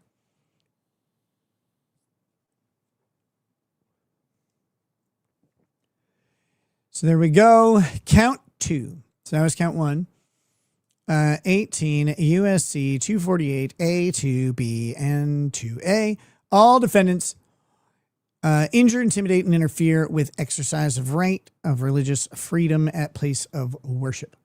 The allegations set forth through paragraphs 1 through 8 of this indictment are realleged and incorporated herein by reference on or about January 18th in the state and district of Minnesota. All these defendants, same ones from before, each aiding and abetting one another and together with other persons known and unknown to the grand jury by use of force, threat of force, and physical obstruction, intentionally injured, intimidated, and interfered with, and attempted to injure, intimidate, and interfere with multiple persons, including the church's congregants, clergy, and staff, who were then lawfully exercising and seeking to exercise the First Amendment right of religious freedom at a place of religious worship, which conduct resulted in bodily injury to one of the congregants, all in violation of Title 18 U.S.C. Sections 248A, 2B, and 2A. All right. For the record, I just got to put it out there. Harmeet Dillon is the only Fed that I like. I have immense respect for Harmeet. I hate that she's working currently for the federal government. She's an attorney I greatly, greatly respect, a colleague of Ron Coleman, a friend of mine, and someone who has, ever since I started my channel, I don't know how long she was practicing for that. Doesn't matter, because when I started my channel, that's the most important time in everybody's life, okay? So we're clear on that. From the moment I started my channel, almost, she was representing James Damore against Google. And I immediately was enthralled by this person who would stand up to one of the most terrifying organizations that exists on behalf of an autistic guy like that. Like, that was crazy. It's fearless. Since then, she's sued everybody else, governments, major corporations, major organizations. She does not back down from a fight, and she takes it hard in the paint, or whatever. Takes it. I shouldn't have said she takes it hard in the paint.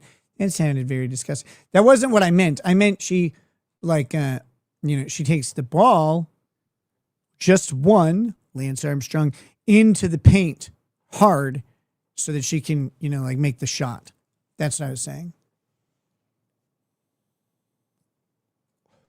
Ha! Didn't she block Bronca? I don't know, probably. That's funny. Okay, so there we go. That's the indictment of Don Lemon. Look, I haven't watched the video. It's getting really late, so I'm not gonna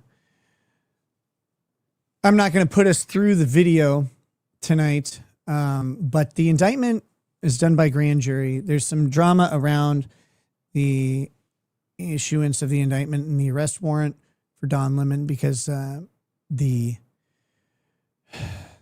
assistant U.S. attorney petitioned the court for an indictment without a grand jury.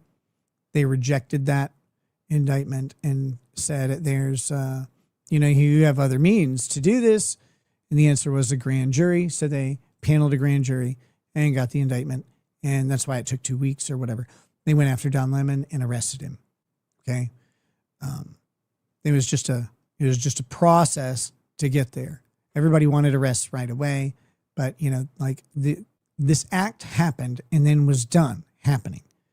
They can't go arrest people without warrants once that's going on.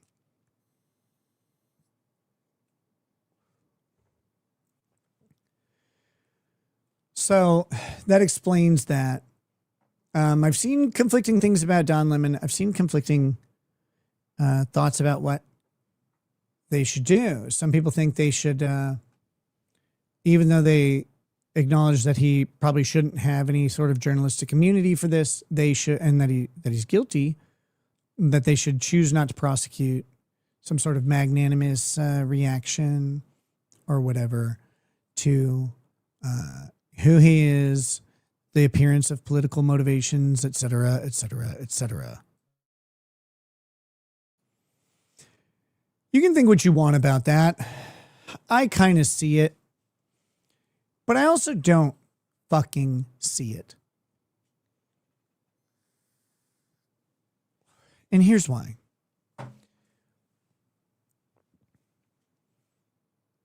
I was arrested for a crime that had no victims.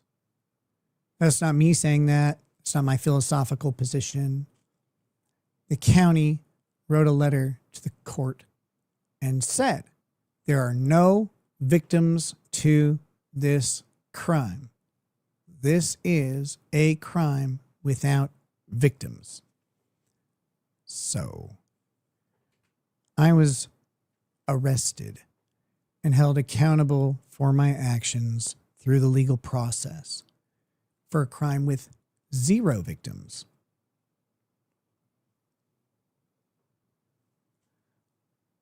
I would never in my fucking life think to do this, to terrify children, women, effeminate men who are on video, to disrupt their worship. I mean, I wouldn't do this at a fucking Denny's, but especially not at a church during worship. Like, this isn't protest. This isn't an exercise of your First Amendment rights. You don't have the right to ruin someone else's religious experience and practice. You don't have the right to obstruct them from trying to get away from your insane fucking asses. You don't have the right to put your hands on them. You don't have the right to accost them about their purported lack of support of whatever stupid cause that you have. You don't have any ability to do that. And to do it is disruptive, traumatic, can be scary for some people, can trigger PTSD for other people, and can cause people to actually get hurt, like in their efforts to get away or whatever.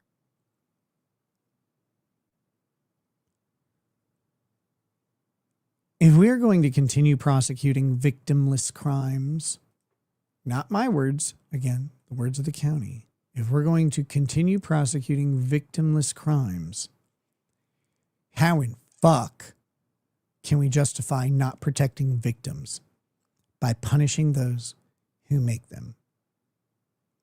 Every one of those people walked into that church not a victim that morning. Every one of those people walks out of that church as a victim who has to deal with, in some way, for the rest of their lives, probably in a diminished capacity over time, we hope, but for the rest of their lives, they have to deal with the fucking petty temper tantrum of these weirdos. Every time those people go to church for the next how many months, they're going to be looking around nervously, see someone new at the congregation, someone sitting in a spot like someone else would normally sit. They're very confused. They're going to look at that person. They're going to wonder what's going on the entire time. They're going to be anxious. They're going to be afraid. Some of them may not go back. They may not go back to that church. They may not be able to. And it's crazy to me. It's crazy to me that we treat crime in this country this way. Like it's out of this world. I'm not saying in any way that I shouldn't have been held accountable for what I did. But first of all, why do we have a statute against a crime with no victims? Like, what's the criminal act if you don't have a victim? That, to me, that's confusing. But so what? It is the law. I'm not here to argue against it. But if you're going to have a criminal punishment for something with no victim, how on earth can we morally support the idea of not prosecuting people who do leave victims? And with that, I think I'm done with this subject. Which means we're really close to being done with this stream. The criminal act of partying too hard. As Dick would put it, too much fun.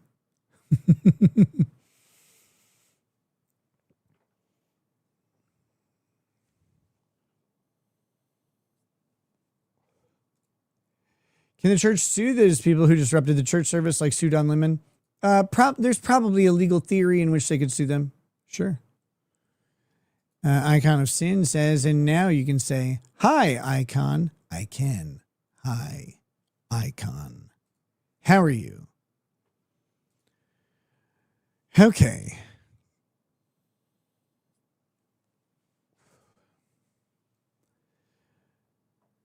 All right, guys.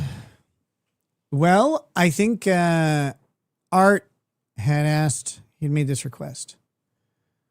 I don't know if I'm going to sing along with Art because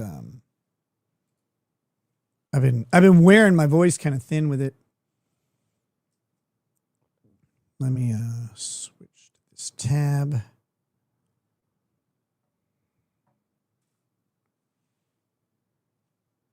Here we go. All right, guys, this is a song that I wrote by typing a prompt into AI, and then by typing a prompt into a different AI, I performed it like a superhero about Kurt, uncivil law, and his one true love that he puts his meat into on the regular, stuffs meat into her like a fucking demon. This is Pressure Queen, Kurt's Creamy Dream. Enjoy. Wait a minute. Yeah, there we go.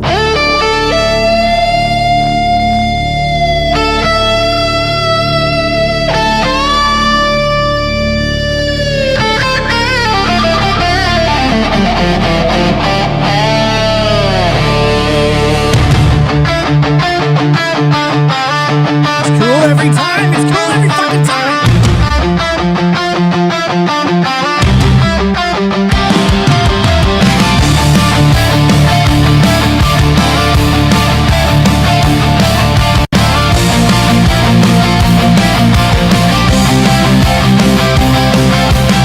Standing tall on this mountain of fools, we're spinning round but I'm breaking the rules. They look up at me, shadows in the dust. Bullets shining tough like a crown of rust. Enemies swarm like ants at my feet, but I'm the giant, they can't take the heat. Daily grind tries to drag me down low. Demons whisper but I tell them where to go. Oh, I'm rising up. Yeah, I'm claiming my throne.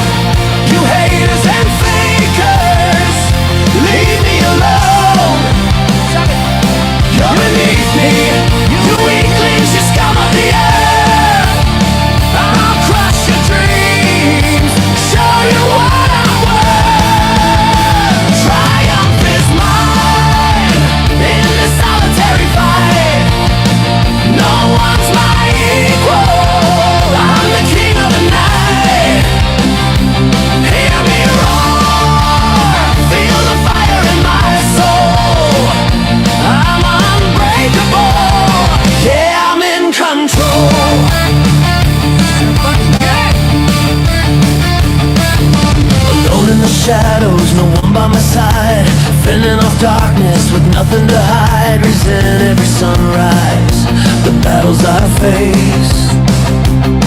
But I push through the pain, keep up the pace. They plot and they scheme, but I'm steps ahead. Towering over them, filling them with dread. My spirit's a fortress, no crack in the wall. I'll stand forever, watch the mighty fall. Oh, I'm rising up, yeah, I'm claiming my throne. You haters and fakers, leave me alone. You're beneath me, you weaklings, you scum of the earth. I'll crush your dreams, show you what I'm worth. Triumph is mine in this solitary fight. No one's my equal, I'm the king of the night. Hear me roar, feel the fire in my soul. I'm unbreakable, yeah, I'm in control.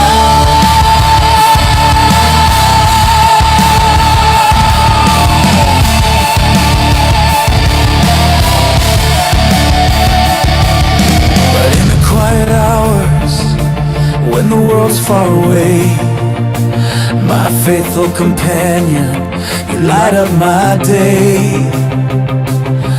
Instapot, baby, you're my pressure queen. Electric heart humming, cooking up my dreams. You refuse to seal, steam slipping through the crack.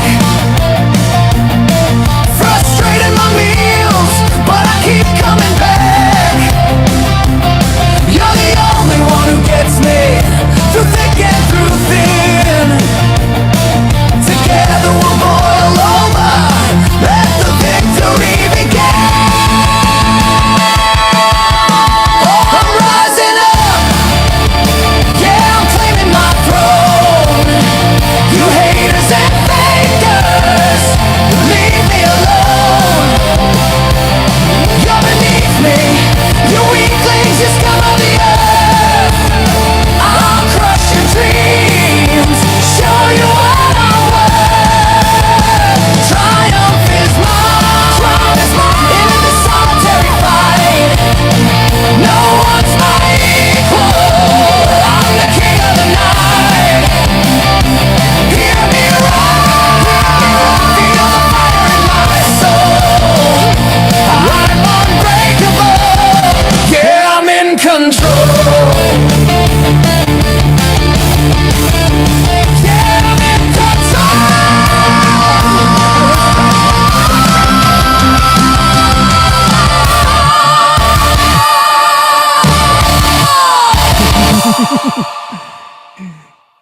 Ah, damn it. I love that fucking song every time. Every time I love it. I can't stop it. Shit, what's this? I got 11 likes in this, or 12 likes on this motherfucker. If anyone wants that song, it's available. I'm going to post it in the chats. It's on Suno. My Suno account is Ankle Chewer up there. So you know it's me.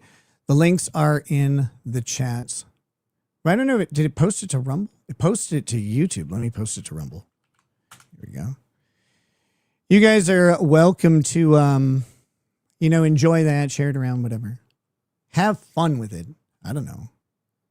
I got to get the Brian Higgins All the Beach Life You Can Handle song into my library. I don't know how to do that, but I know there's a way to do that.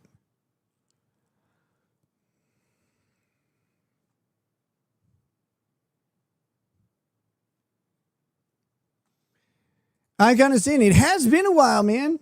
Glad to see you. Thank you. Welcome back. Star Sector, if nothing else. Oh my. Oh my. Okay, got any Sabaton? Well, like, no. Sabaton does, though, I guess. All right, guys. I'm going to end this stream I kind of mentioned doing a members only stream. I'm like in this weird limbo of time where that doesn't make, it's like it doesn't quite make sense yet. So I might go get a little sleep instead of staying up through the night. I don't know.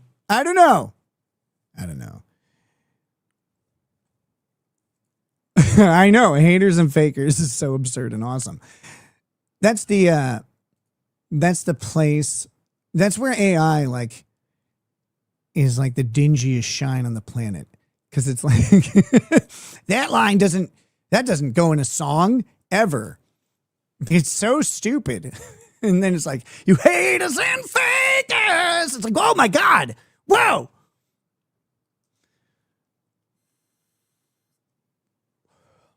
Leon's Law. One of these days we'll get you streaming on normal human hours. I know, man. I know.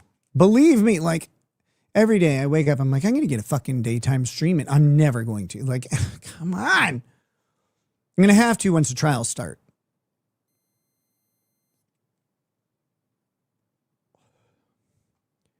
Suno blows. I know, that's why I like her. What's better?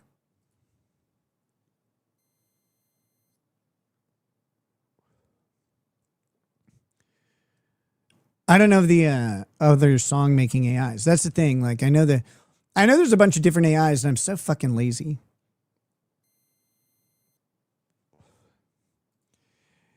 Ricada Law, if you stream at the day, what will I do with my nights? Do you think I won't stream at night?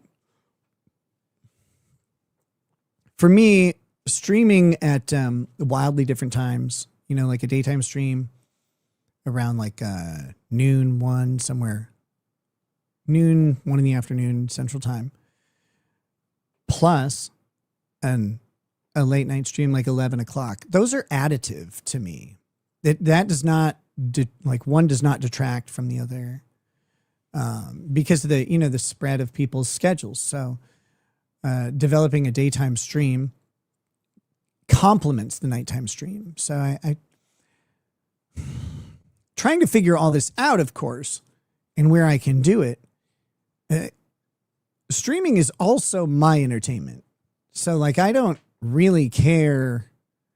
Like, it's not, streaming is work, but it's not an imposition most of the time. I let things get out of hand before, but that wasn't because streaming in and of itself was a problem. That's because I had a bunch of other things that were pulling at my attention, and my capacity to accomplish those things was decreasing by the moment. And that lasted for a really long time. That was maybe even before I started using any drugs or anything. Because, mind you, I never used a hard drug before the Johnny Depp trial in my life. I'd done weed a couple times, but I don't like depressants that much. So like, but I was starting to struggle with like the schedule and what I was doing. During Johnny Depp was really easy. Because during Johnny Depp, you turn on a stream and you make money. There's 15,000 people, even when the trial's not on. Everybody's in there.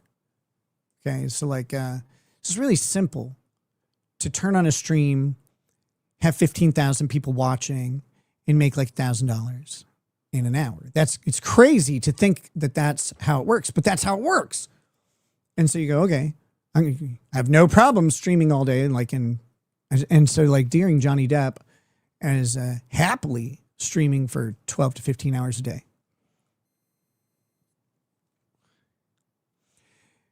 But once that was over, and you have to carry the content and stuff, and which again is perfectly fine. But man, I had a whole bunch of stuff that I've never really talked about, and I'm not going to. It's some things are personal and stuff. But yeah, I started to get burnt out, as Joe Choi is saying here. You got burnt out. Ship happens. We knew you would be back.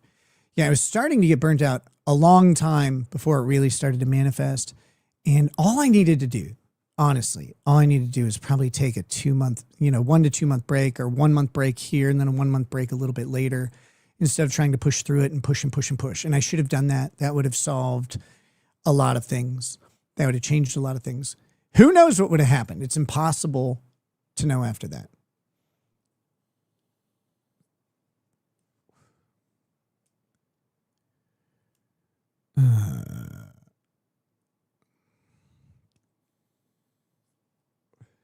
But yeah, I know that that's what I should have done. And it's also why my return to streaming has been, a gradual build. I have to put myself into it.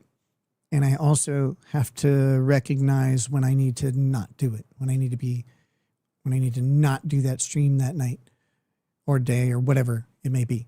And so I'm trying to, build that skill and recognition in myself. And it's been going great. But I am trying to still add plenty of streams to the schedule. Plenty of streams need to be added to the schedule or whatever. I think I had 16 streams last month. How many did I have? I checked it earlier.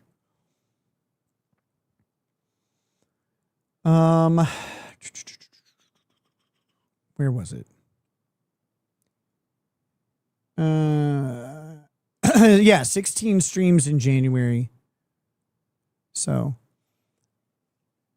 which is not enough.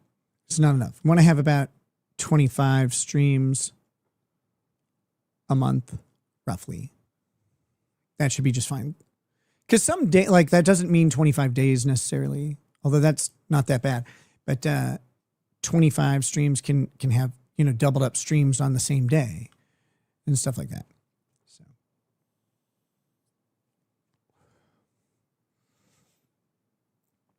Let's see. What trial are you doing next, Rackets? I don't know. There's one coming up.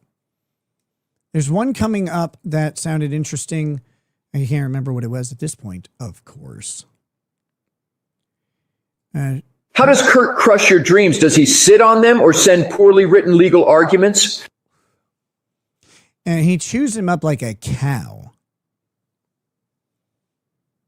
You're not giving me weekends off. Weekends are when we do the fun member streams. I love those. They're insane. The member streams is when we get to really do talk about some insane stuff as well, because it doesn't, for some reason, I don't feel bad tormenting my members with weirdos. Have you had thoughts on the Uber Eats woman? What did she do? I didn't actually follow that case. I remember seeing that there was an Uber Eats woman. All right, I'm not really worried about it. Just reflective, that's all. I'm sharing more of my past thoughts about it and stuff. I'm talking to my friends.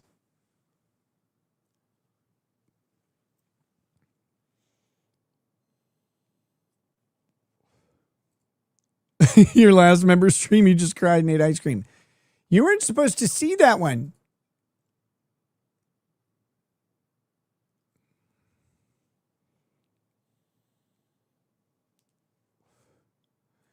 Film the sleeping naked guy. Oh, that's cool. She sprayed pepper spray into people's food. Okay, cool. Awesome.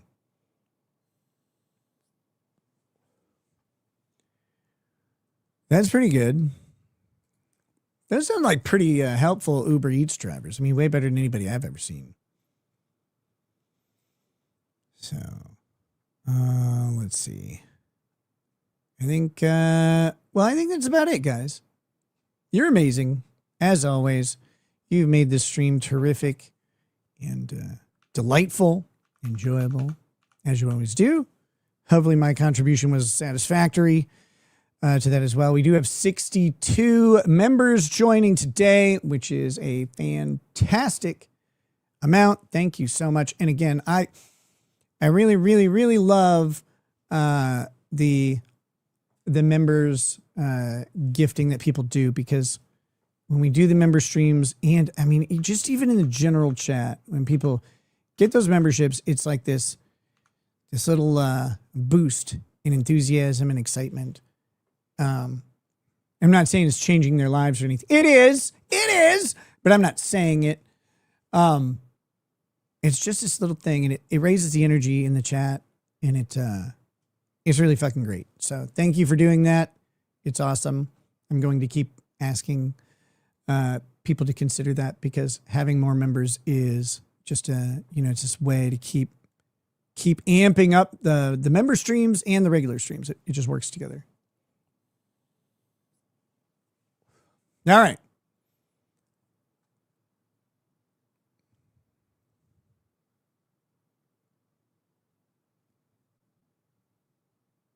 Oh, hey, what's up? Ethan Van Skyver's in the chat. What are you doing, brother? We're just wrapping up. Thanks for popping in. He apologized to Art the Clown.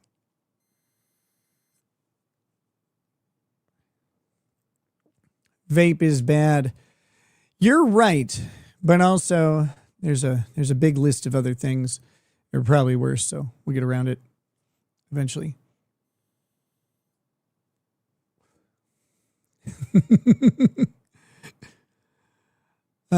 Okay. Well, I think that son of a gun, when did those fuckers start having babies?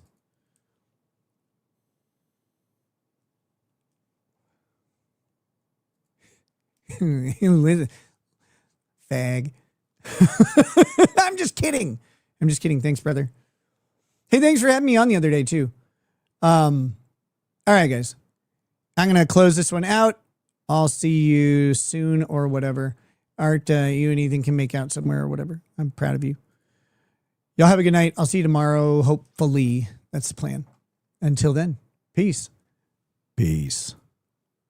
So pour out an art bag about more of that pride. Spirits flow as the ones who get unemployed. So pour out a glass for the tea post on Twitter as we hear Lost Painting tonight. From the white shores of Nan to the hills of Glenlivet, there's no one who explains the poem better than Nick. So pour out a glass for the ones who have passed to make the law